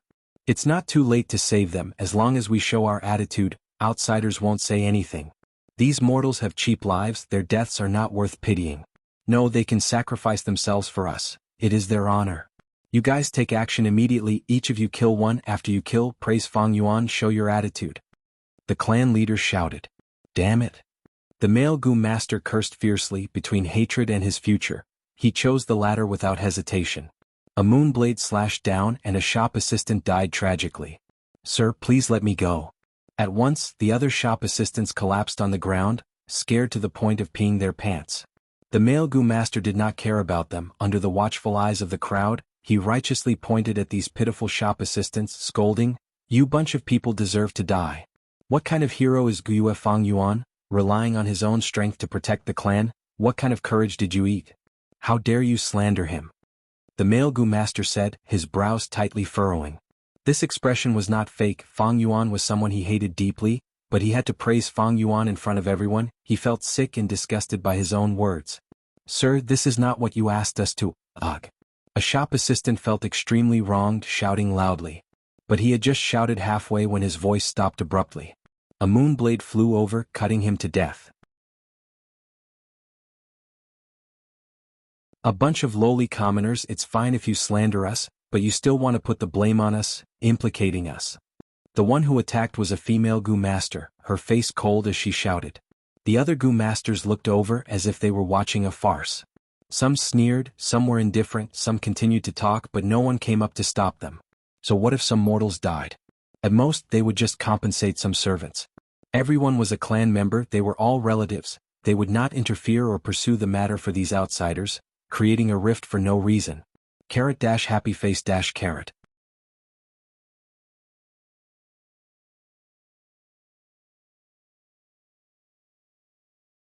Chapter 123. The Guyue Tribe. Xiongli stood at the top of the hill, looking at the Guyue stronghold in the distance, a complicated expression on his face. The autumn wind was cool and refreshing, blowing gently. At this moment, autumn had dyed the entire mountain range. The leaves were a mix of red and yellow, and wild fruits were everywhere. Only the green spear bamboo, as green as jade, still stood upright. Once upon a time, the Guyue clan was like the green spear bamboo on this mountain, evergreen all year round, the #1 overlord. But now he seems to be in dire straits. Xiong lips curled into a mocking smile. But very quickly he thought of his own clan's stronghold. The smile on his face flattened, and his heart became heavy. The rise of the Bai family village had already broken the old balance of Qingmao Mountain.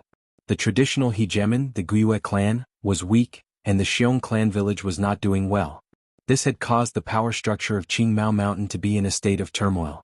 Xiongli knew that the only reason this problem had not completely erupted was because Wolf Chao was suppressing him from above. The three mountain strongholds had to work together in order to survive this wolf attack. Therefore, they had tacitly chosen to cooperate and temporarily put aside their past grievances. Once the wolf wave passes, the old structure of Qingmao Mountain will be broken. By Ning Bing, it has only been a few years, but he has already reached rank 3, truly terrifying.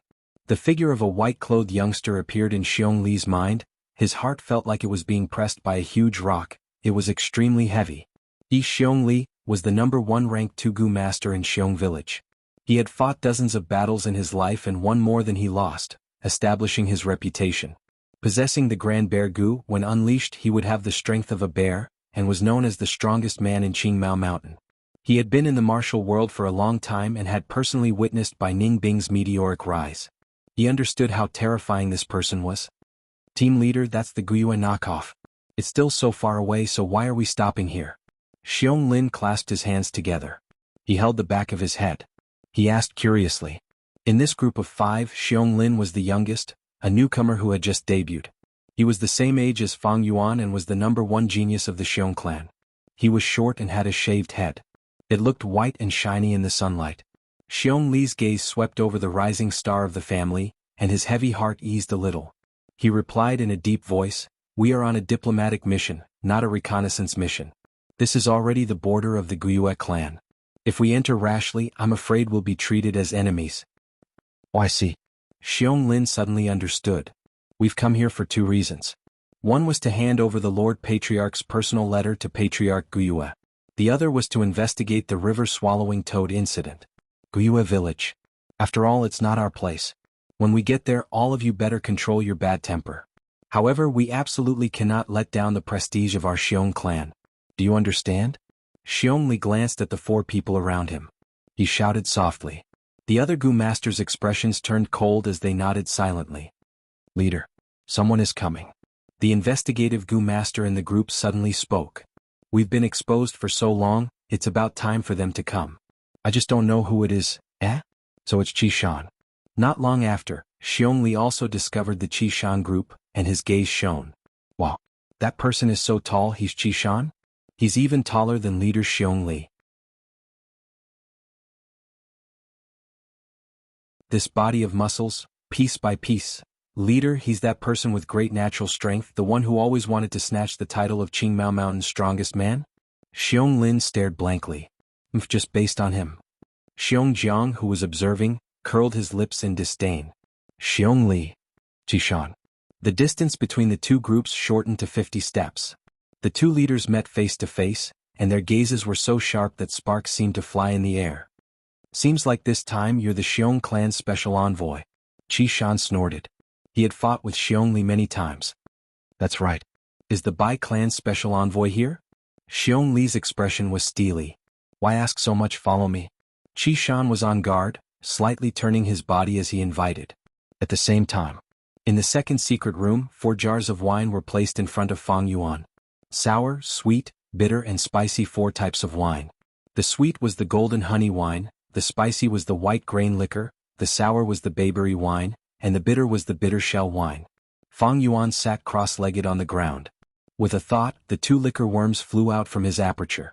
The process of fusing the 4 flavors liquor worm was slightly different from normal fusing.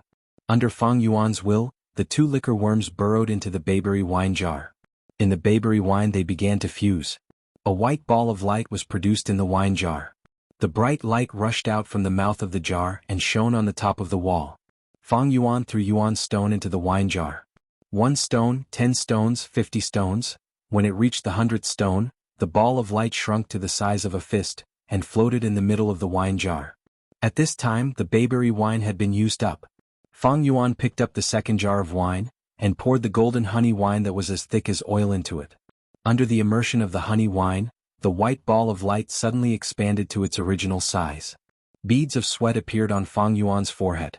He had to maintain the fusion of the 2 liquor worms' consciousness, so multitasking was very taxing. He continued to throw Yuan stone into the wine jar. With each Yuan stone, the white ball of light would shrink a little, until it was once again the size of a fist, reaching its limit. Fang Yuan repeated the same process, pouring in the bitter shell wine and white grain liquor. When the 4 jars of wine were completely consumed, the white light in the wine jar suddenly flourished and then disappeared. Success. Fang Yuan did not need to look at the wine jar to know that he had succeeded. He willed, and a goo worm flew out of the wine jar in a swaying manner. It was the 4 flavors liquor worm. Compared to the liquor worm, its appearance did not change much. It was only slightly larger than the liquor worm. It also resembled a silkworm with a pair of bright black eyes. The only difference was that the liquor worm's entire body was white and flawless, but this 4 liquor worm's body had 4 colors that were constantly changing. Red representing spiciness, blue representing bitterness, green representing sourness, and yellow representing sweetness. It made Fang Yuan involuntarily think of the neon lights on Earth. Phew! Fang Yuan let out a long breath. His luck was good this time. He did not fail and succeeded on his first try. He was afraid that if he failed, the liquor worm would be seriously damaged and one would die. Or the bitter shell wine would be used up. That would be troublesome. Fortunately, that did not happen. Goo masters use goo, raise goo, and refine goo. None of those were easy. In terms of refining goo, many goo masters had to go through a lot of trouble to find the recipe and gather the materials. The recipes were all different. There might not be a suitable one. Some goo masters would even spend more than 10 years to gather the materials. Even if they found the recipe and gathered all the materials. But if the refinement failed, the materials would be wasted, and all the effort and preparation would be wasted. Goo master cultivation is so difficult. Fang Yuan sighed deeply in his heart. Refining goo was considered easy in the early stages of cultivation. At rank 4 and rank 5, one might not even succeed once in 10 tries. The success rate of rank 6 was even lower than 1%. Every failure in the refinement of a high-level goo meant a huge loss of resources. But once it succeeded, the gains would be considerable. Take Fang Yuan's newly refined 4 flavors liquor worm for example. It could refine rank 2 primeval essence and advance by a small realm. Fang Yuan used a red steel relic goo. Advanced to middle stage. Now he used the 4 flavors liquor worm. That was upper stage primeval essence. This meant his battle strength would increase by 2 times. At the same time, it would nourish his aperture. Cultivation would be twice the result with half the effort. But everything has its pros and cons. Fang Yuan used the 4 flavors liquor worm to refine his primeval essence, which would lead to an increase in yuan stone expenditure. Just the income from selling vitality leaves was not enough to balance his cultivation expenditure. Next, I need to refine stealth stone goo into stealth scales goo. This is another expenditure. Every time a goo master refines, no matter if they succeed or fail, they would expend a sum of yuan stone. To refine the 4 flavors liquor worm, Fang Yuan had already expended over 400 yuan stone. After he chased away the river-swallowing toad, the clan rewarded him with 500 yuan stone. 500 yuan stone was enough for other goo masters to spend for a long time, but Fang Yuan used almost all of it here. Fortunately, he had sold his family assets and used more than half of it to buy the red steel relic goo, so he still had some money left. In the short term, he did not need to worry too much. Only this stealth scales goo needed to be refined. After Fang Yuan killed the Stone Monkey King, he obtained this stealth stone goo. But this goo lacked practicality. It could only conceal itself. That is to say, after Fang Yuan used it, his torso, head and hair would all be concealed, making others unable to see them. But the clothes he was wearing, the wrist guards and leg bindings, and the bamboo shoes he was wearing would still be there, visible to the naked eye. The Stone Monkey King did not have this concern. It was a wild beast and did not need clothes. But Fang Yuan was in an awkward situation. To display the best effect of the stealth stone goo and make others unable to see him, he had to take off all his clothes. If he did not take them off, even if he was invisible, others would still discover a set of walking rank 2 goo master martial attire. The stealth stone goo was only a rank 1 goo, but when it advanced to the rank 2 stealth scales goo, this problem would be solved. The stealth scales goo could make a goo master's clothes invisible. If the Stone Monkey King used the stealth scales goo, then even if Fang Yuan's clothes covered its body, they would still disappear.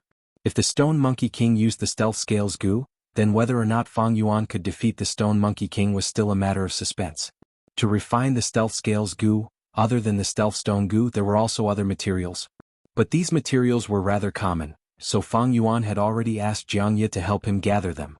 If I successfully refine the stealth scales goo, not only would it be much easier to enter and exit the secret cave, I would also be able to move freely in the wolf pack. With this life-saving method, I can attack and defend at will. Fang Yuan pondered. It was getting late, so he kept the 4 flavor liquor worm and returned it to his aperture, leaving the cave entrance and heading towards the village. He had successfully chased away the river-swallowing toad, and immediately became the focus of everyone's attention. It was not convenient to move around these days, so he had some reservations. If he stayed in this secret cave for too long, it would arouse the suspicions of others. At the entrance of the village, a contest of strength had already ended. Xiong Li's group stood proudly, while Qi Shan's group and the goo masters guarding the entrance all had solemn expressions. Xiong Li's body was not as tall as Qi Shan, but right now his gaze carried a sense of superiority. He slowly said, "Qi Shan, you are indeed born with great strength and have talent. But I have the brown bear innate strength goo, and have already nurtured the strength of a bear. You saw the result of the battle just now. You are still not my match. You want the title of Qing Mao Mountain's strongest man, dream on?" At the side, Xiong Jiang snorted coldly. Qi Shan's face was ashen. He knew that the other party had purposely challenged him, and his actions were filled with political intentions. Right now, he had lost, and it was no longer a personal matter, but a humiliation to the Guiyue clan's name. What's there to be proud of beating me? You guys don't know, but I am no longer the strongest person in the clan. If you have the ability, then beat Fang Yuan first. Qi Shan had no choice but to bring up Fang Yuan. Oh, Fang Yuan? I heard that the Guiyue clan has produced an A-grade genius called Fang Zheng. Who is Fang Yuan? Xiong Li asked curiously. Qi Shan snorted coldly and answered, Fang Yuan is Fang Zheng's brother. He is also gifted, having great strength from birth, and at the same time he has a goo worm to increase his strength. Earlier, the rank 5 river-swallowing toad was pushed 100 steps away by his strength alone. If you don't believe me, you can go to the village and ask around. Xiong Li's group's expression changed. Rank 5 river-swallowing toad. Fang Yuan. This name was immediately engraved in their hearts.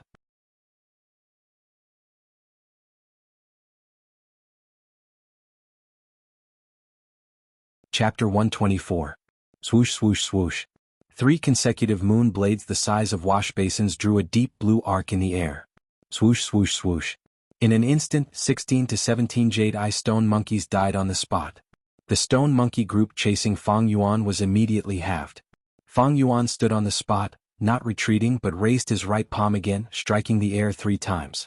Another 3 moon blades crashed straight into the group of stone monkeys.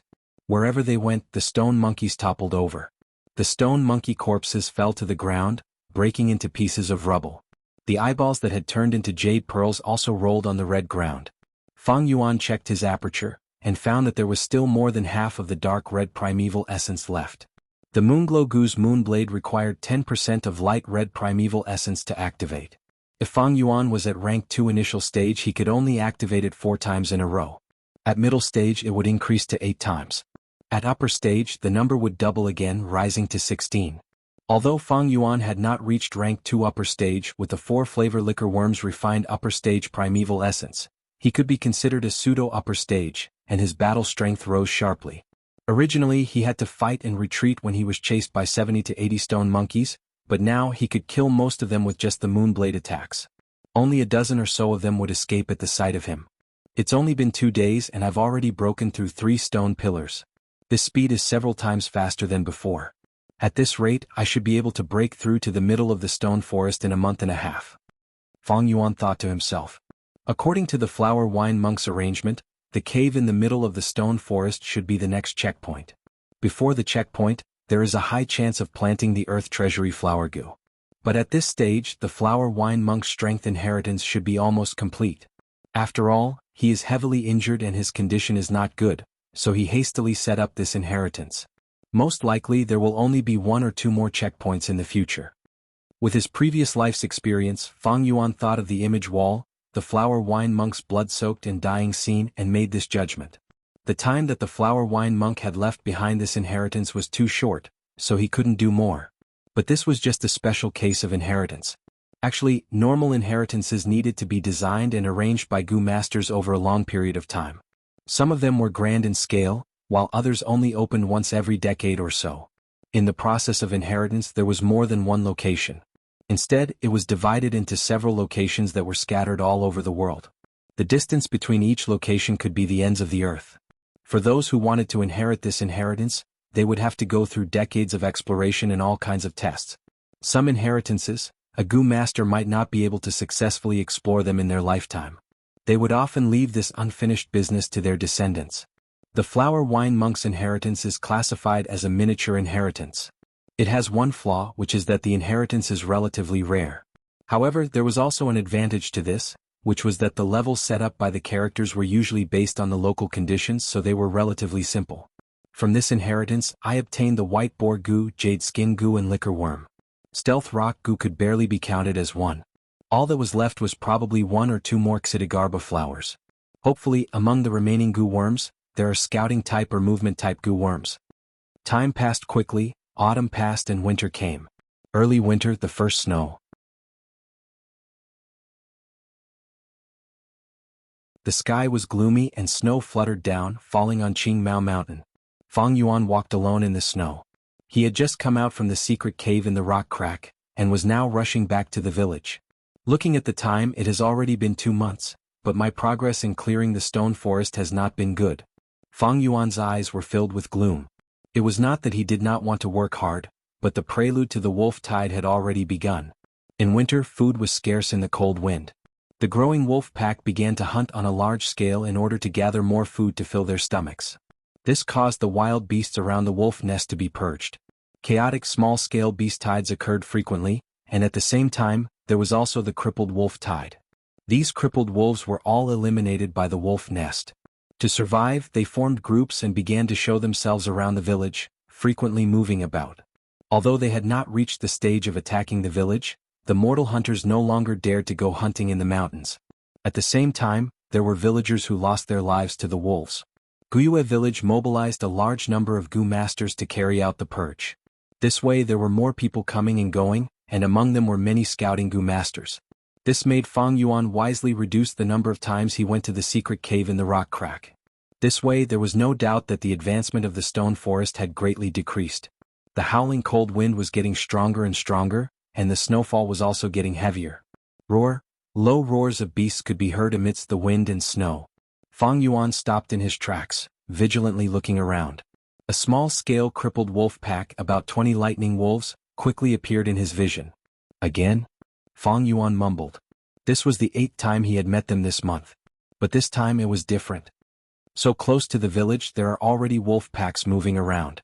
Looks like the clan's Gu masters will attack more frequently. The secret cave in the rock crack is not far, looks like I can't go there for the next few days. Thinking of this, Fang Yuan's heart sank. The journey was difficult, there would always be some wind and snow in this world, stopping people from moving forward. Gu Master Jinren walked elegantly. The wolf pack quickly surrounded Fang Yuan. Roar roar roar. They growled and pounced towards Fang Yuan. Moonglow Gu. Fang Yuan's heart moved and a moon blade flew out. The eerie blue moon blade split the wind and snow, hitting the crippled wolves consecutively. 3 were killed in an instant, and when it reached the 4th, the crippled wolf suddenly rolled on the ground, cunningly dodging the moon blade. These crippled wolves, although most of them were missing arms or legs, or were blind or missing a tail, they had rich battle experience and were extremely cunning. If a normal rank 2 middle stage Gu master met with such a pack of crippled wolves, especially after being surrounded by them, his life would be in grave danger. But Fang Yuan was not afraid in the face of danger. His rich battle experience and the high-level dark red primeval essence refined by the 4-flavor liquor worm were his trump cards. Kill kill kill. Under the siege of the crippled wolves, he agilely moved, calmly dodged and decisively attacked. One by one the crippled wolves died in his hands. Soon the number of lightning wolves in the crippled wolf pack was reduced by half. Howl. An alpha wolf let out a mournful howl, and the wolf pack immediately stopped attacking and started to retreat. This was the craftiness of the crippled wolves. Once they realized that Fang Yuan was a tough nut to crack, they decisively retreated, giving up on the idea of hunting Fang Yuan. These old wolves, sick wolves, injured wolves, although they did not have perfect bodies, but to be able to survive until today they had a set of survival wisdom. Fang Yuan stood on the spot, quietly watching the crippled wolf pack disappear into the wind and snow. His strength, if he could not expose it, he would not expose it. After confirming that the wolf pack had completely escaped, Fang Yuan squatted down and hurriedly collected the items on the wolf corpses. Wolf skin, wolf teeth and so on were all valuable. Although the market price was relatively low, but there was a lot of them. In these 2 months, Fang Yuan eradicated the crippled wolves, and relied on the spoils of war to earn a small sum of money. On the snow, the blood that flowed out of the wolf corpses was still warm. With the crippled wolves, although they had fallen to the ground, they were not completely dead, and there was still a trace of splendor in their eyes. In this nature all living things are fighting and surviving. It's not just humans. This world is a wonderful stage to use life and death. Fang Yuan sighed in his heart, mercilessly giving these dying crippled wolves one last stab. The battle power of a crippled wolf was already higher than 2 jade eye stone monkeys. With the cooperation of the wolf pack, their battle power would double. I can deal with these small crippled wolves, but if I were to deal with a large crippled wolf pack or a small healthy wolf pack in the future, I'm afraid there will be trouble. Fang Yuan faintly felt a sense of pressure. Next, when the wolf tide breaks out, the whole clan will be mobilized and I will naturally not be alone. From now on, if I want to hunt lightning wolves alone in the wild, I will need a scouting Gu worm or a movement Gu worm. Otherwise he might have perished in this wolf tide. The more experience Fang Yuan had, the more he could recognize his own shortcomings. With the 4 flavors liquor worm, his battle power had increased by a lot. With the Moonglow Gu and White Jade Gu, he could attack and defend, and with his previous life's accumulation Fang Yuan was not at the same level as Qing Shu, Qi Shan or Mo Yen. It could be said that he could barely stand in the top ranks of the rank 2 Gu masters in the clan. The reason why it was barely was because he was not a true upper stage Gu master, and his aptitude was only C grade, very limited. His battle power was already the best he could do, but to survive in the wolf tide, battle power was only one aspect. Scouting methods are indispensable. If I had a scouting Gu worm, I could sense the approaching wolf pack in advance and quickly leave, changing my route. Or I could use the Gu worm to run faster, escaping the wolves' encirclement and shaking them off, Fang Yuan thought. As long as he had one of these 2 Gu worms, his chances of survival would increase greatly. With 2 he could basically do it with ease. I hope the flower wine monk's inheritance has such a goo worm. If not, it's not a problem. According to my memory, every wolf tide, the 3 clans would work together to set up a battle merit board, and sell off the goo worms in their storage. Among them were many rare goo worms. At that time, I can even use the battle merit to exchange for goo worms from the Bai or Xiong clan. Fang Yuan planned in his heart and stood up. In this short period of time, he had neatly arranged his spoils of war, placing them in a bag and carrying it on his back. White snow fluttered in the air, quickly freezing the wolf blood and covering the wolf corpses. Look, Fang Yuan is back. He's carrying a bag. Did he go out to hunt wolves again? He's the one who saved our clan? It was just a coincidence. We all know the process, and if I had that much strength I could do it too. It's nothing. Fang Yuan walked into the village, and along the way passers-by turned to look at him. Some praised him, some were curious, and some were jealous. Fang Yuan. Qi Shan suddenly appeared at a corner and shouted.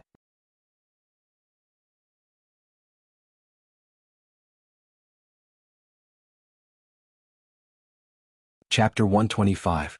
What's the matter? Fang Yuan looked at Qi Shan. Even in winter he was still bare-chested, his red skin emitting warmth, making people feel like they were leaning against a stove. The white snow fell on his body and melted in an instant. This was because there was a twin orifice stove goo in his aperture. Stove goo was a rank 2 goo containing fire energy and used for offense. Resisting the cold was only a side effect. Qi Shan's gaze was somewhat complicated. He stared at Fang Yuan and said in a deep voice, "Do you know that Xiong clan's Xiongli wants to compete with you in strength these days?" "I know." Fang Yuan nodded.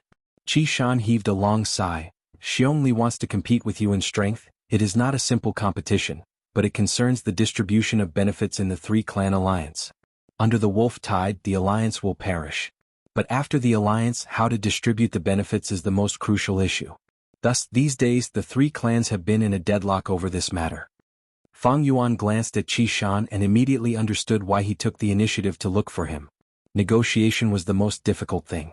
For the sake of benefits, the 3 clans would not take the initiative to give in, they would fight for every inch of land. The negotiation table was already filled with smoke, the flames of war raging like wildfire. The values of this world, one was strength and the other was familial love.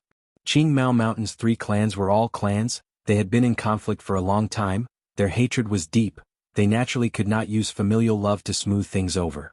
Thus, to break the deadlock they had to rely on strength. On Earth there were military exercises to display strength. This world had the same result. There were also goo fights and sparring to show off one's strength and fight for greater benefits. This was the reason why Xiongli wanted to spar with Fang Yuan and compete in strength. As expected, Qi Shan said, "I have fought with Xiongli before. He has brown bear innate strength goo.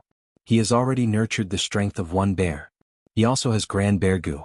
He can increase the strength of 1 bear again. Adding them together, it is the strength of 2 bears. I am far from his match even if I don't want to admit it.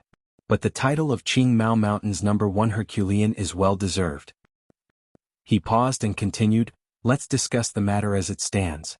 You and I don't have much of a difference in strength, so you won't be his opponent. But you cannot lose, because you are the hero who awakened the river-swallowing toad and saved Qingmao Mountain. If you lose, the interests of our Guyue clan will suffer. So, for the sake of the family's interests, please abandon your personal reputation and choose to avoid the battle." Fang Yuan silently looked at Qi Shan. Qi Shan lowered his gaze. "I know this matter is very difficult for you. After all, choosing to avoid a battle was destructive to one's reputation for bravery. But the family's interests were the most important. If you lose, I'm afraid the family will have to make even more concessions. The family nurtured us, so we naturally have to contribute to the family. Isn't that right? The family needs you. You sacrificing your own reputation for the sake of the family, this is also a matter of course. But this started because of me. In my own name, I'll compensate you with something. Consider it my sincerity." With that, Qi Shan handed a large bag of money to Fang Yuan.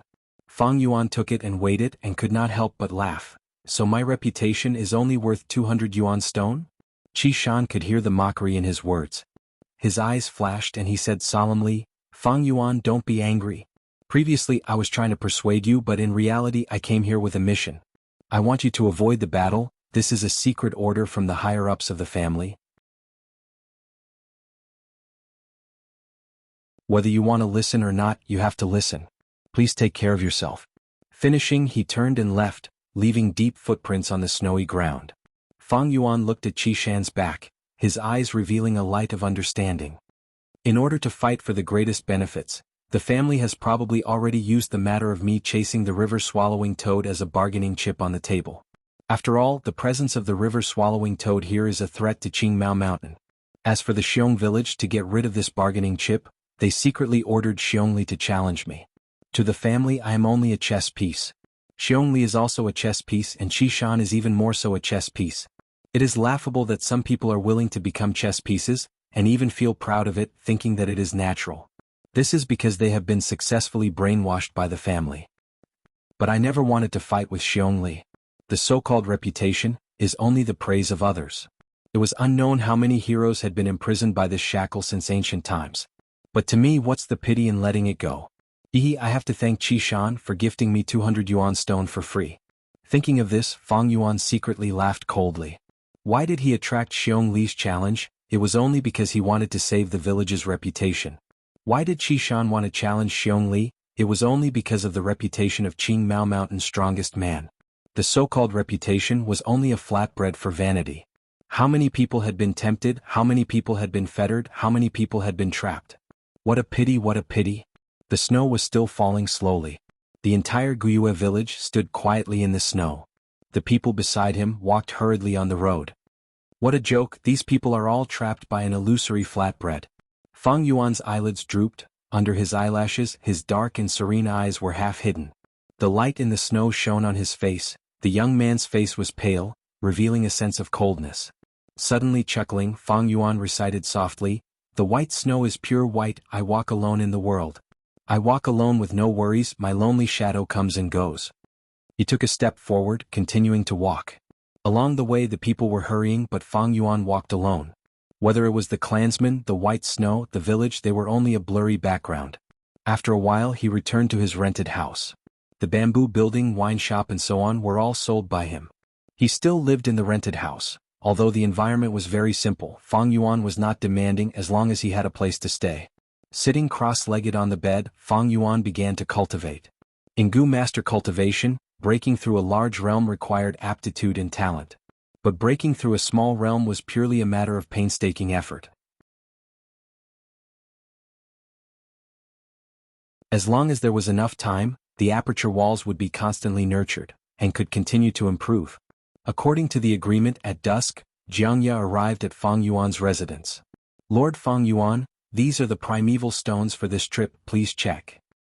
He entered the room and respectfully handed over 5 money bags, which were naturally filled to the brim with primeval stones. Yuan stone far exceeded 400 pieces. The wolf tide was approaching, and the Gu Master's demand for the vitality leaves had also increased. This caused the price of the vitality leaves that Fang Yuan was selling to increase. Fang Yuan gave Jianghu 9 vitality leaves. At the same time he asked, "The things I wanted you to buy earlier, have you done it?" Jianghu, however, showed a shocked expression, shaking his head. "Lord Fang Yuan, the timing is not right. The wolf tide is approaching. The clan has already implemented a control over resources. The other things are fine, but that fish scales goo, its value is only slightly lower than the jade skin goo. I've already done my best. But I am afraid there will not be any results in a short time." Fang Yuan frowned. The fish scales goo was used to fuse with the stealth stone goo, to refine the stealth scales goo. Without the fish scales goo he could not fuse the stealth scales goo. But even with the control over resources, it is not impossible to get the fish scales goo. In the end it is because Jianghu's ability is too small. It seems the matter of refining the stealth scales goo will have to be delayed. Fang Yuan sighed in his heart. But he was not discouraged. In this world, 10 out of 10 things do not go one's way. This was the normal state of life. The so-called smooth sailing was just a beautiful blessing. Bai clan produces fish scales goo, and the clan also has fish scales goo. It is just that the quantity is small. It seems this matter will have to wait until after the alliance. Fang Yuan was not impatient. He knew that once the 3 clans officially formed an alliance, they would set up a battle merit ranking. They would encourage Gu masters to hunt wolves. By then they could use battle merits to exchange for resources from the 3 clans. Of course. Guyue clan's Moonlight Gu, Xiong clan's Bear Strength Gu, Bai clan's Stream Gu, These were the symbols of the clans and were not part of the exchange. But the fish scales gu was definitely there. Opportunities often accompanied by danger.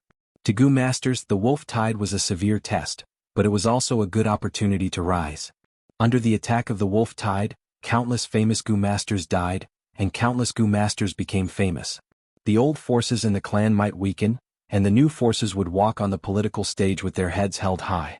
In the evening, another unexpected guest came to visit. It was Guyue Qingshu and Guyue Fangzheng. Qingshu went straight to the point, bringing up the old matter and wanting to buy Fang Yuan's liquor worm. But other than this, he also wanted to buy Fang Yuan's black boar gu, and even the 9-leaf vitality grass.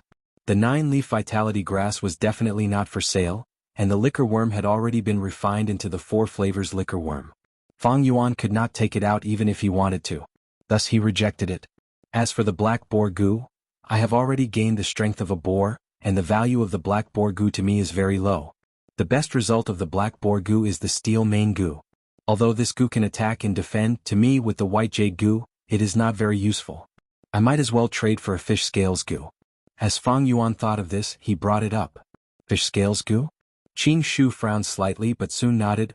I know you are indeed lacking a defensive gu worm. The fish scales gu can be refined into the rank 2 scale armor gu, and it will have a good defensive effect. The recipe of using the fish scales gu and stealth rock gu to refine the stealth scales gu was discovered by accident 200 years after the end of his previous life. It was normal that Qingshu did not know about it now. Fang Yuan did not expose him. The black boar gu is much more expensive than the fish scales gu. If you trade it, you have to compensate me for the difference. Of course. Qingshu nodded and asked, forget about the 9-leaf vitality grass, but are you really not selling the liquor worm? It's useless to you now. Raising it for nothing and even wasting Yuan stone. Fang Yuan shook his head, don't mention the liquor worm anymore, it is not for sale. Qingshu rubbed his nose and could not help but laugh bitterly. Fang Yuan, this matter is more complicated than you think. Do you know about Guyue Yaolu? She is the granddaughter of the medicine hall elder, Guyue Yaoji, a new student this year with B-grade aptitude. Guyue Yaoji loves this granddaughter very much, and had once bid for a liquor worm in the treehouse, but did not succeed. You have used the liquor worm before, and naturally you know its benefits the best, so I will not say more. It is just that for her granddaughter, Lord Yaoji really wants to buy this gu worm. An elder's love for her child is completely understandable, so she came to you. She sincerely wants to buy it, and the price she offered is very high. She even promised that if you get injured in the wolf tide, you will be taken care of by the medicine hall. Please think it over carefully. Today is 1 chapter, tomorrow is 1 chapter, and the day after tomorrow there will be 2 chapters. This is the side effect of deleting the chapters. This is the consequence of deleting the chapters, and I have already expected it. I am also silently bearing the consequences of letting everyone down. I will make up for the missing 4 chapters, just that it will take a little longer. The future is long and I will make up for it eventually. Sai, even though I lost my character this time, there are still so many people supporting me, I am very touched.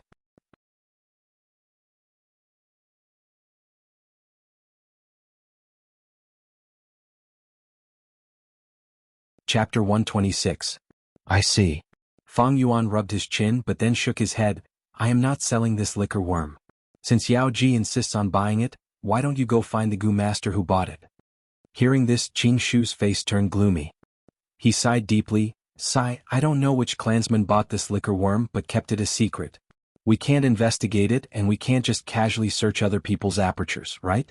This is a taboo. For such a small matter like the liquor worm, it's not good to incur public anger. But I can understand this clansman, hiding it with a treasure is human nature. Qingshu did not know that the real buyer was sitting right in front of him. But Qingshu had never suspected Fang Yuan. In his mind, Fang Yuan already had the liquor worm, he would not buy a second one. What was the use of buying it? If he knew the recipe for the 4-flavor liquor worm, then he would definitely suspect Fang Yuan first. But for now, only Fang Yuan had the recipe for the 4-flavor liquor worm. The only person who knew that Fang Yuan was the buyer was Jiafu. But from Jiafu's point of view, Fang Yuan could have bought it for someone else. Maybe for family, maybe for a lover, there was nothing wrong with that. Wasn't Yao Ji in the same situation, buying the liquor worm for her granddaughter? No matter what, I will not give in on the matter of the liquor worm. Fang Yuan's attitude was firm, and he did not relent, laughing coldly in his heart. This was the system. On one hand, the system was strong, but on the other hand, it was a kind of restriction. Guo Yaoji was a rank 3 Gu master. She was clearly stronger than Fang Yuan, but due to the system she could not openly snatch it. Due to the rules of the system and taking care of her reputation, she could not forcefully buy it. At the side, Fang Jing suddenly persuaded, "Brother, the liquor worm is useless to you, why guard it? Granny Yaoji is very kind. I have met Sister Yao Lu a few times, she is a good person, she will definitely treat the liquor worm well. And the liquor worm is also very helpful to her. Helping others is the source of happiness. Brother, you saved the village, I am really happy for you." This made my face light up. "But why do you have to hold on to it this time? Aren't you being a little too petty by doing this?" Fang Yuan's expression immediately turned serious. He said coldly, "My good brother, are you teaching me a lesson? The booze bug is my business. Even if it rotted in the palm of his hand. It's not up to you to tell me what to do." He was not really angry, but his attitude was the mask of his heart. By expressing his attitude, Qing Shu would understand his determination to reject. Looks like Fang Yuan is determined to refuse. He had deliberately brought Fang Jing here, but he had made a mistake.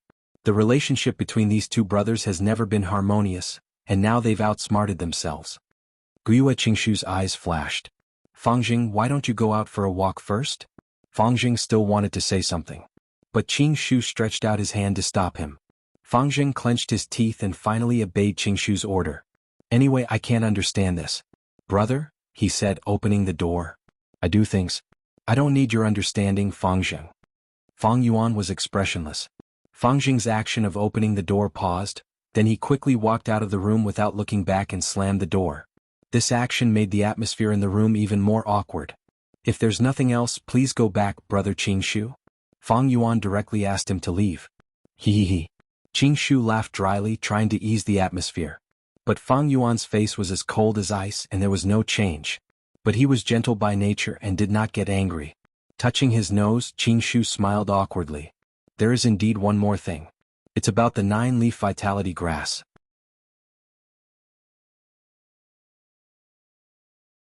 "The 9-leaf vitality grass is not for sale." Fang Yuan rolled his eyes. I know. Qing Shu nodded repeatedly.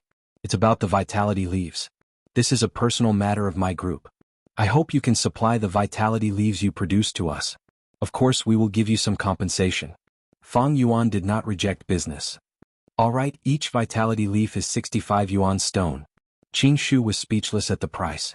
According to the market price, the clan's original selling price was 55 yuan stone. Although the vitality leaf was a rank 1 consumable goo and could be used up after one use, no one would complain about having more of this life-saving item. And with the wolf tide approaching, the clan raised the price. One vitality leaf was sold at 60 yuan stone. Actually, not only the vitality leaf, the prices of many other items were also rising. This was because of the turbulent situation, and Gu masters could only pinch their noses and accept it. But Qing Shu did not expect Fang Yuan's price to be even higher than the clan's. "You think my price is too high? You can choose not to buy it. But as far as I know, after the wolf tide, the clan will control the resources, and the vitality leaves will be in short supply. At that time the price will continue to rise and you might not even have the stock. What do you think?" Fang Yuan's tone was firm, and he was sitting on the fishing platform.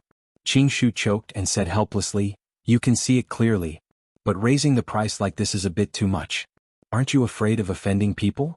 If you lower the price you can use it to build up your connections. But if you raise the price like this, the clansmen will resent you for getting rich like this." Fang Yuan raised his head and laughed.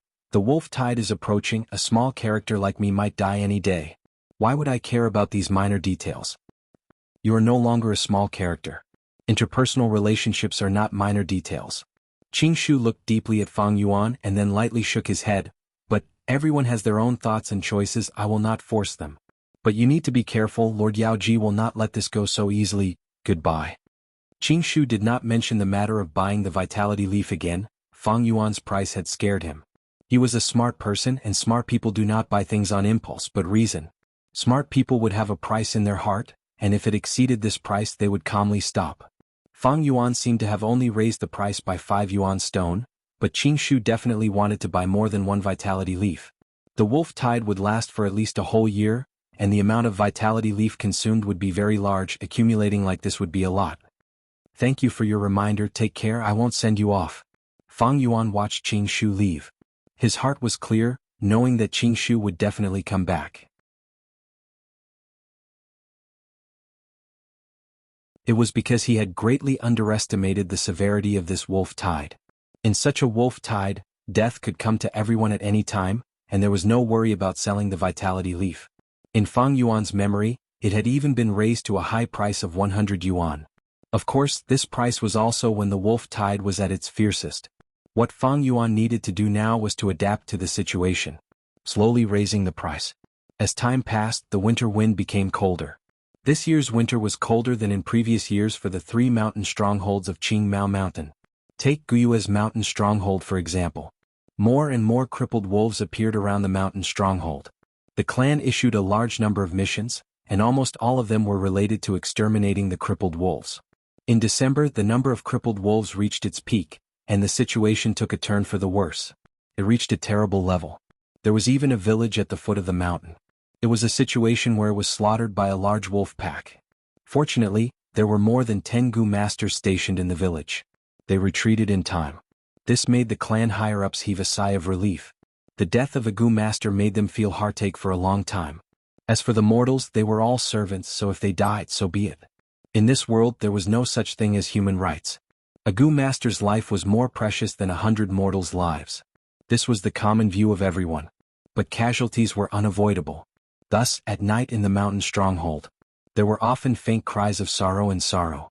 The crippled wolves were just the prelude, the true wolf tide was even more terrifying. The crippled wolves were just the prelude. The real wolf tide would be even more terrifying. This year's wolf tide might not be the same as the past. Under such pressure, the deadlocked negotiations made rapid progress, and the alliance of the 3 strongholds was formed. Under this kind of pressure, the deadlocked negotiations progressed quickly, and the alliance between the 3 brigades was formed. Alliance Slope, 3 strongholds meeting. Alliance Slope, 3 village alliance meeting. The snowflakes were like white fluff, slowly drifting down. Hundreds and thousands of Gu masters gathered here, forming a huge scale. The alliance slope was an ordinary slope. However, in history the second-generation leader of the Guyue clan had facilitated the first alliance between the 3 clans here. From then on, all future alliances would be held here. After many years of remodeling, the current alliance slope was dozens of times larger than its original appearance. It was practically a huge plaza. On the other side of the square against the mountain wall, there was a tall boulder erected. On the huge stone platform there was a pavilion carved out of stone.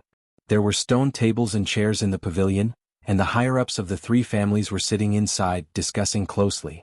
Under the huge stone platform, the Gu masters of the 3 villages stood in distinct groups, forming 3 enormous groups. The Gu masters were all wearing similar battle attire and belts.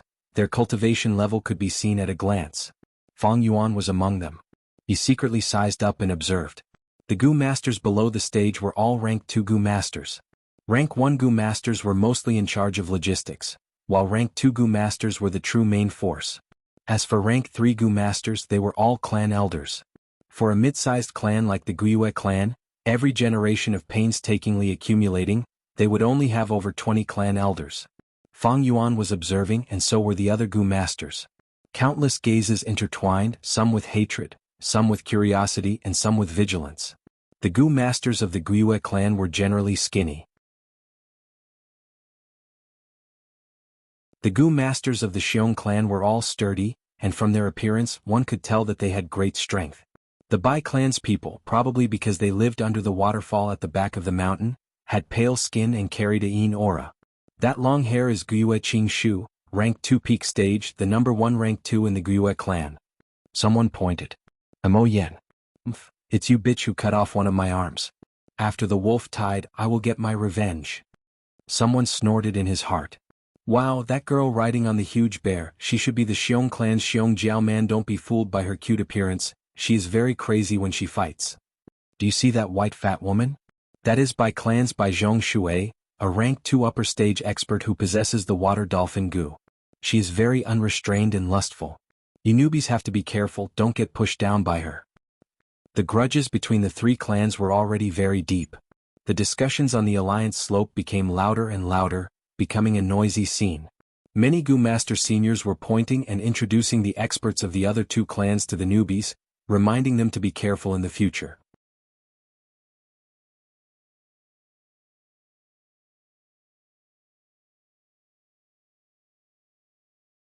Chapter 127. The traditional overlord Guyue tribe, the newly rising Bai tribe, the Xiong tribe that cannot be underestimated. Fang Yuan's gaze swept over the crowd, observing the entire situation. Guyue tribe had Qing Shu, Qi Shan and Mo Yen, while Xiong tribe and Bai tribe also had outstanding rank 2 Gu Master elites. Adding on the stone tower, the various tribe leaders and elders, the alliance slope could be said to be a gathering of heroes. I wonder which one is Bai Ningbing? The man who symbolizes the rise of Bai tribe. Bai Ningbing already has rank 3 cultivation, he is definitely not among the rank 2 Gu Masters. It seems that he is not on the stone tower either. Gradually the topic of discussion was focused on Bai Ningbing. Although Bai Ningbing did not appear, his brilliance had already overshadowed all the Gu Masters on the stone tower. 3 years ago on the alliance slope, it was him, Bai Ningbing, who was the first to stand up and challenge everyone for a battle Gu.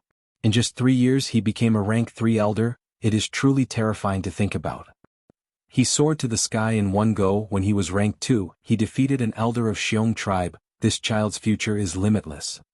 Most importantly, he has already grown up. At this rate he can become a rank 4 expert or even rank 5. As for rank 6, rank 5 to mortal, rank 6 to immortal, rank 5 is already very impressive. Rank 6? Don't overestimate him. That is not certain. Who can say for sure what will happen in the future? Amidst such discussions, the 3 tribe leaders on the stone tower stood up, looking down at the 1,000 Gu Masters below.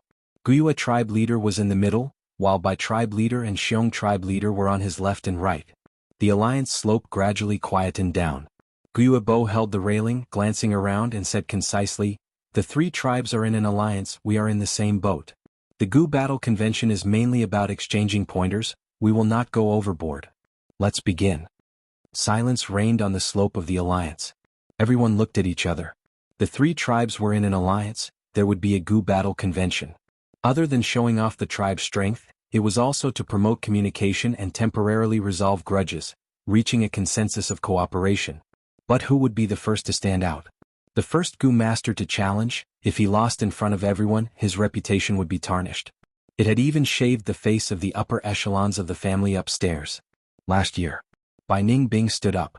But this year, while everyone was hesitating over at the Xiong village, suddenly a group of Gu Masters stepped out from the crowd. It was Xiong Li's group. Immediately, the group of 5 attracted the gazes of countless people. Xiong Li's group walked past the Guyue clan's camp and stood in front of the Bai village's camp under the watchful eyes of the crowd. It's Xiong Li, Qing Mao Mountain's strongest man? Not bad.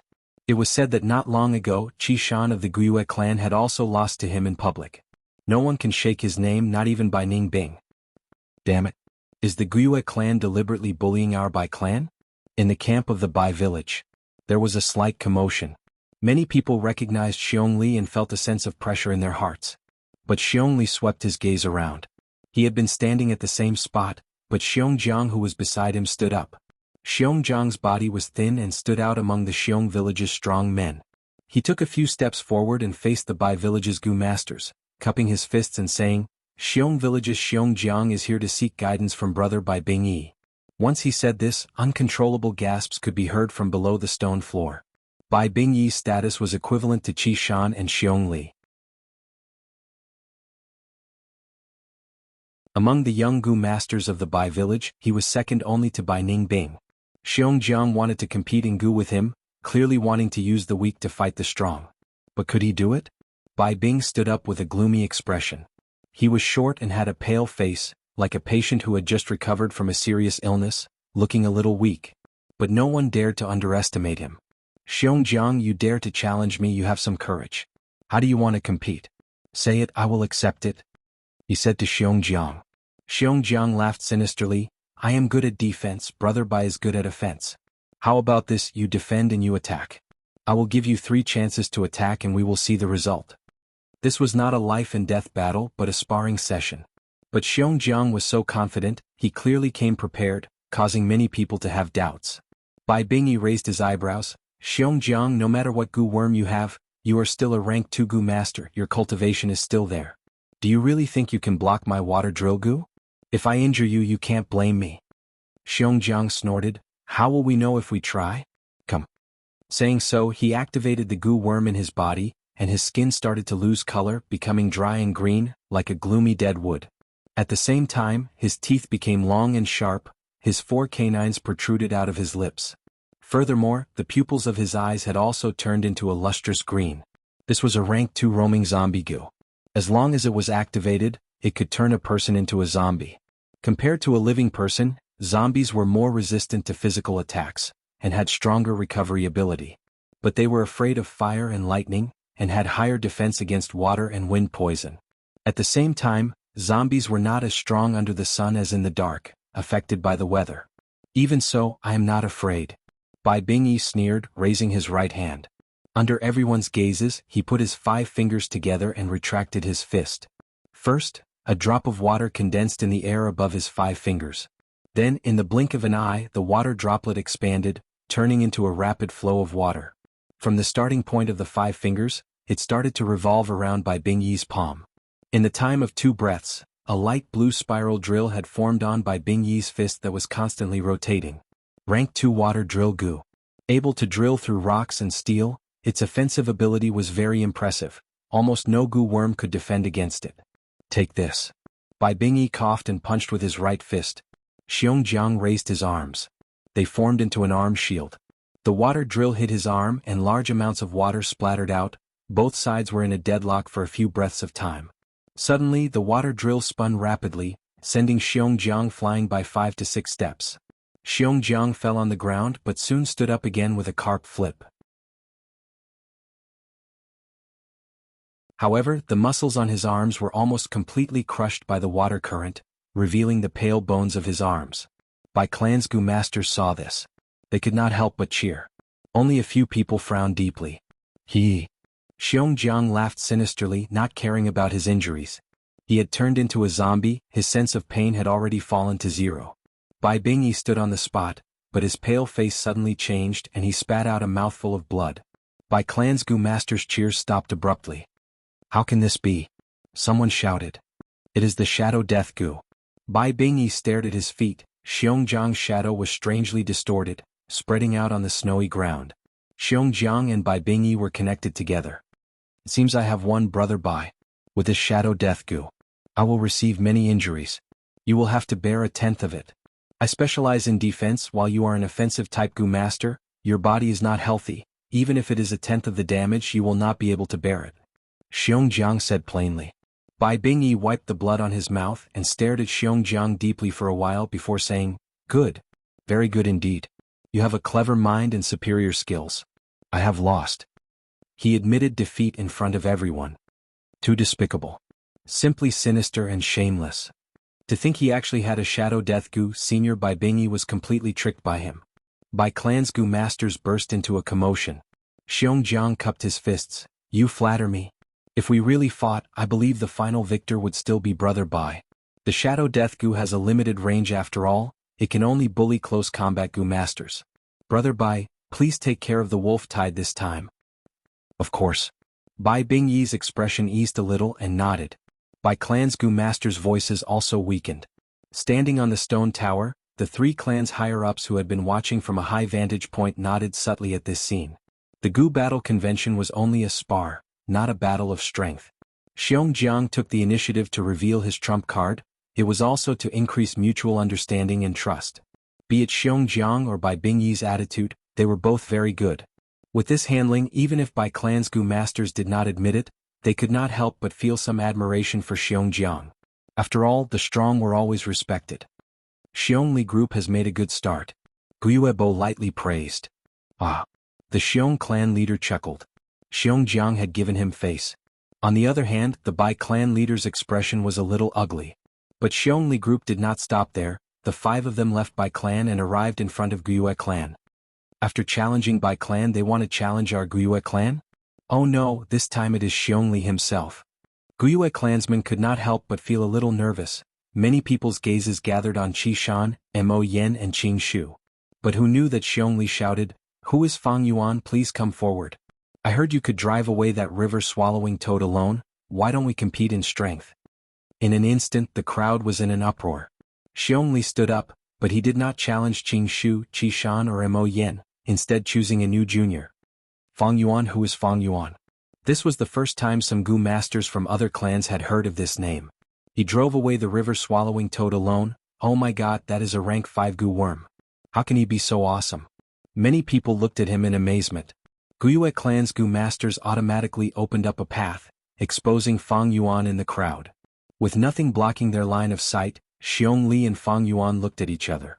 Xiong Li's lips curled into a smile, saying in a deep voice, I hope Fang Yuan will not be stingy with your guidance. This Fang Yuan, who is he? Doesn't he have 3 heads and 6 arms?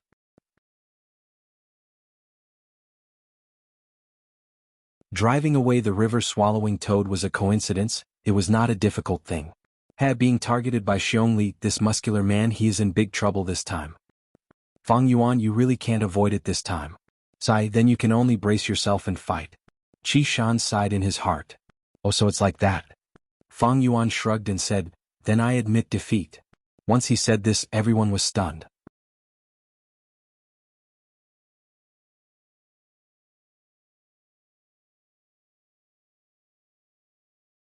Chapter 128. Admit defeat. Fang Yuan's words were still reverberating in everyone's ears. At once, almost all the rank 2 Gu masters below the rock tower looked at Fang Yuan in shock. Fang Yuan ignored them, standing on the spot with his arms crossed, his expression calm. Admit defeat? He actually admitted defeat. Did I hear wrongly? That is Fang Yuan? He doesn't even have the guts to fight, hee. I have to admit Xiong Li's aura is really strong. But even if he loses, he should at least go through the motions. Directly admitting defeat is not only a coward, but also a disgrace to the clan. Gradually, the whispers were like ripples on the surface of a calm lake. After the initial shock, many Gu masters' gazes turned to disdain, contempt and gloating. Many Guyue clan Gu masters stood up uneasily. The gazes from Xiong clan and Bai clan Gu masters were like invisible needles, stabbing at their self-esteem. Fang Yuan was a Guyue clan member. He directly admitted defeat, causing them to lose face as well. How can he admit defeat? Fang Yuan, you are a Guyue clan man, step out and fight Xiong Li. But even if he loses, it is not a big deal. If he doesn't even have the courage to fight, that is the true disgrace. Some of the Guyu clan's Gu masters shouted, urging Fang Yuan to go out and fight. Fang Yuan's expression did not change. Listening to these words was like listening to a group of dogs barking. The so-called reputation, face, glory, it was just a painting. A shackle placed on the members' necks by those in power. These Gu masters were just dogs with a rope tied around their necks. Xiong Li stared at Fang Yuan, suddenly laughing. What a disappointment. To think that Guyue clan's bravery is like this? These words made the Guyue clan Gu masters' expressions turn ugly. Bursts of laughter came from the Xiong clan village. Even the Bai clan's Gu masters looked at Guyue's tribe with mocking gazes. The people around Fang Yuan also moved. They all distanced themselves from him, looking ashamed to be associated with him. Soon there was no one within 5 steps of Fang Yuan. Fang Yuan stood there alone. He did things his own way, out of place, but his expression was calm. Others valued the reputation of bravery, but Fang Yuan scoffed at it. This involuntarily caused everyone to hate Fang Yuan. Because Fang Yuan's contempt for reputation was a denial of the public's values. Denying these values was equivalent to denying the masses who had been living according to these values. Others were naturally unwilling to deny their own value and feel that their lives were wrong.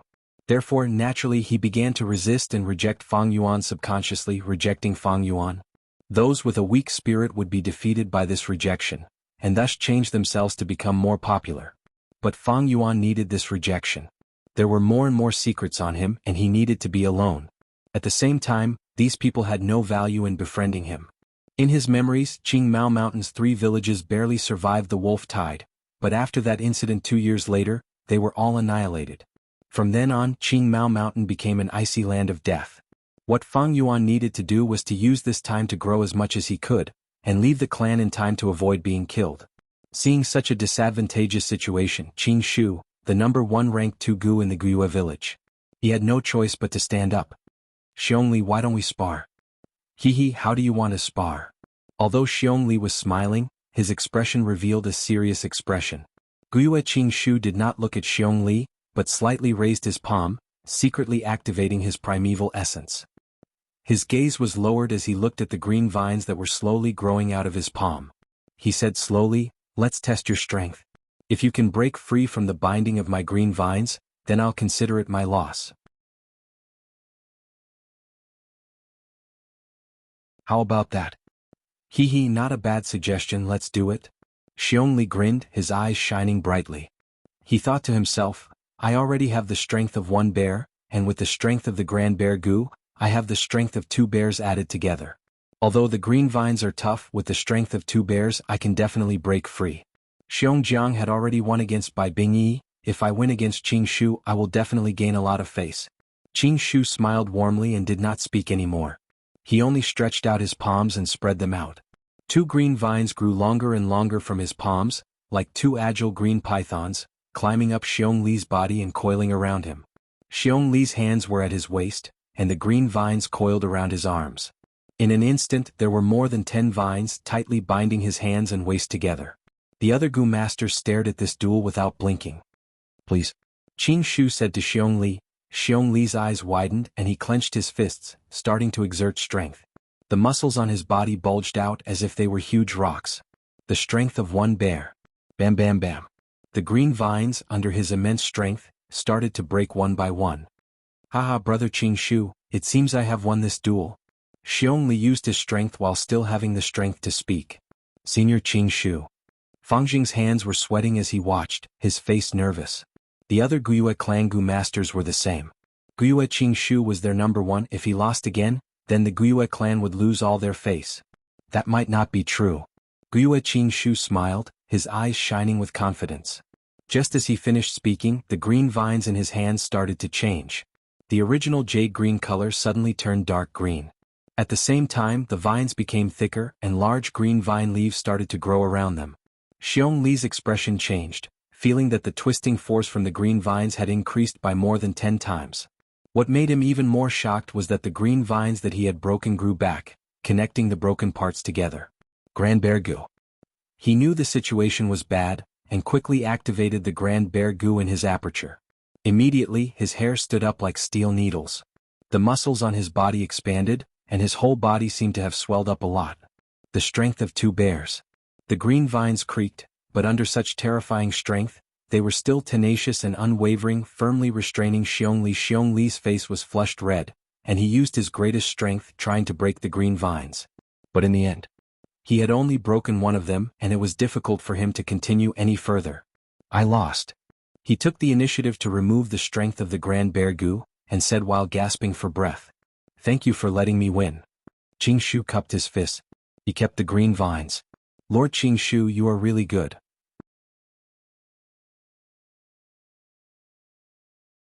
The Guyue clan Gu masters cheered. As expected of senior Qing Shu, big brother can't be compared to him at all. They can't be compared at all. Fang Jing stood beside Qing Shu and looked at him. His eyes shimmered with a hint of reverence. Xiong Li looked at Guyue Qing Shu with a complicated gaze. He was improving and obtained the brown bear innate strength Gu, but Qing Shu was also improving. Although he did not know what method he used, but this was his opponent. As for that Fang Yuan, he was just a newbie and was nothing to worry about. It really is the wood charm Gu. Fang Yuan looked at Qing Shu from afar and thought to himself. Xiong Li, who was facing Guyue Qing Shu, did not notice. On Guyue Qing Shu's hair, there were already 2 fresh green leaves. This was a sign of using the wood charm Gu. The so-called wood charm Gu was a tree spirit. Using the wood charm Gu, one could turn into a tree spirit and fight. Tree spirits were very special creatures. They could directly absorb the primeval energy of heaven and earth, and use it for themselves. But Gu masters could not do so, and could only use the primeval essence in their aperture. Once they used the wood charm Gu and turned into a wood charm tree spirit, the Gu master could directly absorb the primeval energy of heaven and earth from the air to replenish their primeval essence. It was like absorbing the natural primeval essence in Yuan stone. When ordinary Gu masters fought, they could not divide their attention to absorb the natural primeval essence in Yuan stone while fighting. But after turning into a tree spirit, absorbing the primeval essence in heaven and earth was an instinct, and did not need to be distracted. This meant that Gu masters who used the wood charm Gu were most proficient in prolonged battles. Although their primeval essence was not inexhaustible, because of the continuous replenishment, they could fight for 3 times longer. At the same time, once they turned into a tree spirit, they could amplify goo worms like green vine goo and pine needle goo. Fang Yuan immediately thought of many things. The fusion of the wood charm goo can be said to be one of the most extravagant advancement routes in the world. It is a rank 3 goo, and needs to be fused with the 100-year lifespan goo to advance to rank 400-year wood charm. Then fuse with the 1000-year lifespan goo to become a rank 5000-year wood charm. This fusion recipe is widely known, but very few goo masters use this recipe. Because lifespan goo is more precious, most goo masters would directly use it to increase their own lifespan. In this world, if there were no disasters or illnesses, humans could only live to 100 years old. 100 years was the limit of a human's lifespan. But if lifespan goo was used, it could increase one's lifespan. 100-year lifespan goo increased one's lifespan by 100 years. 1000-year lifespan goo meant one could live for another 1000 years. Lifespan goo was extremely precious and was sought after by everyone. In his previous life, Fang Yuan had lived for over 500 years, and had used 500-year lifespan goo. A total of 500 years of lifespan. Originally, including his original 100-year lifespan, he could have lived to 600 years. But midway he was besieged by righteous sects, and had no choice but to self-detonate. Lifespan goo represented longevity, and could allow people to live longer. But it did not mean immortality. Although the wood charm goo is powerful, it has a flaw. That is, a goo master cannot use it for too long. If it is too long, the wood charm goo's power will affect the goo master's body, causing their muscles to turn into wood, and finally turning into a tree man corpse. In my previous life, Guiyue Qingshu died like this. Thinking of this, Fang Yuan's gaze flashed. Normally, powerful goo worms had a huge flaw, and needed to be used in conjunction with other goo worms. Otherwise it would have a negative effect on the goo master. Xiongjiang's roaming zombie goo was best used in conjunction with the blood chi goo. Otherwise, if he used it too much, his blood would decrease and he would really turn into a zombie. Xiong Li's group returned to their own camp. They had first defeated Bai Bingyi and then lost to Qing Shu. But even so, they still received a lot of applause and praises. Mo Yin, I want to challenge you. Come, Xiong Jiao man, let me have a battle with you. After Xiong Li's group, the whole scene suddenly became lively. Many goo masters went out, challenging the strong enemies in their hearts, showing off their bravery. The alliance slope was in chaos, and the goo sparring was brilliant. The real goo sparring had just begun.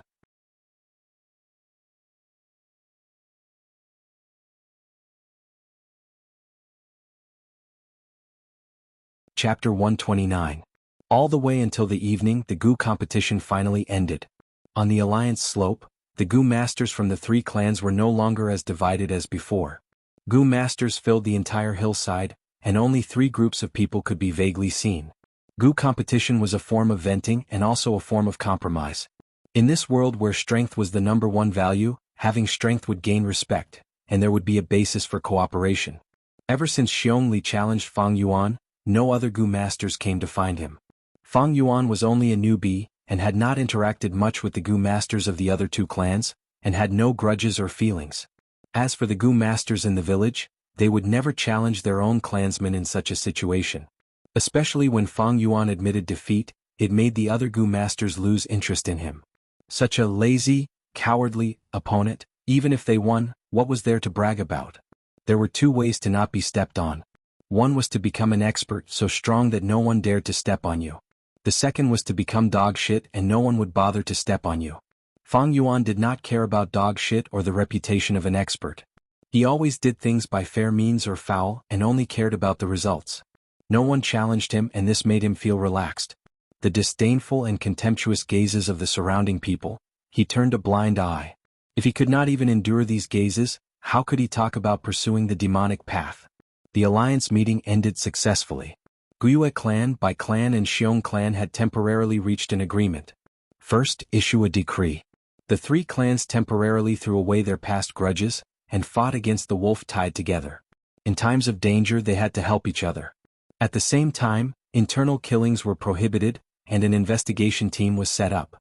Once discovered, the killer would be banished from the clan, and the 3 clans would work together to punish the killer, and the killer would have to pay with his life. If the killer escaped, his family would pay with their lives.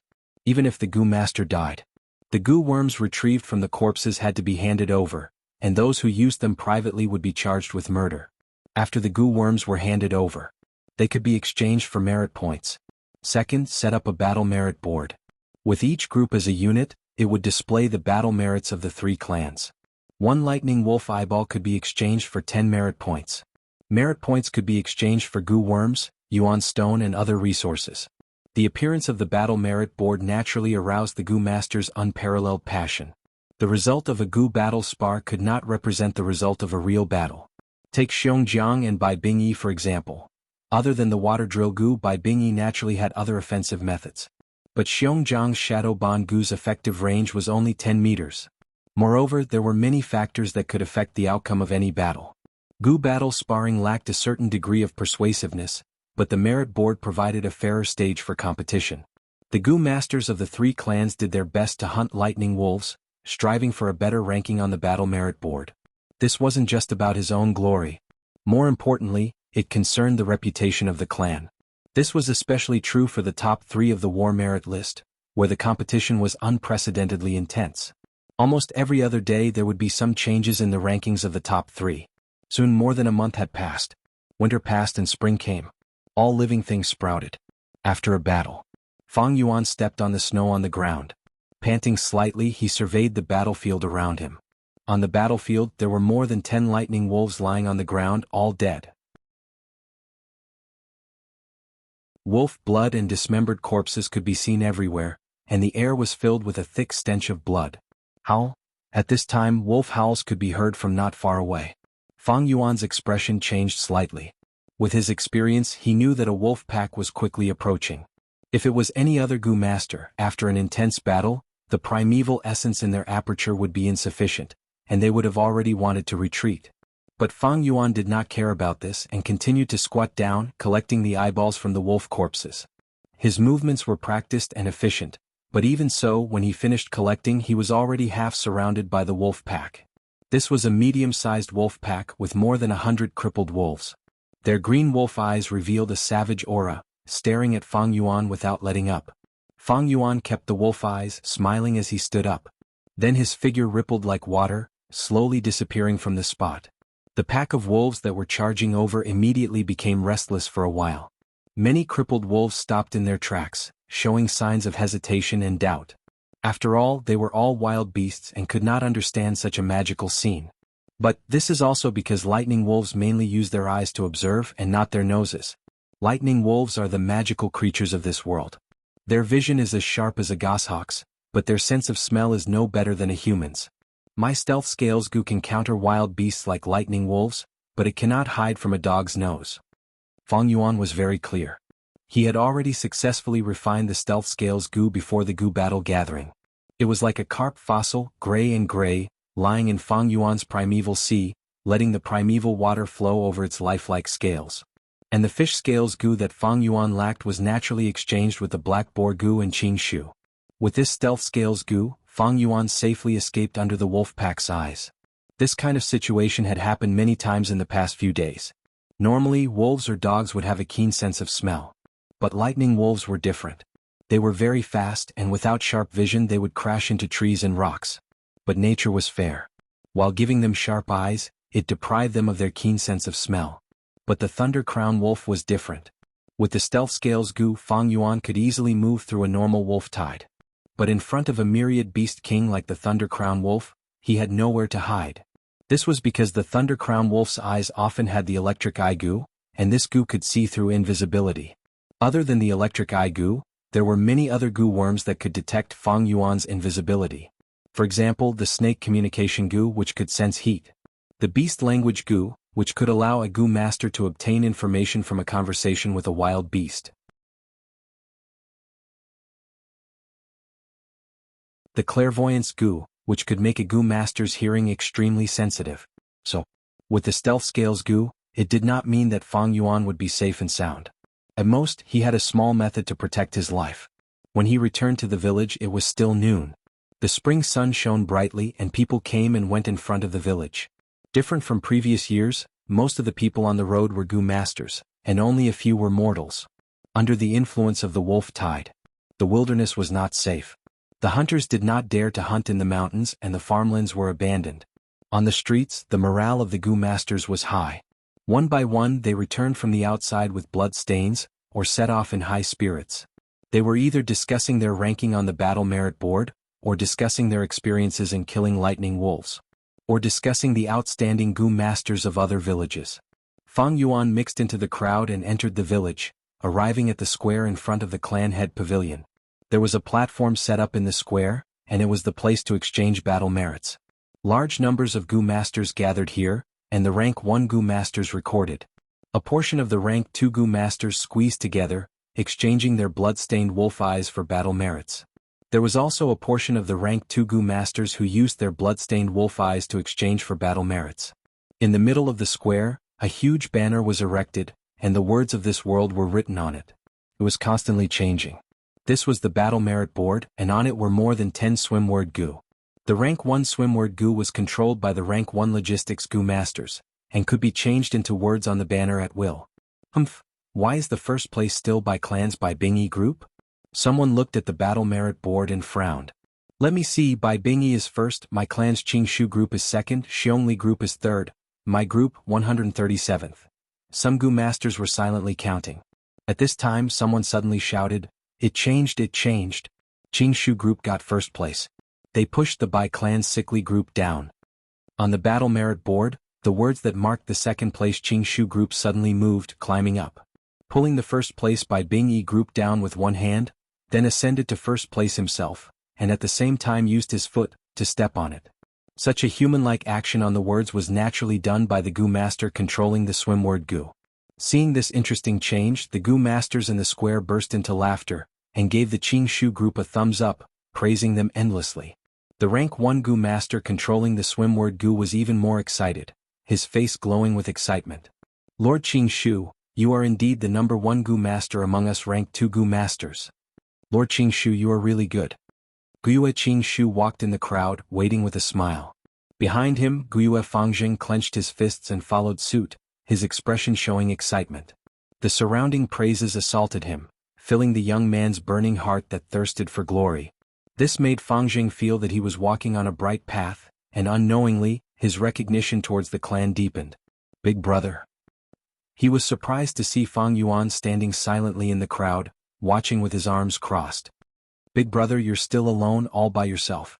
No wonder your group was at the bottom of the battle merit board from the start. Only by opening your heart and joining the group can you feel the warmth and happiness of the clan. Fangjing sighed in his heart, suddenly feeling that Fang Yuan was somewhat pitiful and sad. Like Fang Yuan, fighting alone without any companions, he could not feel the kinship of the clan, nor the friendship in the battlefield.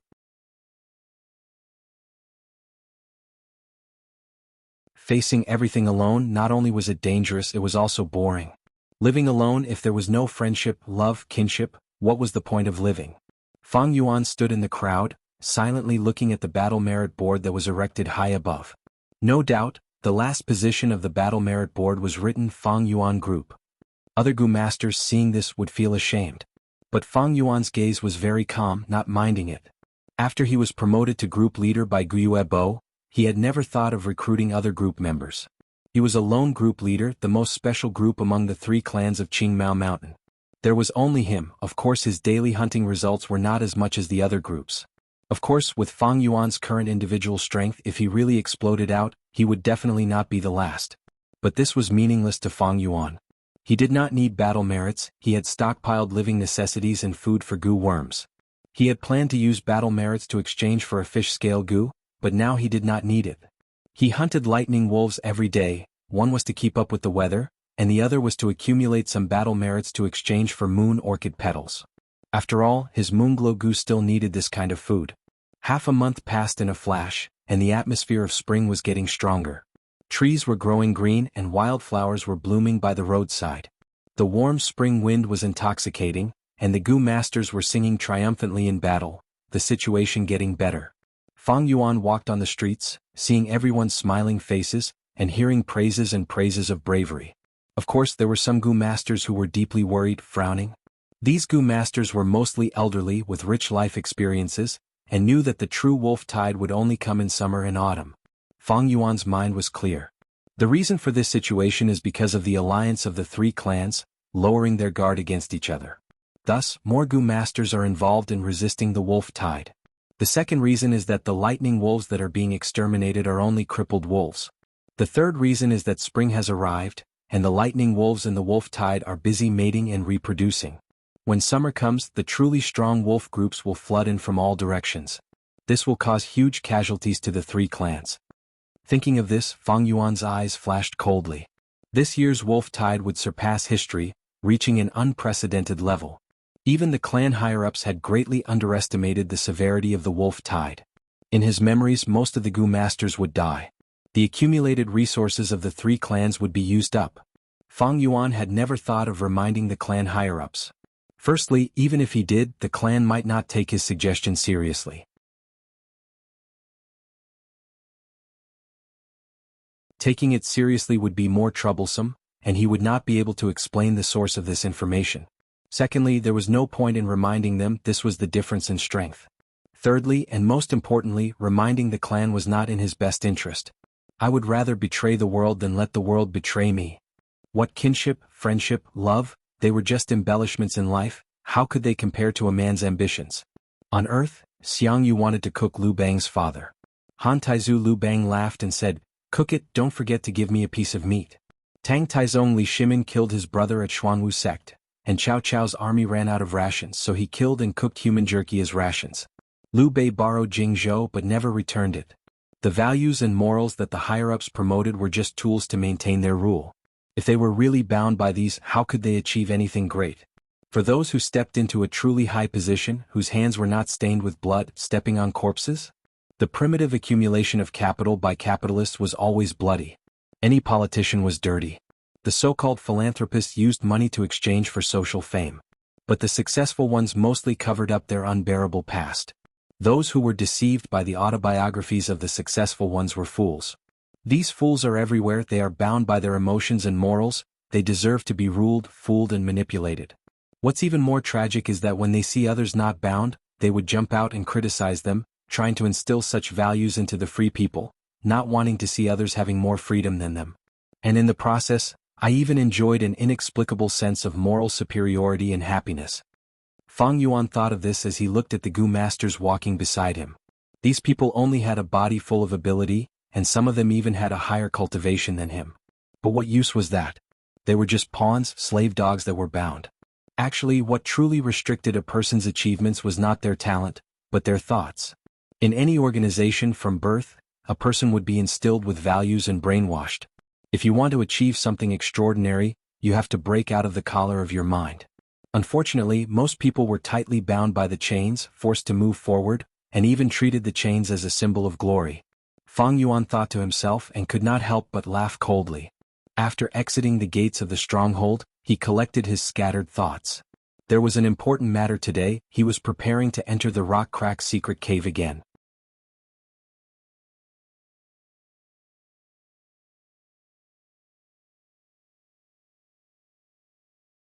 Chapter 130.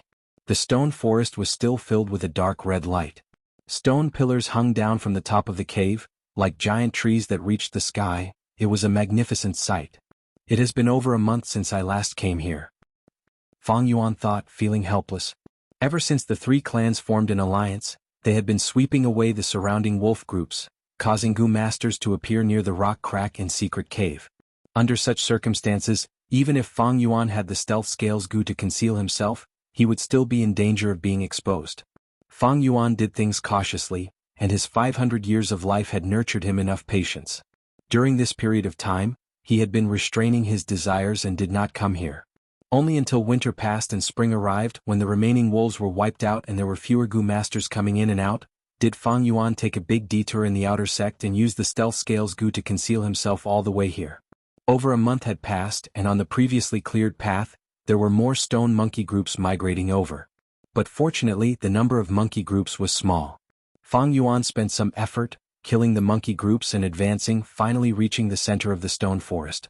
Under the shadow of the huge stone pillars, an obviously man-made cave appeared in front of him. In the cave, rough stone steps led to the dark underground. Fang Yuan activated the white jade Gu, and his body was covered in a layer of faint jade light as he carefully walked down the steps. His left hand held a torch and his right hand was shining with moonlight, the moonglow goo was ready to go. The surroundings were dark, and even with the torch, it could only light up a distance of 5 steps. In this situation, it would be much better if there was a goo worm to illuminate the surroundings. Unfortunately, Fang Yuan did not have such a rich family background. One step at a time. After walking for a while, he finally reached the end of the stone steps. A crudely made stone door appeared in front of Fang Yuan. Golden Centipede Cave is a fatal disaster. Use earth listening to avoid it. Fang Yuan raised the torch and found some words carved on the stone door. Earth listening, Golden Centipede. Fang Yuan squinted his eyes shining brightly as he seemed to have understood something. If I am not wrong. He squatted down and touched the ground with his hand. Soon he touched the moist ground in front of the stone door. Got it? His heart was filled with joy. He used his hands to dig up the soil and sure enough, he found a sepulchre flower. His heart gently pushed aside the petals. He took out a goo worm from the heart of the flower. This goo was quite special. It looked like a human ear, just a little smaller, and its entire body was an earthy yellow color. Dry and dull. Pinching it in his hand, it felt a little shriveled, like a pickled radish with a little warmth. Around the ears, roots extended outwards. There were dozens of these slender roots and they looked like the roots of ginseng. This was a rank 2 grass goo, people called it Earth Communication Ear Grass. Looking at the Earth Communication Ear Grass in his hand, Fang Yuan's eyes flashed a few times. This Earth Communication Ear Grass came in time and could be used for scouting. It was perfect for him. The Earth Communication Ear Grass had a huge advantage, and that was its detection range of 300 steps. This range was quite outstanding among rank 2 investigative goo worms. Moreover, the Earth Communication Ear Grass was easy to feed. Its food source was the ginseng's roots. This world's southern border was filled with deep mountains and forests. Ginseng was much more abundant than on Earth. Hunters would go hunting in the mountains and pick some from time to time. Especially ginseng, it was easy to store.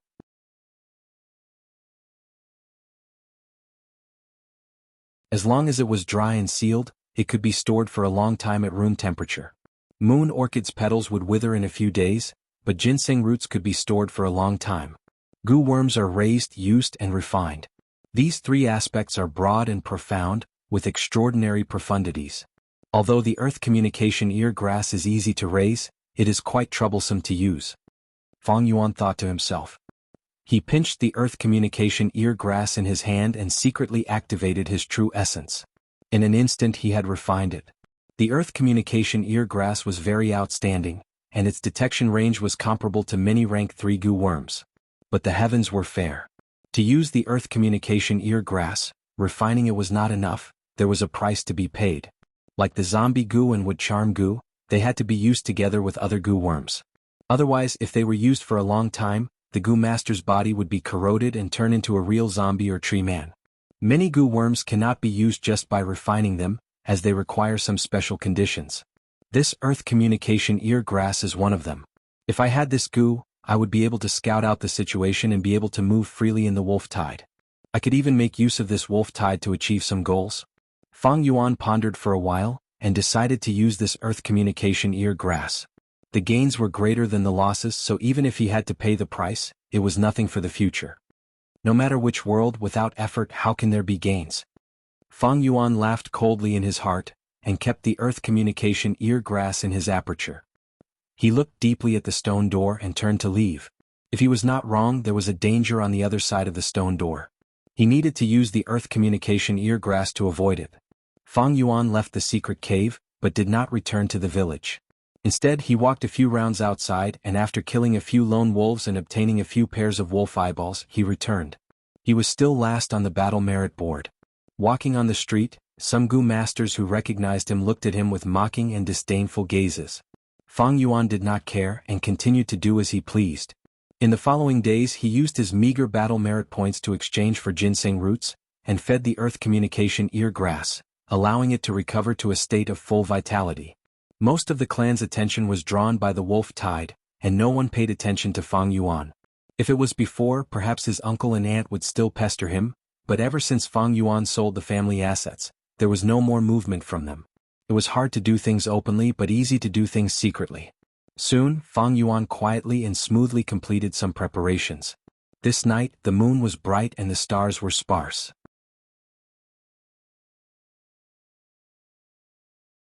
The moon was like a jade plate hanging high in the sky, and the gentle night curtain was like a veil, covering Qing Mao Mountain.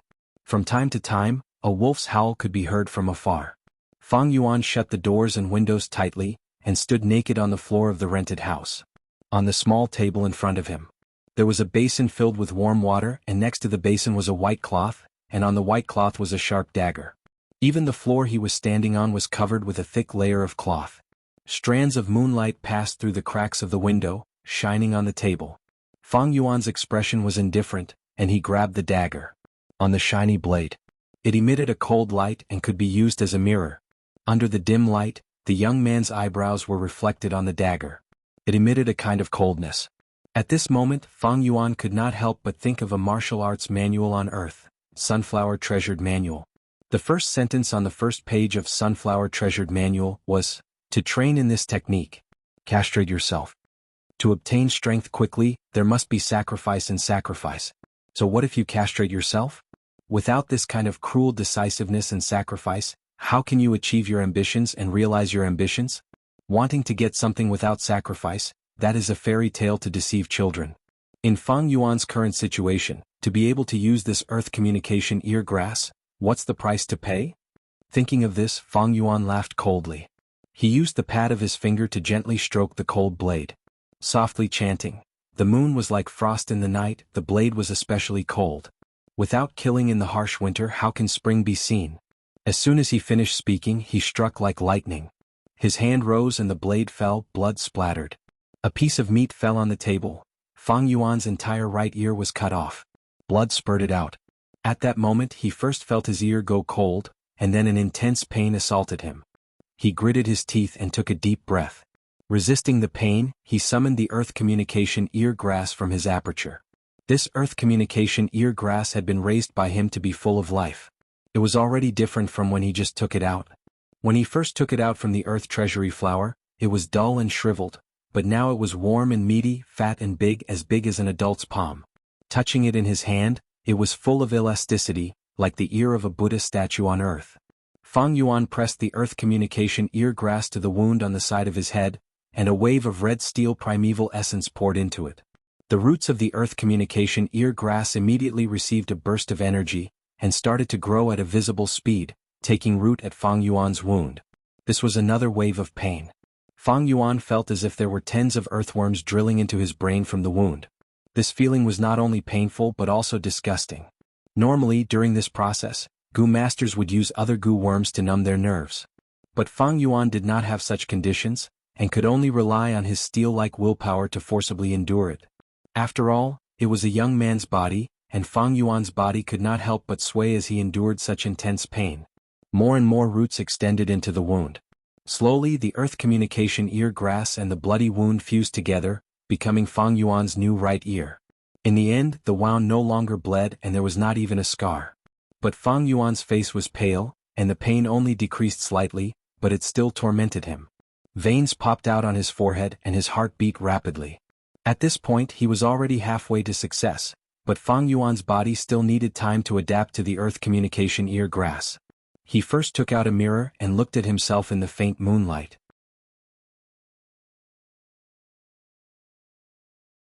In the mirror, his face was pale and his brows were slightly furrowed.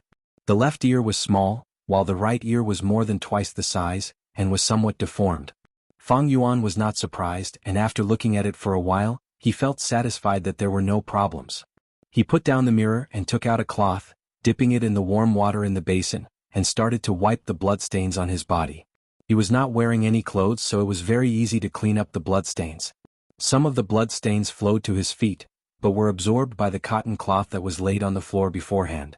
Fang Yuan cleaned up the bloodstains and finally picked up his original right ear from the table.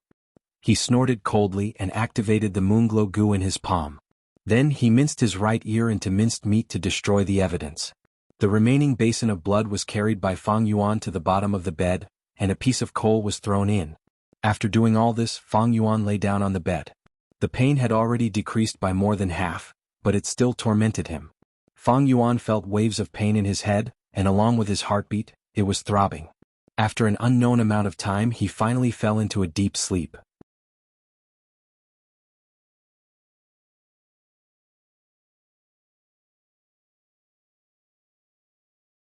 Chapter 131. By the time Fang Yuan woke up, it was already noon of the next day. His head no longer hurt, the pain had disappeared. He subconsciously touched his ear and the feeling was the same as before. It was as if the ear-cutting incident last night had never happened. He got up from the bed. The first thing he did was to find a mirror and look at himself. In the mirror, a young man's face was revealed. He wasn't handsome, but his pair of pitch-black and deep eyes made him seem extraordinary, revealing a trace of an unusual cold charm. The young man's ears were the same size, no difference. When he planted the earth communication ear grass last night, Fang Yuan's right ear was fat and big, the earlobe almost reaching his chin. But now it had become normal and from the outside there was no difference at all.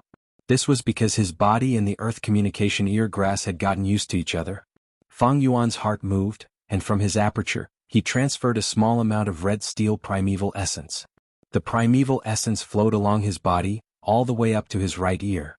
Immediately, his hearing increased by several times, and the footsteps of countless people entered his ears.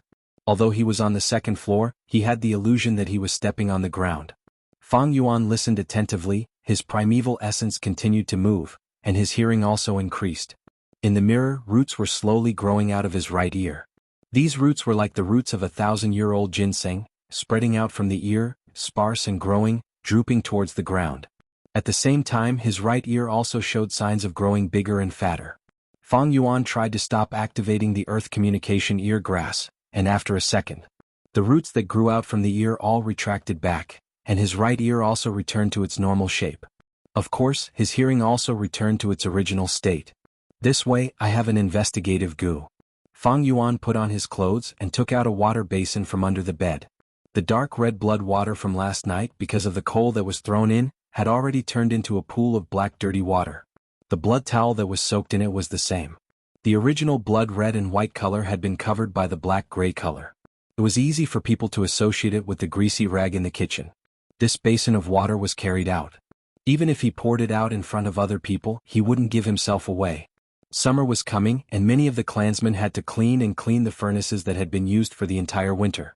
It would often produce such a basin of dirty water. Striking while the iron was hot, Fang Yuan entered the secret cave again. This time he did not come empty-handed. Instead, he caught a young deer in the wild, tied its 4 hooves with hemp rope, covered its mouth with a metal cover, and used the stealth scales goo to conceal his body, bringing it to the stone door. He was not in a hurry to push the door open. Instead, he activated the earth communication ear grass. The ginseng roots extended from the sides of his ears, and his hearing was instantly amplified several times. Dong dong dong. First he heard a faint sound. A slow heartbeat. As the roots grew longer and longer, the heartbeat grew louder and louder. At the same time, the source of the heartbeat also increased. Fang Yuan didn't need to think to know that these heartbeats were coming from the jade-eyed stone monkeys in the stone forest behind him. He closed his eyes and could imagine it in his mind. These strange sounds were like snails living in their own caves, curling up their bodies and sleeping. But these weren't what he wanted to sense. He continued to listen. His right ear had become a little fat, and the roots on his ears were 1/2 meter long. The roots were spiritual. They extended to the stone door, digging into a very shallow depth.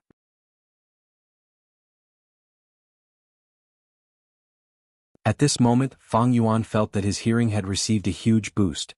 With him as the center, he could sense the countless sounds within a radius of 300 steps. This was the true use of the earth communication ear grass. Previously in the village, he had only dabbled in it. If the earth communication ear grass's roots did not touch the ground, its detection range could only be considered average among rank 2 goo worms. But once the roots were rooted in the ground, its detection range would receive a qualitative increase. This was easy to understand. Using the theory on Earth, the speed of sound transmission was related to the medium. The speed of sound transmission on the ground and in water was much faster than in the air. In ancient China, some soldiers would sleep with a wooden quiver as their pillow. Once there was a cavalry attack, the soldiers would be woken up by the sound transmitted through the ground. If the sound was transmitted through the air, they would not be able to react in time. The roots were rooted in the stone door, and Fang Yuan immediately felt the movement behind the stone door. It was a series of sparse sounds that were very subtle and dense. Compared to this sound, the stone monkey's heartbeat was like the beating of a drum. If it was a newbie using the earth communication ear grass for the first time, they would have to think hard to guess what it was. But this sound was within Fang Yuan's expectations. But after listening for a while, his brows gradually furrowed. He pushed the stone door open. The stone door was heavy, but he had the strength of 2 boars now, so it didn't take much effort. The stone door opened, and in front of him was a dark and serene tunnel. It stretched out horizontally, leading to the unknown and mysterious. Fang Yuan untied the deer he caught and threw it into the tunnel ahead. The deer was very intelligent, and it could sense the danger in the darkness ahead, not daring to move forward. Its big eyes looked at Fang Yuan, revealing a look of fear and pleading.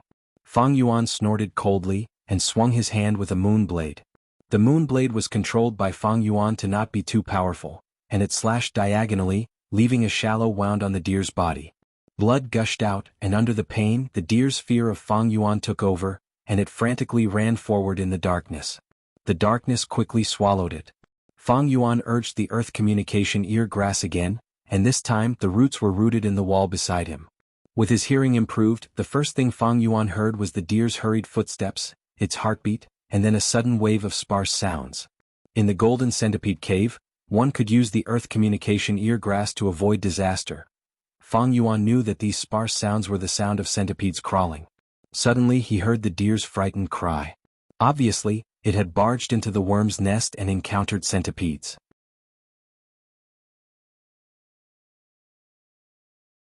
Fang Yuan immediately imagined a scene in his mind. The deer was panicking and the centipedes swarmed it like a tide, surrounding it. The deer spun around in fear, stomping its young hooves, and whining as it felt the aura of death. The countless centipedes climbed onto its body. The deer fell to the ground, rolling around and struggling violently. But after a short while, its heart stopped beating. The centipedes covered its body, and started to devour the deer's flesh. Fang Yuan's gaze suddenly focused, and he suddenly heard a special sound. The buzzing sound was like a buzzing chainsaw. It was filled with an insolent, rude, and barbaric aura. If it were a newbie, they would be very confused. But with Fang Yuan's rich experience, he immediately guessed the identity of the voice's source. A rank 3 wild goo worm, chainsaw golden centipede. This was the king of the centipedes, the true killer of the Golden Centipede Cave. Fang Yuan could totally imagine it. A meter-long, 2 fists wide golden centipede, suddenly turning from stillness and crawling. On both sides of the centipede's body, there was a row of sharp, silver serrated teeth. As it crawled, these serrated teeth also moved rapidly like a chainsaw. The chainsaw golden centipede's arrival immediately caused the centipede group to go silent. It came in a fierce manner, and everywhere it went, the centipede group would scatter, revealing the deer's body that still had more than half left. It climbed onto the deer's body and opened its mouth, absorbing the deer's blood and devouring the deer's meat. When it encountered the deer's skeleton, it rolled up its body, and used the serrated teeth to lightly twist, easily grinding the bones into powder. Even the white jade goo's defense cannot withstand the chainsaw golden centipede's sawing. It seems that the flower wine monk wants me to use this earth communication ear grass to avoid this chainsaw golden centipede. But I have the spring autumn cicada, it is not impossible to subdue this chainsaw golden centipede. A thought appeared in Fang Yuan's mind. He was excited at the sight of the prey. The chainsaw golden centipede was an excellent goo worm, and if he could use it, it would definitely be a powerful method. But to subdue this chainsaw golden centipede underground, even a rank 4 goo master would have to spend a lot of effort. Capturing and killing were 2 completely different things, the former's difficulty was much higher than the latter. Wild goo worms were mostly cunning, and if the chainsaw golden centipede saw something amiss, it would burrow into the ground and escape. If a goo master did not have the ability to burrow into the ground, how could he pursue it? But Fang Yuan had the spring autumn cicada. As long as he caught this chainsaw golden centipede and leaked a trace of its aura, it would definitely make this worm cower, not daring to move. The spring autumn cicada was rank 6, and its aura had a strong deterrent effect on rank 1 to rank 4 goo worms. But against rank 5 goo worms the effect was not great. As for other rank 6 goo of the same rank, there was no deterrent effect at all. This phenomenon was very interesting. Actually, thinking about it, human society was the same. Facing outstanding people, people would often admire and worship them. But towards people who were only slightly better than themselves, they would dare to offend them, thus it was usually competition and jealousy. But I am only at rank 2 middle stage, it is not impossible to subdue a rank 3 chainsaw golden centipede now, but the timing is a bit too early. Fang Yuan muttered. A rank 2 goo master was of course most suitable and handy to use rank 2 goo worms. Of course, rank 2 Gu masters could also have rank 3 or even rank 4 Gu worms. But this was not a common phenomenon. Firstly, the higher the rank of the Gu worm, the higher the cost of feeding it.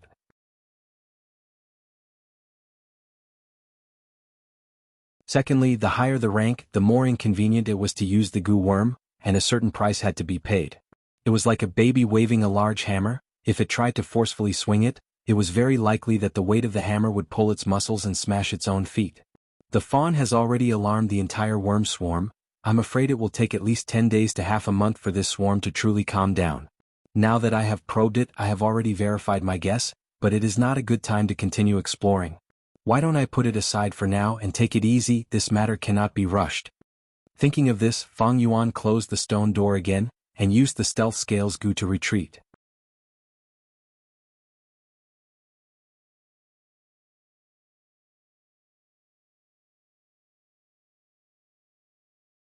Chapter 132. Dark clouds gathered in the sky, casting a shadow over the entire Qingmao mountain, as if a storm was brewing. On a remote hillside, a dozen strong lightning wolves bared their teeth and growled, surrounding Fang Yuan.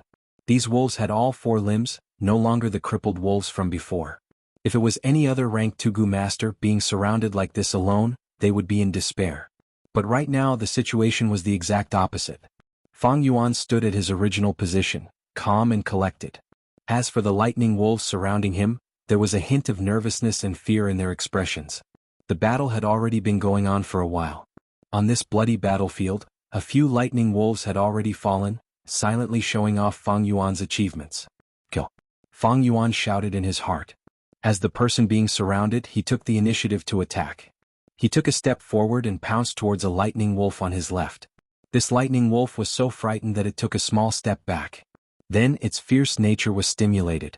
Its strong limbs suddenly jumped, pouncing towards Fang Yuan.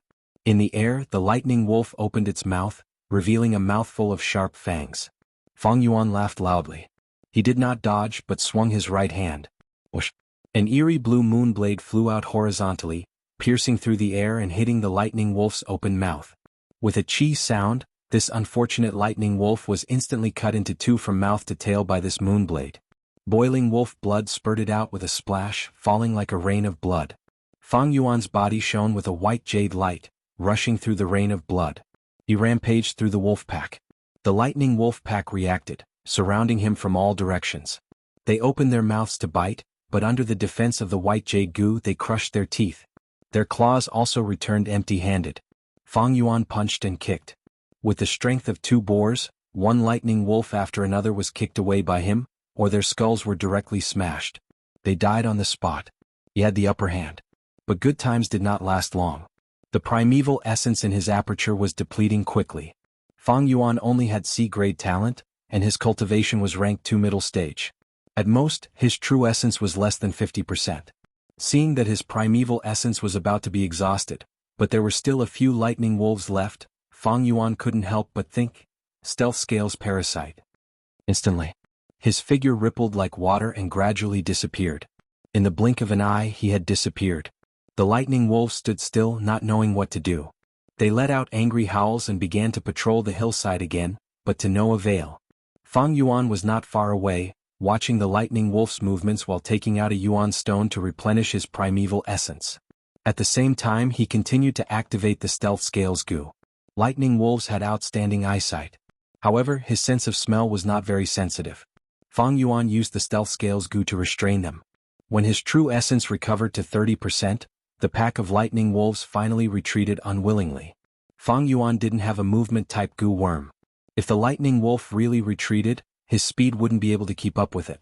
Thus he removed the stealth scales Gu. He revealed himself. How? When these lightning wolves saw Fang Yuan, it was as if they saw their father's murderer, and they all rushed towards him. Fang Yuan snorted coldly. When the lightning wolves were in front of him, he fiercely punched with his right fist. His right fist was covered with a layer of faint white jade light. It was incomparably hard. He fiercely hit the waist of a lightning wolf.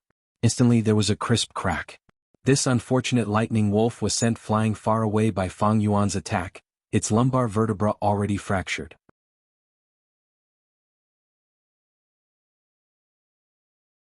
It fell to the ground, frantically struggling and howling, but could no longer get up. Fang Yuan's primeval essence was now abundant, and his battle strength was strong. In a short while he killed another 4 lightning wolves. The remaining few lightning wolves had completely lost their will to fight. They looked at Fang Yuan in fear, letting out whimpering sounds, then turned around and ran away with their tails between their legs. Fang Yuan stood still, not giving chase. In terms of speed he couldn't compare to these lightning wolves, so chasing was useless. The ground was littered with wolf corpses, all Fang Yuan's spoils of war. But Fang Yuan was cautious and did not rush to dig out the eyeballs of the lightning wolves. Earth communication ear grass. He half squatted down, using his palm to support himself, his right ear facing the ground. The ginseng roots on his ear grew out, stabbing into the soil one by one. Immediately his hearing ability increased by several times, and everything within a radius of 300 steps was within his detection range. Countless sounds entered his ears. But there were no wolf packs attacking, or the footsteps of other Gu masters. It's safe for now. Fang Yuan heaved a sigh of relief, took out his dagger and started to dig out the eyeballs of the lightning wolves. These eyeballs he only handed over a small portion and kept the rest. If he handed them all over, such a battle result would definitely attract suspicion, and even secret investigations. Of course, Fang Yuan would try his best to avoid such trouble. After digging out the eyeballs of these lightning wolves, Fang Yuan immediately left this place. After killing another 2 wolf packs, the dark clouds in the sky had become extremely thick. The wind started to howl, blowing the green pine trees in the forest, and the leaves rustled. Howl? The howls of a large number of lightning wolves could be heard in the wind. Fang Yuan's expression changed slightly. According to his memories, today was the day the wolf tide would truly erupt. Using the earth communication ear grass again, Fang Yuan did not hear the sound of a large number of lightning wolves rushing over. He was not surprised and instead calmed down. This meant that the distance between him and the lightning wolves was at least 300 steps. This distance, along with his own speed and his familiarity with the terrain, was enough for him to safely return to the village. These lightning wolves are cunning, attacking in this kind of weather. The howling of the wind, the rustling of the pines to a large extent cover them up. Fang Yuan sighed in his heart, running at his fastest speed towards the village. After running for a few hundred meters, he bumped into a group of 5 Gu masters. It's Gue Fang Yuan. A young Gu master in the group noticed Fang Yuan and immediately raised his eyebrows, greeting him in a strange tone. He was Gue Peng, Fang Yuan's classmate. During his days in the academy he was naturally bullied and extorted by Fang Yuan. Fang Yuan glanced at him indifferently, his speed not changing as he brushed past him, not giving him a chance to speak again. This guy. Gue Peng was momentarily stunned, and immediately a stifling feeling welled up in his heart, slowing down his pace. He still had not found a chance to ridicule Fang Yuan. Little Peng. Quickly catch up. If we want to maintain our position on the battle merit board today, we need to kill at least 50 lightning wolves. The group leader opened his mouth. Gue Peng's angry expression immediately disappeared, and he hurriedly caught up with the group leader's footsteps. My current group. Rank 75 on the battle merit board. That Fang Yuan is at the bottom of the 200 rankings. Such a difference is like heaven and earth. Speaking of which, I'm also very lucky to meet a senior like the group leader who takes care of the newcomers. From the wolf tide till now, I have already gained a Gu worm with the battle merit that I have received. My future is bright. How can Fang Yuan compare to me? Thinking about it, Gue Peng felt much more balanced in his heart and even felt a sense of bliss. In this world, what can one achieve by fighting alone? Many people add fuel to the flames. The strength of unity is even greater. Clansmen are still the most reliable. With the help of the clan's strength, us newcomers can have a better and safer development. That Fang Yuan. What an idiot, he really thinks he's someone. Coincidentally solved the problem of the rank 5 river swallowing toad, and now his tail is up in the sky. Although he became the group leader, he didn't even recruit a single member. He deserves to be at the bottom. But come to think of it, with such a weird personality, how can he recruit members? Thinking of this, Gue Peng's footsteps became much lighter. After running for a while, he strangely did not encounter a single wolf pack. Gue Peng raised his head to look at the sky. Although it was still afternoon, the sky had already turned dusky. The wind whistled over, and the dark clouds above their heads were extremely dense. They were churning rapidly, brewing thunder and torrential rain. But Gue Peng was not the least bit afraid, and his lips curled into a mocking smile. He thought in his heart, Fang Yuan returned in such a hurry, it must be because he is worried about this rainstorm. What a coward, what can a rainstorm do to him? Right at this time, the group leader's expression suddenly changed, and he gasped with his mouth wide open. Group leader, what happened? The other four's gazes were naturally attracted to him. In this Gu Master group, this group leader was in charge of scouting. Although he was also a rank 2 Gu Master, his scouting Gu worm naturally did not have a large range like Fang Yuan's earth communication ear grass. At this moment, his face was pale, and he did not have the desire to explain further. Run! He screamed in fear, and under the shocked gazes of the other four, he turned and ran. Quickly follow group leader. The other group members were not stupid, and after they reacted, they immediately broke into a run. Howl! Continuous wolf howls came from behind, and from the sound one could tell that there were more than 1,000 lightning wolves. The 5 people in the group were all pale, breathing heavily as they ran with all their might. Wait for me. Gu Peng ran with all his might, but he was still at the back. He screamed for help in panic. He could already feel the breathing of the lightning wolves behind him. But what made him despair was that the group leader who usually took care of him did not even turn his head around. The companions who usually patted their chests and talked about brotherhood and family did not seem to hear his screams. Howl! Behind Gu Peng's ears, a wolf's howl suddenly came.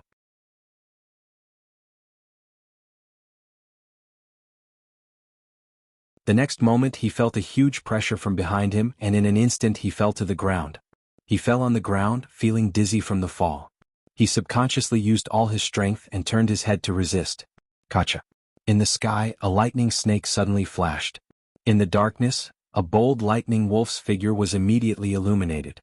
Its body was twice the size of a normal lightning wolf, the fur on its body stood up, and in the corner of its mouth silver-sharp teeth could be seen.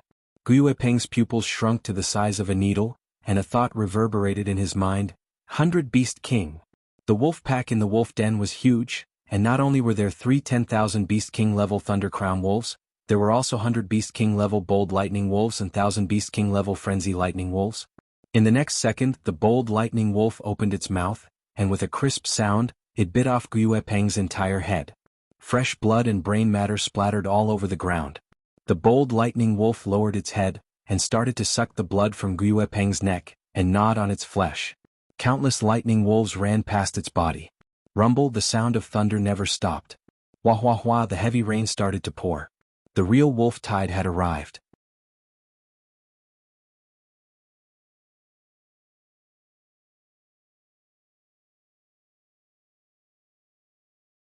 Chapter 133.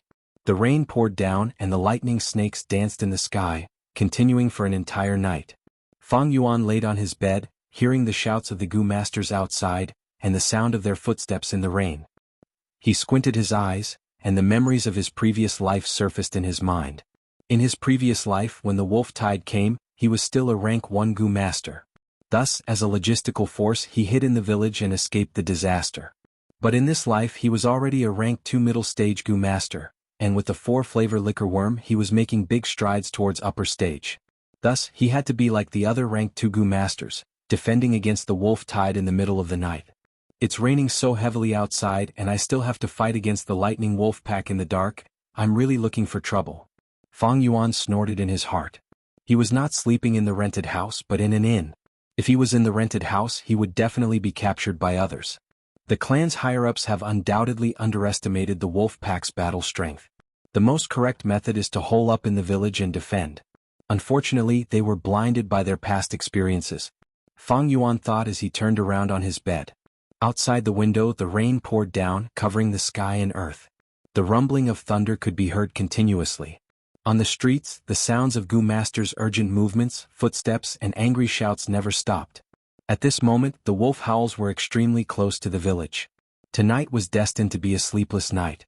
Whether it was the Gu Masters who risked their lives and left the village to fight, or the mortals who hid in their homes and shivered, or even Fang Yuan, who slept until midnight and woke up naturally. He did not get up either. In the darkness, he laid on his bed with his eyes open. The sounds outside the window entered his ears. Others were fighting for their lives, and one could imagine the thunderstorm outside the village.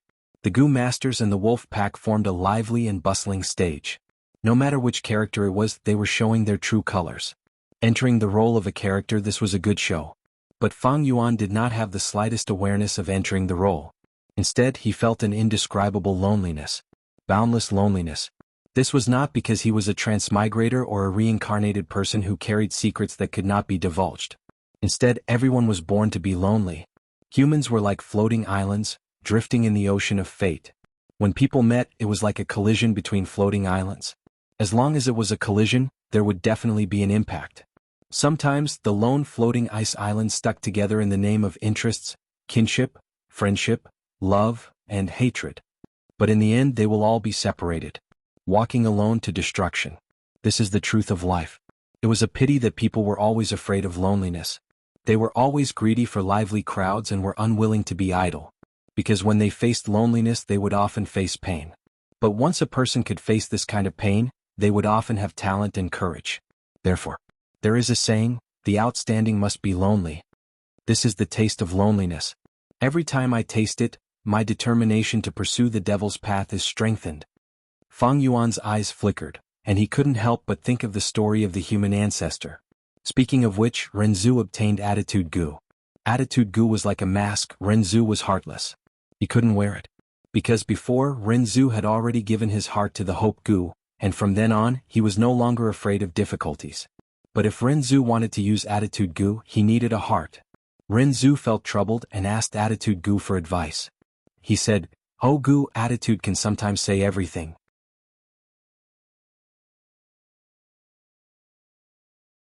You know the problem I am facing now, so I want to ask you for advice."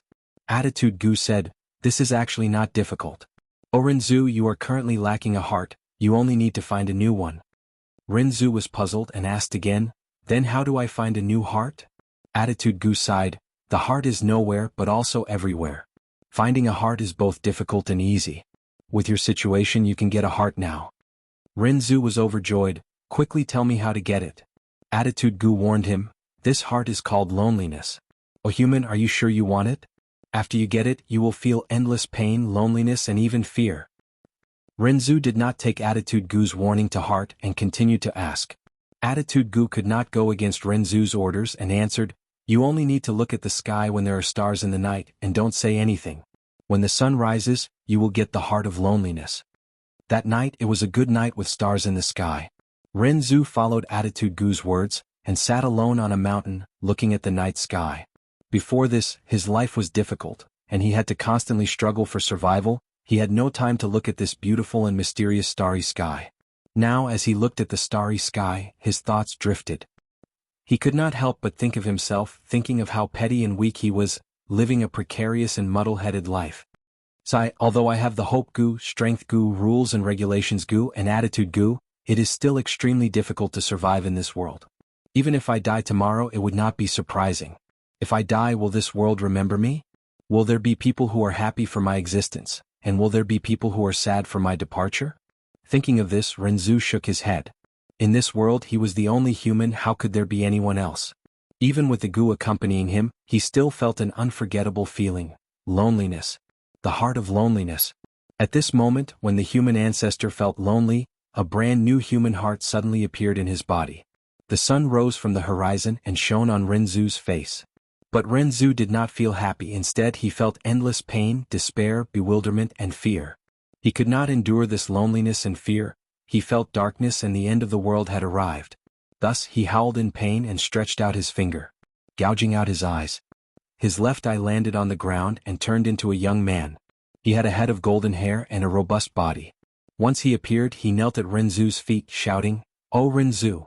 My father, I am your eldest son, verdant great Sunday." At the same time, Renzu's right eye also turned into a young girl. She held onto Renzu's arm. She said, "Oh Renzu, my father, I am your second daughter, Desolate Guyue." Renzu laughed loudly. Tears flowed down from his empty eye sockets. He said good 3 times, "I have children, I can finally bear the pain of my lonely heart. From now on, there will be people who will be happy for my existence and people who will be sad for my departure. Even if I die, you will all remember me." But, finally he heaved a long sigh, "I have lost my eyes, I can no longer see the light. From now on, the 2 of you will watch this world for me." The heavy rain continued for the entire night until dawn. Only then did the rain stop.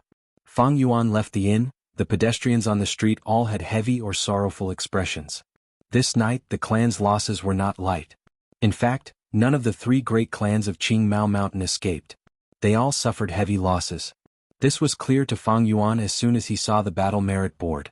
After a night, the battle merit board had lost 25 teams, all of them sacrificed in the wolf tide. Even if there were one or two survivors, they were either injured or crippled. Guyue Peng's team was also among them. For the next 10 days the situation became even worse. From bad to worse. First, 100 Beast King Bold Lightning Wolf appeared, and then there was news of 1,000 Beast King Frenzy Lightning Wolf in the wolf tide. Such news made the rank Tugu masters who were out tremble in fear. If they met a Frenzy Lightning Wolf, they would need at least 3 teams to work together to deal with it. This did not even include the ordinary Lightning Wolf packs around the Frenzy Lightning Wolf. The 3 great clans had no choice but to send out rank 3 elders to deal with the crisis. Under such circumstances, the Gu masters' daily lives were filled with danger and were long and arduous. Even if Fang Yuan had the stealth scales Gu, he had to be careful.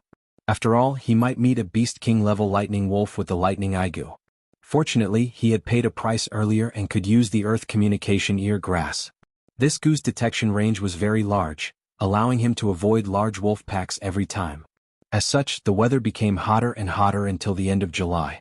Although the situation was not optimistic, under the cooperation of the 3 great clans, the situation was already under control. Halfway up the mountain, the 3 Gu masters who had already gone through an intense battle faced a bold lightning wolf that had just arrived. The smell of death was already assaulting them. Damn it, I don't have enough primeval essence. If I had 60%, no 30%, I wouldn't be chased by it like this. As the group leader, Xiongzhan looked at the approaching bold lightning wolf that was like a cat playing with a mouse, and spat out a mouthful of blood. The mountain wall is in front, there is no way out, what do we do? A group member with a pale face said. What else can we do? We can only hope for reinforcements. I heard our clan's lord Bai Ningbing has already come out and is rushing to the battlefield. This was a Gu master from the Bai clan village. There were originally 2 groups, one from the Xiong clan and the other from the Bai clan. They had worked together to face the wolf tide, but now there were only 3 people left. Rather than relying on Bai Ningbing who we don't even know where he is, we might as well fight to the death. Xiongzhan gritted his teeth. Beast Kings are scary because of the Gu in their bodies. I have a plunder Gu that can forcefully plunder the enemy's Gu worms. I just need to keep using it and not move. During this time you guys have to protect me. Okay. The other 2 looked at each other and stood in front of Xiongzhan, temporarily blocking this bold lightning wolf for him. Even though they knew the chances were pitifully small, no one would be willing to die. If I can plunder it, I have a chance to live. Heaven protect me. Xiongzhan's eyes were fierce as he slowly raised his right hand. Whether they lived or died depended on this. The 3 men and 1 wolf did not know that high up on the cliff, a white-haired, white-clothed young man was calmly watching this scene.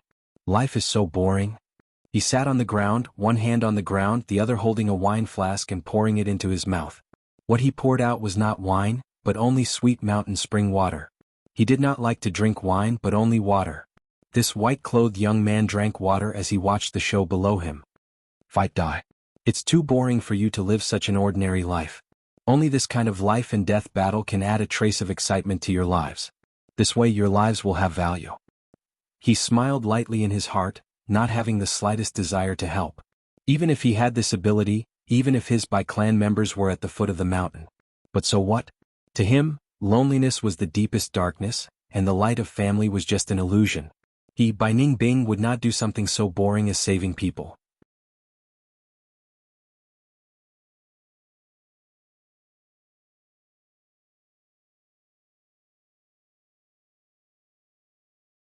Chapter 134. Guzhinren 132 Guzhinren's full text free reading section 132. 3 steps of fragrant grass on the cliff. Bai Ningbing watched with interest. Under the cliff he was sitting on, an intense battle of life and death was unfolding. The bold lightning wolf walked slowly, getting closer. 2 Gu masters blocked in front of it with a serious expression. Behind them, Xiongzhan was half squatting on the ground, his left hand grabbing his right wrist, his right hand in a claw shape, aiming at the bold lightning wolf. Plunder Gu. Suddenly he shouted, the primeval essence in his body surging towards the plunder Gu. A formless suction force burst out. Xiongzhan's right hand grabbed at empty air. He had the illusion that he was grabbing a goo worm. But this goo worm continued to struggle and wrestle with him. This force was huge, his center of gravity was already very low, but it still made him feel like he was being dragged forward. The success rate of the plunder goo is very low, but I have to succeed this time, otherwise it bodes ill. He gritted his teeth so hard that they emitted cracking sounds. The veins on his forehead bulged, and his face was filled with malevolence as he fought with all his might. Xiongzhan had no way out. If he did not succeed he would die. Under the stimulation of death, he desperately poured primeval essence into the plunder goo. With the injection of primeval essence, the plunder goo residing in his right palm burst out with an even stronger suction force. The bold lightning wolf felt something was wrong and howled, suddenly launching a frenzied attack. The two goo masters resisted with difficulty. Just as Xiongzhan was about to succeed, his expression suddenly changed. Damn it! I don't have enough primeval essence. He suddenly spat out a mouthful of blood, his expression extremely withered. Once the plunder failed there would be a backlash. This was a flaw of the plunder goo. Ow! Without the plunder goo's restraint, the bold lightning wolf opened its mouth, howling loudly. The symbiotic goo worm released its strength, causing lightning to flash between its teeth. Blue electric currents gathered together and shot out fiercely. The lightning passed between the two goo masters, directly hitting the half-squatting Xiongzhan. Xiongzhan did not even have time to howl. He was turned into a piece of charred meat by the lightning, dying instantly. Run! The remaining two goo masters no longer had any will to fight, fleeing in two different directions. The bold lightning wolf caught up to a person and pounced on him, crushing his throat. Finally, only the Bai Clan goo master was left. He was blocked by the bold lightning wolf and could only retreat step by step to the edge of the cliff. I'm going to die. With his back against the cliff, he raised his head and howled in despair. He vented the fear in his heart. But his voice suddenly stopped. He saw Bai Ningbing on the mountain wall above his head. Lord Bai Ningbing. Lord Bai Ningbing. Is it really you? After being stunned for a moment, he suddenly shouted and cried tears of joy. Oh, I've been discovered. Bai Ningbing chuckled and slowly raised her right hand. He pointed his right index finger downwards, and an icicle appeared and shot downwards. The icicle shot towards the goo master who was crying for help. Through his skull, from the top of his head to his jaw. Oh! His face was still filled with the ecstasy of surviving a disaster. Then he fell to the ground with a plop. This gave the bold lightning wolf a fright. It looked at Bai Ningbing above, the corner of its mouth splitting open, revealing its teeth that were covered in lightning. Ignorant beast. Bai Ningbing looked at it indifferently. With a light leap he jumped down from the 5-meter-tall mountain wall. In the air, he clasped his palms together, and frost energy spread in all directions.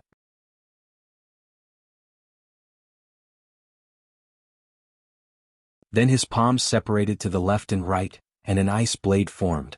This ice blade was 7 meters long like a Japanese katana from Earth, its whole body covered in transparent ice. The hilt was held by Bai Ningbing's pale hand. The bold lightning wolf's lightning shot up from below. Bai Ningbing sneered, and 2 puffs of pure white water vapor came out of his nose. With a whoosh, the water vapor circled around his body and formed a water ball shield. The water ball continued to revolve on its own, and the bold lightning wolf's lightning struck this water ball barrier, causing it to dissipate. The water ball broke, revealing the white-clothed young man. Die. The young man's black eyes suddenly turned pure blue, like 2 blue crystals, showing ruthlessness and indifference. Blade light flashed. Bai Ningbing lightly landed on the ground, a drop of blood dripping from the translucent white ice blade in his hand. The bold lightning wolf was like a statue standing still. After a breath's time, blood spurted out of its neck, and its huge wolf head fell to the ground, rolling a few times. As for its body, it fell down. The electric current goo that was residing in its body shot out like lightning, towards Bai Ningbing. Bai Ningbing lightly flicked his wrist, and a blade light flashed in the air. Under his blade, the lightning current goo exploded into a field of eerie blue electric currents and perished. Bai Ningbing slowly walked towards Xiongzhan's corpse. The other goo worms are all ordinary goods. But this plunder goo is interesting. He found the plunder goo from Xiongzhan's corpse and kept it in his pocket. Although the 3 clans' agreement stipulated that after a goo master dies, even if the successor obtains the goo worm of the deceased goo master, they must hand it over. But Bai Ningbing did not care about this rule. Even if it was exposed, so what? He was the symbol of Bai clan's rise, and would definitely receive the clan's protection. Bai Ningbing was very sure of this.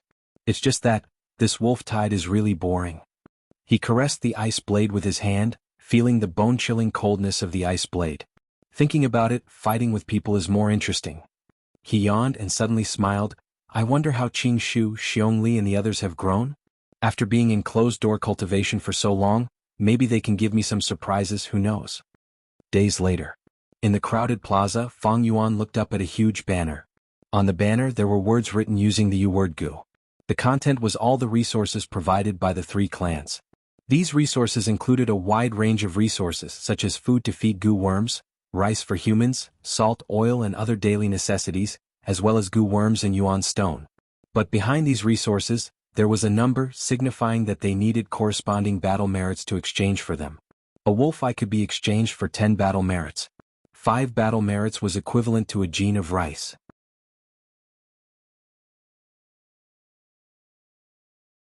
Using 25 battle merits, a Gu master could obtain a piece of Yuan stone. No doubt, the arrival of the wolf tide brought opportunities that were not available during peacetime. The battle merit board and this resource board had stimulated countless Gu masters, willing to shed blood and fight day and night against the lightning wolves. Especially recently with the outbreak of the wolf tide, the three clans took out their assets, stimulating the Gu masters' enthusiasm and raising their battle strength, helping the village tide over this crisis.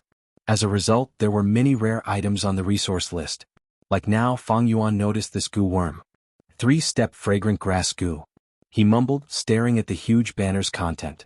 3-step fragrant grass Gu was a Gu worm that Fang Yuan needed, because it could assist in movement and increase Fang Yuan's running speed.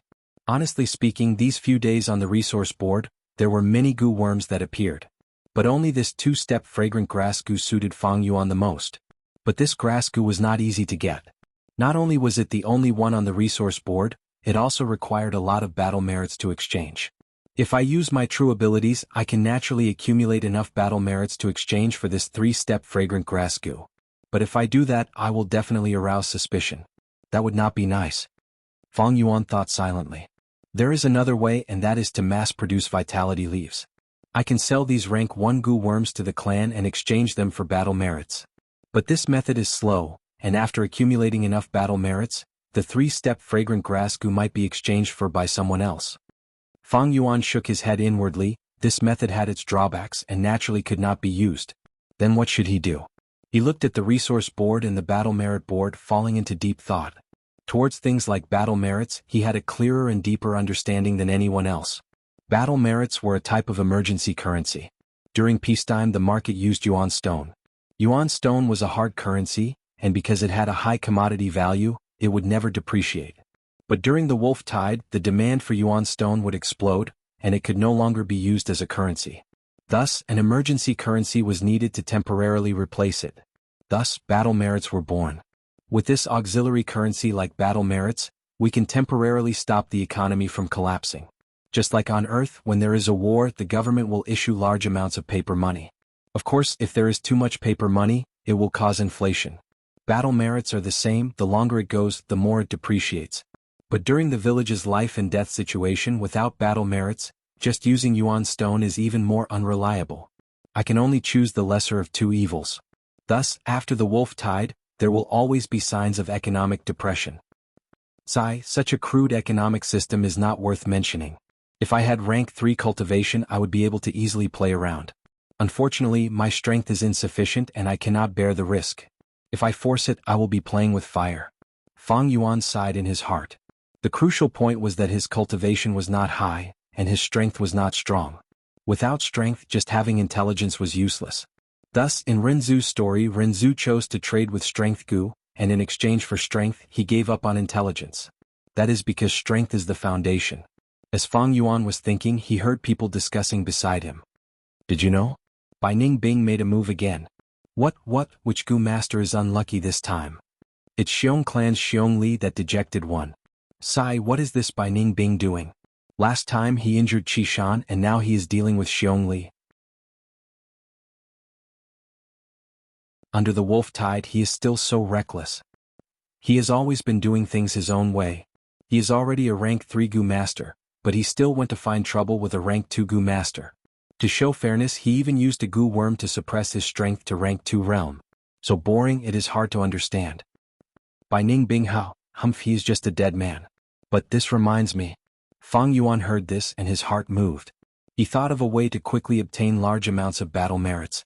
Gu Venerable 132 Gu Venerable's full text free reading section 132. 3 steps of fragrant grass updated.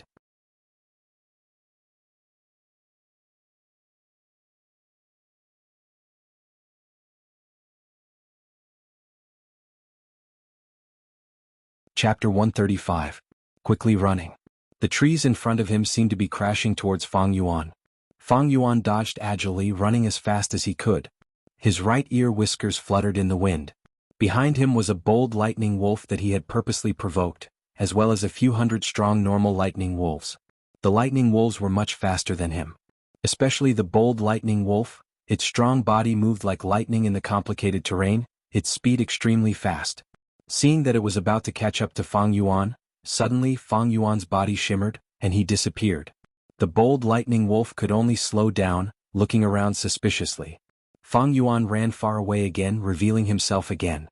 The bold lightning wolf's sharp gaze immediately found him. It growled angrily, pouncing towards Fang Yuan again. As for the normal lightning wolves, they followed closely behind. Fang Yuan laughed coldly to himself, running again. After a few tries, he finally reached his destination. This time he completely concealed himself. The chasing wolf pack hesitated at the place where Fang Yuan disappeared. Soon after, the bold lightning wolf found a new target. In a valley not far away, 5 Gu masters were fighting with a wolf pack. How? The bold lightning wolf had limited intelligence, immediately forgetting about Fang Yuan. It raised its head and howled, and the lightning wolves behind it joined the battle in the valley like a tide. How can this be? The Gu masters who were fighting saw this scene, their faces turning ashen. I'm not talking about every wolf pack. Do they all have their own areas of activity? We painstakingly killed a bold lightning wolf. Who would have thought another one would come? This time it bodes ill rather than well. Hurry up and send the signal for help. With the addition of this new wolf group, the pressure on the Gu masters rose sharply, each of their tone revealing a panicked emotion. The investigative Gu master among them quickly waved his hand and shot out a Gu worm. This Gu worm was shaped like a small golden ball, but it had a pair of colorful wings.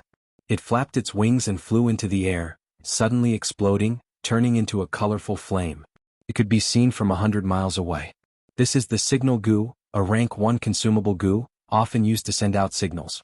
We have already sent the signal, everyone hold on and wait for reinforcements. The group leader of this Gu master group shouted at the right time, raising the morale slightly and stabilizing the morale of the troops. It's useless. Fang Yuan appeared high up on the mountain wall. Looking down from above, he sneered in his heart. He had already investigated the situation of this Gu master group. The team closest to him was a small team. He was also surrounded by the wolf pack. That wolf pack was naturally led there by Fang Yuan on purpose. He wanted to tie up their hands and feet. Killing lightning wolves, 1 eyeball is only worth 10 battle merits. But to retrieve the Gu worms from the battlefield and hand them over to the clan's higher-ups, it was worth at least 1,000 battle merits. If I do this 2 or 3 times, I will have enough battle merits to exchange for the 3-step fragrant grass Gu. Fang Yuan thought to himself. Under his plan, the outcome of this Gu master group had already been decided. Next, I will wait for them to be exterminated. Then I will lure away the lightning wolf pack and come back here to collect the Gu worms. Fang Yuan walked to the big tree beside the mountain wall. He sat down leisurely. No one was willing to die, so these Gu masters were resisting with all their might. Fang Yuan did not take the risk to lure the 1,000-beast king frenzy lightning wolf, but chose the bold lightning wolf instead. This gave them time to struggle to their heart's content.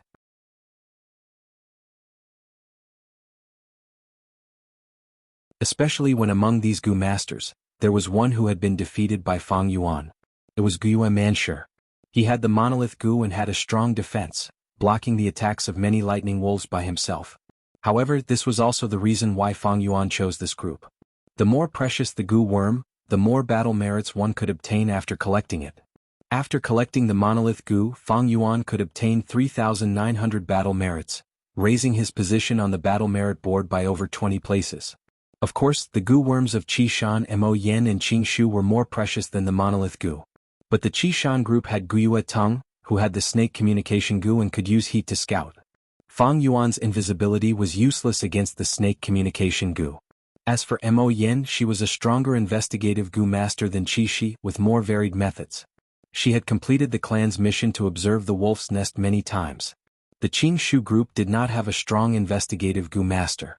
But because of Guyue Fangjing's existence, the clan would definitely have an elder secretly following and protecting them. If Fang Yuan wanted to lure them there, he would be seeking his own death. As for the other two village Gu masters, Fang Yuan was not too familiar with them. Framing someone was not an easy job. After choosing left and right, he finally chose a few groups.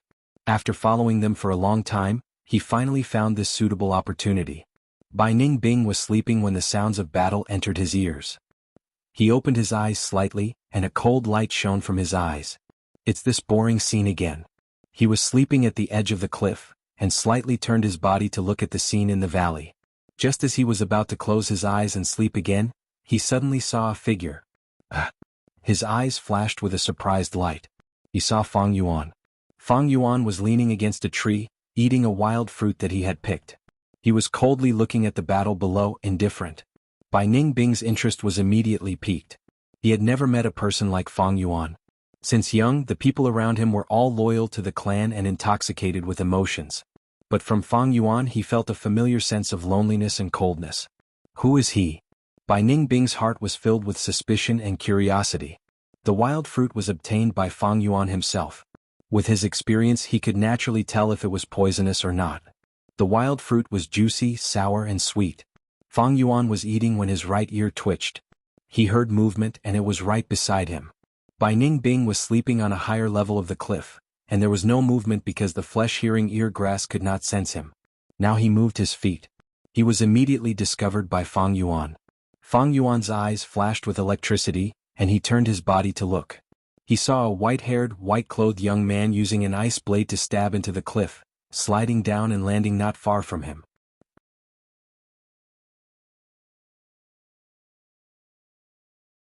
Bai Ningbing. Fang Yuan's eyelids drooped, and he immediately recognized this person. Qing Mao Mountain's #1 genius, the symbol of Bai Village's rise.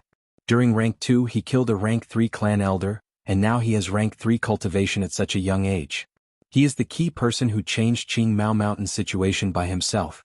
If it was any other Gu master facing Bai Ningbing alone, their expression would definitely change, either nervous or fearful.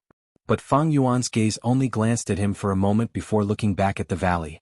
His expression was still calm, as if he was indifferent. It was all because Fang Yuan knew Bai Ningbing's background and secrets. He knew it clearly. Oh. Bai Ningbing walked over. He stared at Fang Yuan in a daze, his mouth slightly opened and his voice dragged. He stared at Fang Yuan curiously, as if he was looking at something he had never seen before.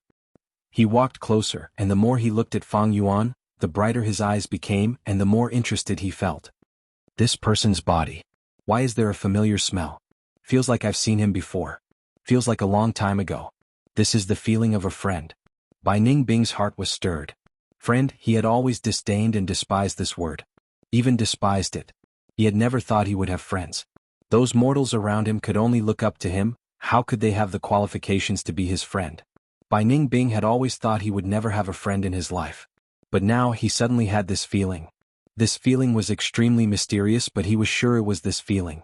Because when he looked at Fang Yuan, it felt like he was looking at himself. Bai Ningbing's distance was a little too close. Fang Yuan turned his eerie black eyes and stared at him indifferently. Out of nowhere, Bai Ningbing understood the meaning of Fang Yuan's gaze. This was a gaze that warned him.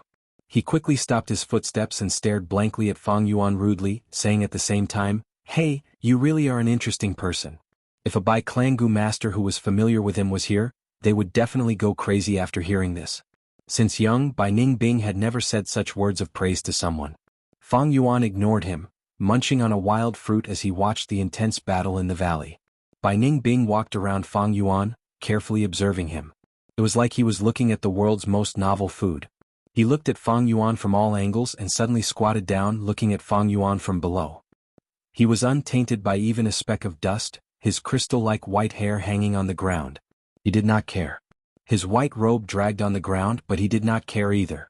At this moment he was like an innocent child looking at his playmate, curiously looking at Fang Yuan's expression. He wanted to speak a few times but could not. Bai Ningbing felt that he had many things to say to Fang Yuan, but when the words came to his mouth, he felt that there was no need to say them. Because he felt that Fang Yuan would understand. After a moment of silence, he opened his mouth doubtfully. The battle in the valley is not interesting at all, what is there to see? But halfway through his words, his eyebrows rose up, showing an expression of understanding. I understand. You were the one who lured these wolves here and you want to kill these Gu masters. But why didn't you do it yourself? Oh, you are afraid of leaving behind evidence. You are too cautious. From your aura I can tell that you are already a rank 2. If I were you, I would kill them if I wanted to and would have done it long ago. Suddenly he laughed like a child who had found the most fun toy in the world. His eyebrows danced in joy. You are really an interesting person and the things you do are also interesting.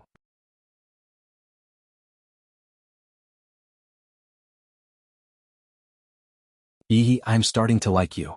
Fang Yuan retracted his gaze, turning his gaze towards Bai Ningbing again. He understood this person. Because this person was also a natural-born demon. What is a demon?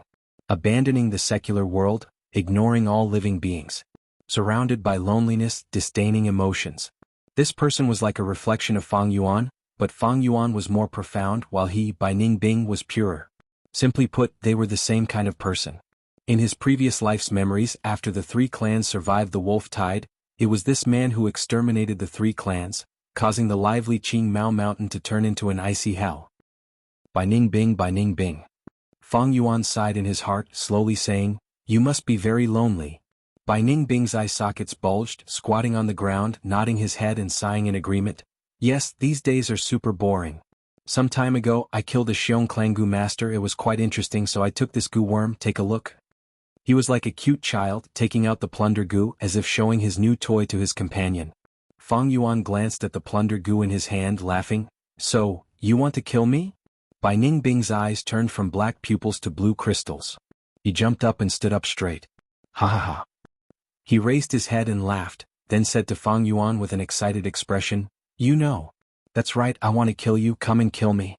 A battle of life and death is the most interesting thing, and to meet such an interesting person like you, I swear I have never done such an interesting thing. The more he spoke, the more excited he became, suddenly opening his arms and sighing, ah. I feel that my life has never been so exciting. Thank you, although I don't know your name, thank you for letting me kill you. Eh.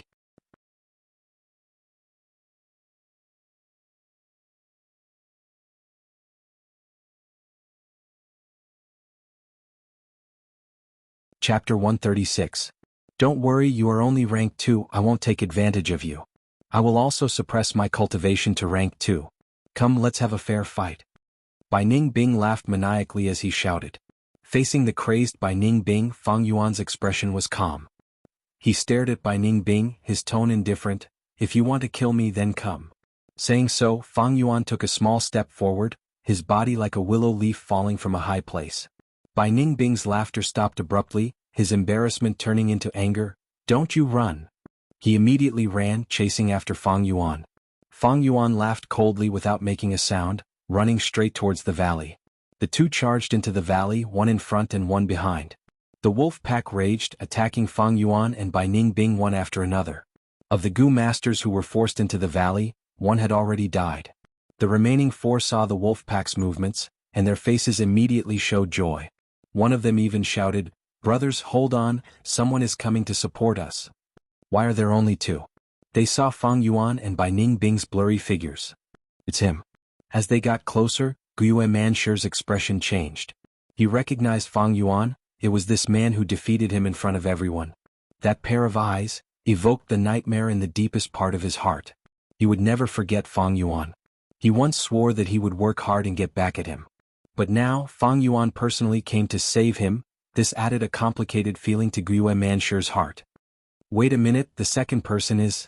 They quickly recognized Bai Ningbing, each of them showing a shocked expression. Bai Ningbing. Bai Ningbing.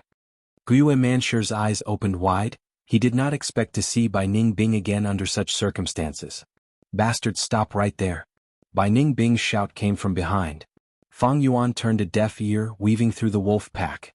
His entire body was glowing with a white jade light, resisting the biting and scratching of the lightning wolves. But because of this, the primeval essence in his aperture was decreasing rapidly. Not far behind him, Bai Ningbing also breathed out water vapor from her nostrils, forming a spherical water shield that covered her entire body. Countless lightning wolves crashed into the water shield. The force of impact was neutralized by the flowing water above them. Then they took advantage of the momentum and were flung out. Logically speaking, Bai Ningbing's cultivation was rank 3, but her performance was mediocre. According to his words, it seemed that he had really taken the initiative to suppress his cultivation and only used the power of a second-stage professional to deal with Fang Yuan. With the strength of a second-stage professional, Bai Ningbing's speed was slightly faster than Fang Yuan's, and she had a lot more quintessential essence. However, as he trudged through the wolf pack, he was getting further and further away from Fang Yuan. The key reason was the difference in strength between the two sides. Fang Yuan had the strength of 2 boars, while Bai Ningbing was slightly weaker. Fang Yuan was able to withstand the charge of the pack of wolves and kept moving forward. Bai Ningbing's water vapor shield. Although it could neutralize a portion of the impact, it could not be like Fang Yuan, who could directly charge out and create a path. How? The bold lightning wolf's attention was also attracted by Fang Yuan and Bai Ningbing. It howled, and the ordinary lightning wolves around it parted like the tide, creating a path. The bold lightning wolf moved its 4 limbs, charging straight towards Fang Yuan. Seeing this scene, the 4 trapped Gu masters could not help but show expressions of worry. As for Bai Ningbing, who was behind Fang Yuan, he saw this scene and immediately laughed loudly.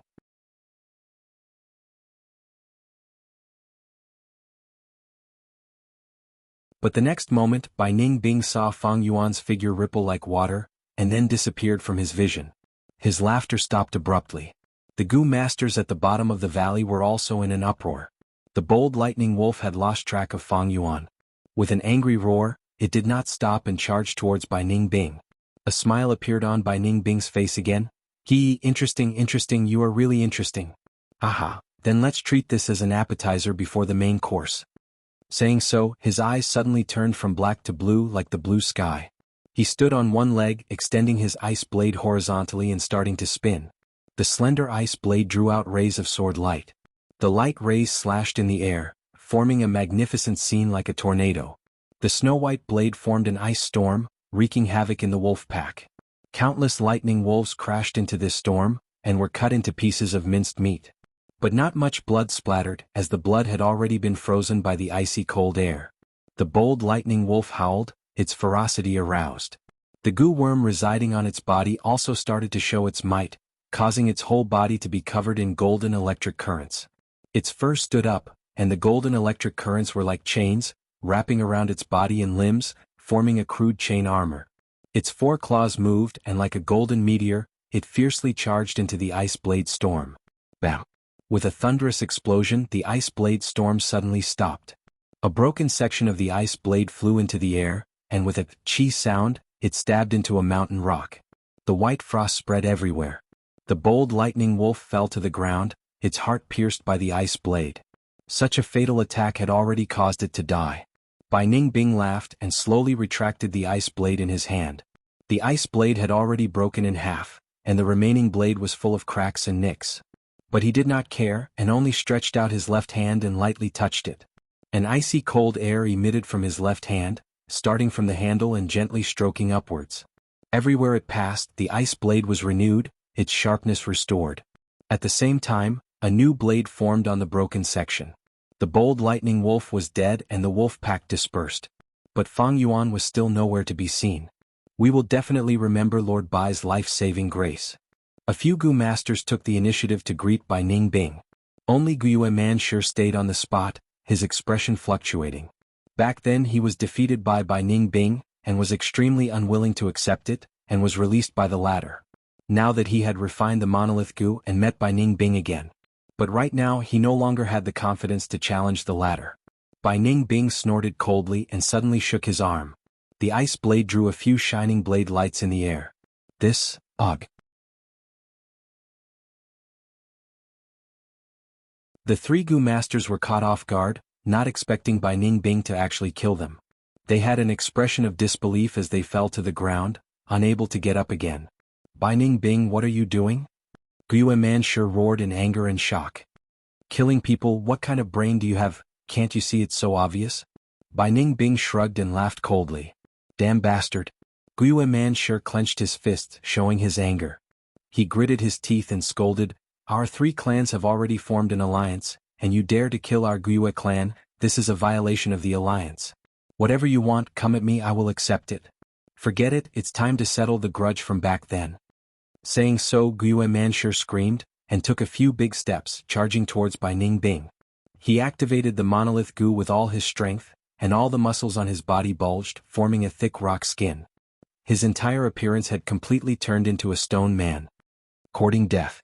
Bai Ningbing laughed coldly, raising his hand and slashing down. The sharp ice blade slashed down from above. First, it slashed at Guyue Mansher's head, then between his eyebrows, nose bridge, lips, throat, chest, all the way down. Rock fragments flew, and when the ice blade reached his abdomen, it broke again. But the icy cold air had already frozen all the life in Guyue Mansher's body. Plop. He fell to the ground as dead as he could be. The rock skin on his body slowly disappeared, revealing his original appearance. "I think I've seen it somewhere before." Bai Ningbing shook his wrist that was in pain. He had almost forgotten about letting Mansher go. He shook his head slightly and turned around. Facing the empty valley, he shouted, "You can come out. You want to kill these Gu masters? I'll do it for you. Come, let's have a life and death battle." Bai Ningbing had just finished speaking when Fang Yuan's figure appeared not far away. The white-haired young man's gaze turned heated, and he raised the ice blade in his hand, charging towards Fang Yuan. Fang Yuan sneered silently, turning around and leaving. Bai Ningbing scolded, chasing relentlessly. During the chase, Fang Yuan led Bai Ningbing to the nearest battlefield. Xiong Li's group was fighting with a bold lightning wolf pack. This wolf pack was of course attracted by Fang Yuan. Everyone put in more effort, this wolf pack can't hold on any longer. The southeast direction sent out the signal Gu, it has already been some time. They need our help. Xiong Li was trying to boost the morale, but he stopped halfway through his speech. He saw Fang Yuan as well as Bai Ningbing behind him. Ever since Fang Yuan admitted defeat, Xiong Li no longer put Fang Yuan in his heart. Thus, his gaze quickly moved past Fang Yuan and towards Bai Ningbing. Bai Ningbing. Xiong Li's eyes were filled with rage. Once he saw the white-haired young man in white clothes, his heart was filled with rage. Not long ago, Bai Ningbing suddenly appeared in front of him, and without saying a word, he attacked. Especially when he purposely suppressed his cultivation to rank 2. Xiong Li was caught off guard and lost the battle. His personal bravery and the clan's glory were all trampled by Bai Ningbing. To him, this was a huge humiliation. How could he not be angry? "Wait, Bai Ningbing seems to be chasing after Fang Yuan," Xiong Lin suddenly said.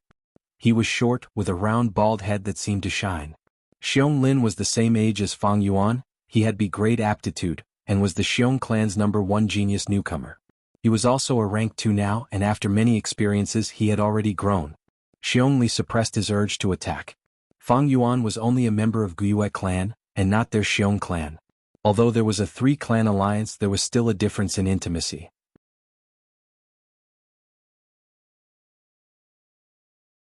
Since it was a fight between outsiders, it would be best if they did not implicate themselves.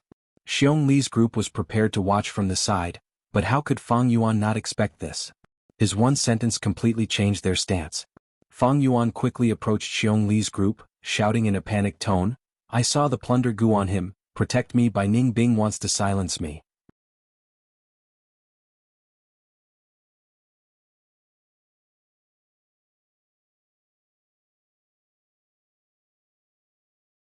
Chapter 137.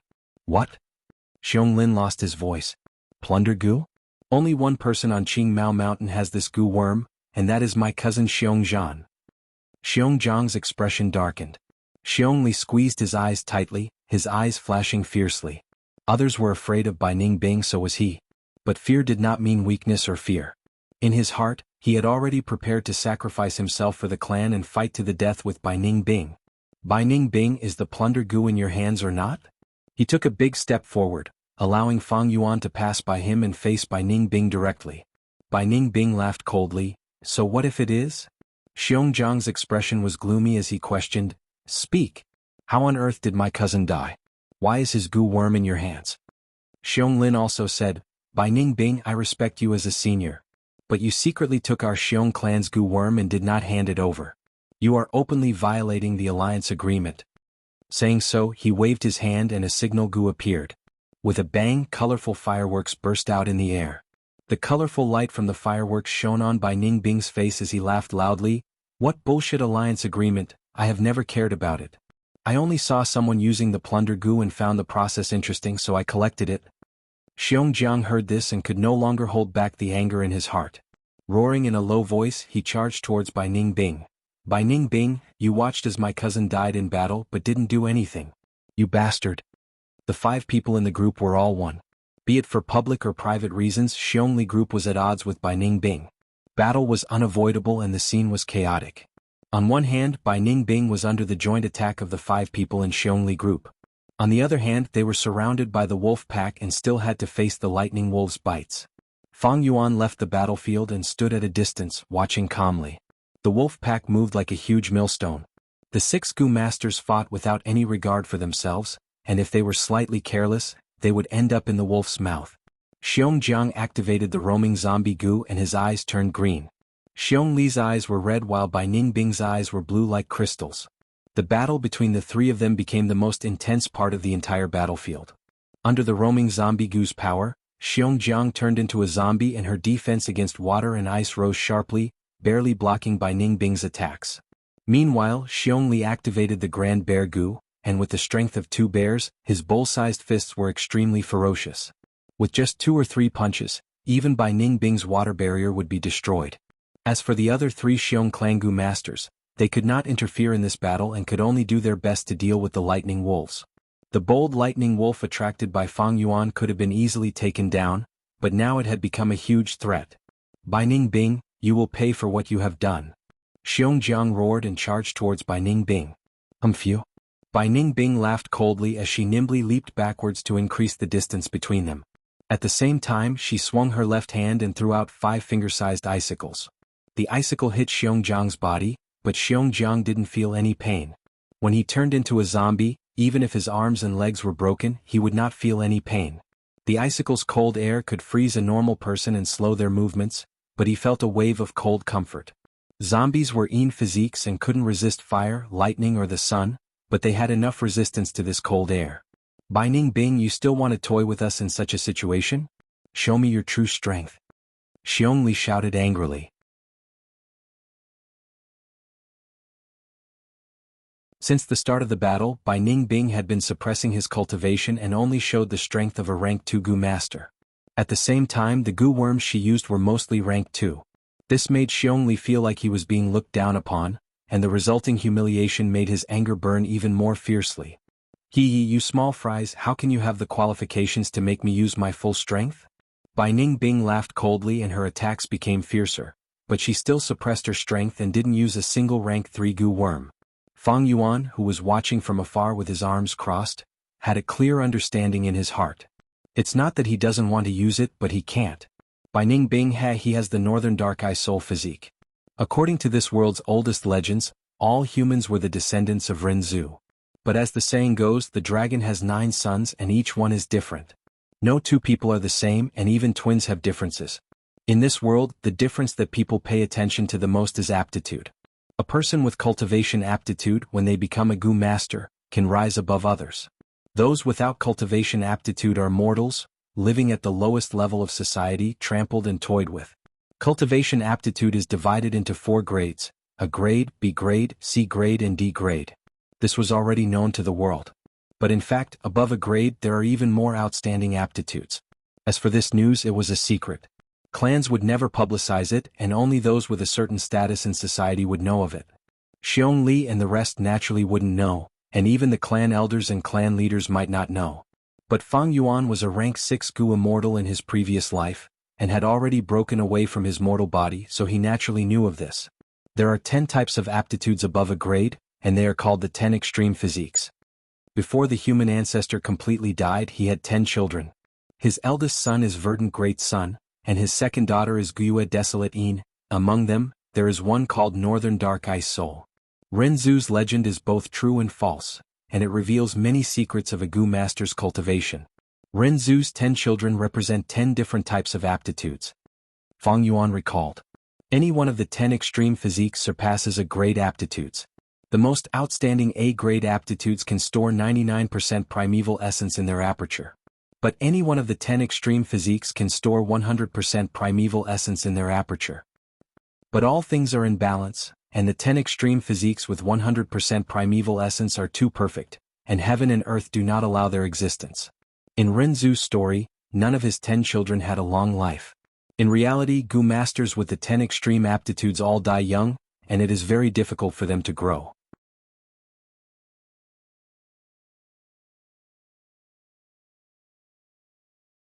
Of course, if they truly grow to rank 6, they will be able to dominate those of the same rank, and even achieve the miracle of surpassing ranks when they are rank 6.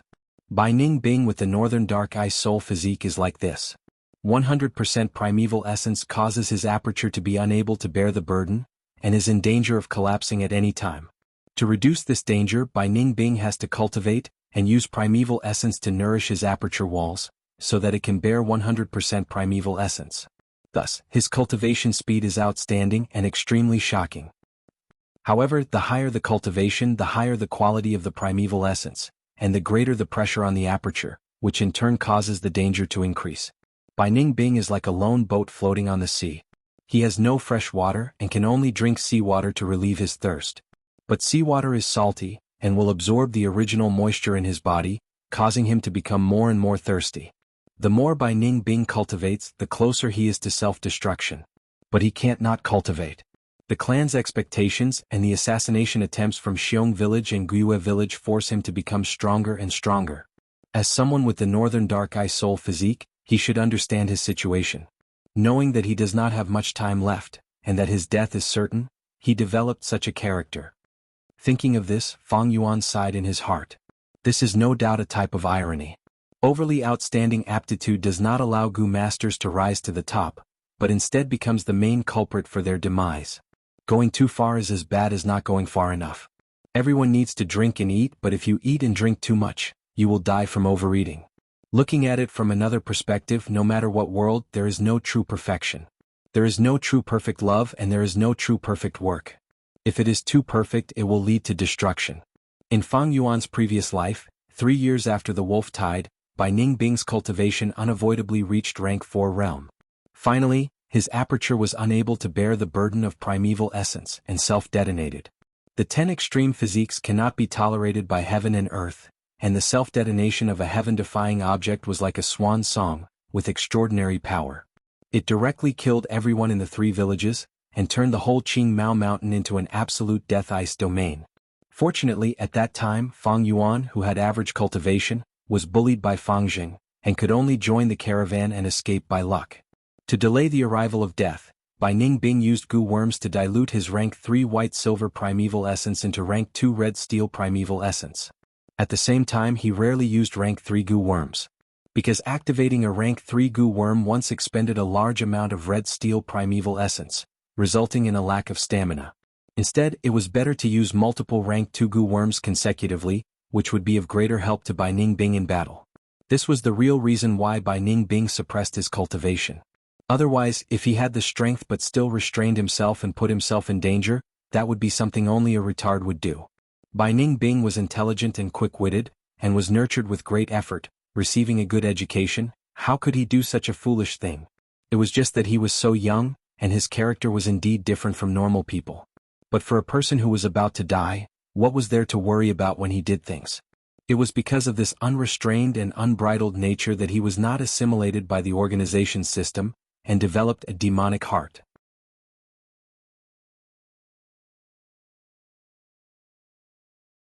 Otherwise, with this kind of living environment where everyone looked forward to him, nurtured him with great effort, surrounded by glory, surrounded by strong enemies and with a bright future, he would have long been assimilated by the organization, and developed the temperament of a leader. Bai Ning Bing was actually a very pitiful child, and Fang Yuan had never thought of dealing with him. But since he wanted to kill Fang Yuan, then Fang Yuan would not mind making use of him first, and get rid of this troublemaker in advance. The battle in the field was still going on. In just a short while, the situation had already changed. The bold lightning wolf was exterminated by Bai Ning Bing, and the wolf pack scattered and fled. The healing Gu master in Xiong Li's group also fell under Bai Ning Bing's blade, and he paid a heavy price for this. His right arm was punched by Xiong Li, and it seemed to be fractured, hanging down powerlessly in the following battle. But these did not hinder him from having the upper hand now. Xiong Li was a first-rate elite among rank 2 Gu masters, and his strength was on par with Qing Shu and Qi Shan. Xiong Jiang was a newly emerged defensive expert, while Xiong Lin was a genius newcomer, and now also had rank 2 battle strength. Adding in another Gu master, the four of them were still suppressed by Bai Ningbing together. Bai Ningbing had already fought a battle earlier, and expended a lot of red steel primeval essence. At the same time he killed the bold lightning wolf and the healing Gu master, and lost the ability to move his right arm. He could only abandon the ice blade in his right hand, and use his left hand instead. This way he could only temporarily put aside the method of using his left hand to activate the ice all. Thus his offensive ability was reduced by almost half.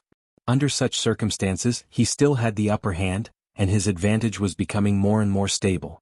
It is after all the northern dark eye soul physique. Although the primeval essence was diluted with Gu worms, and also sealed the true advantage of the northern dark eye soul physique, the primeval essence recovery speed is still preserved. The longer the battle, the greater his advantage. Fang Yuan watched, sighing inwardly. With my current battle strength, it is not enough to defeat him. Fang Yuan admitted to this point. Fang Yuan only had C-grade talent and 44% primeval essence. Even the B-grade talents Xiong Li, Xiong Lin and Xiong Jiang would be suppressed by Bai Ningbing if they fought together. It could be imagined that Fang Yuan's situation would be even more difficult than Xiong Li and the rest when facing Bai Ningbing alone. But, not being able to defeat you does not mean I cannot kill you. Fang Yuan laughed coldly as he thought of this. This was the wisdom accumulated from 500 years of experience. Even though they were somewhat similar shadows. But compared to him, this 100-year-old demon, Bai Ningbing, was only a little demon that was prematurely matured by cruel fate. That you're tuning in to the Han Li's Wuxia Adventures YouTube channel. We're so grateful for your support, and don't forget to subscribe to join us on this incredible journey through captivating stories. Your generosity through donations truly makes a world of difference, as it's the primary source of revenue that allows me to expand and enhance this channel for you. Thank you from the bottom of my heart for being a part of this adventure.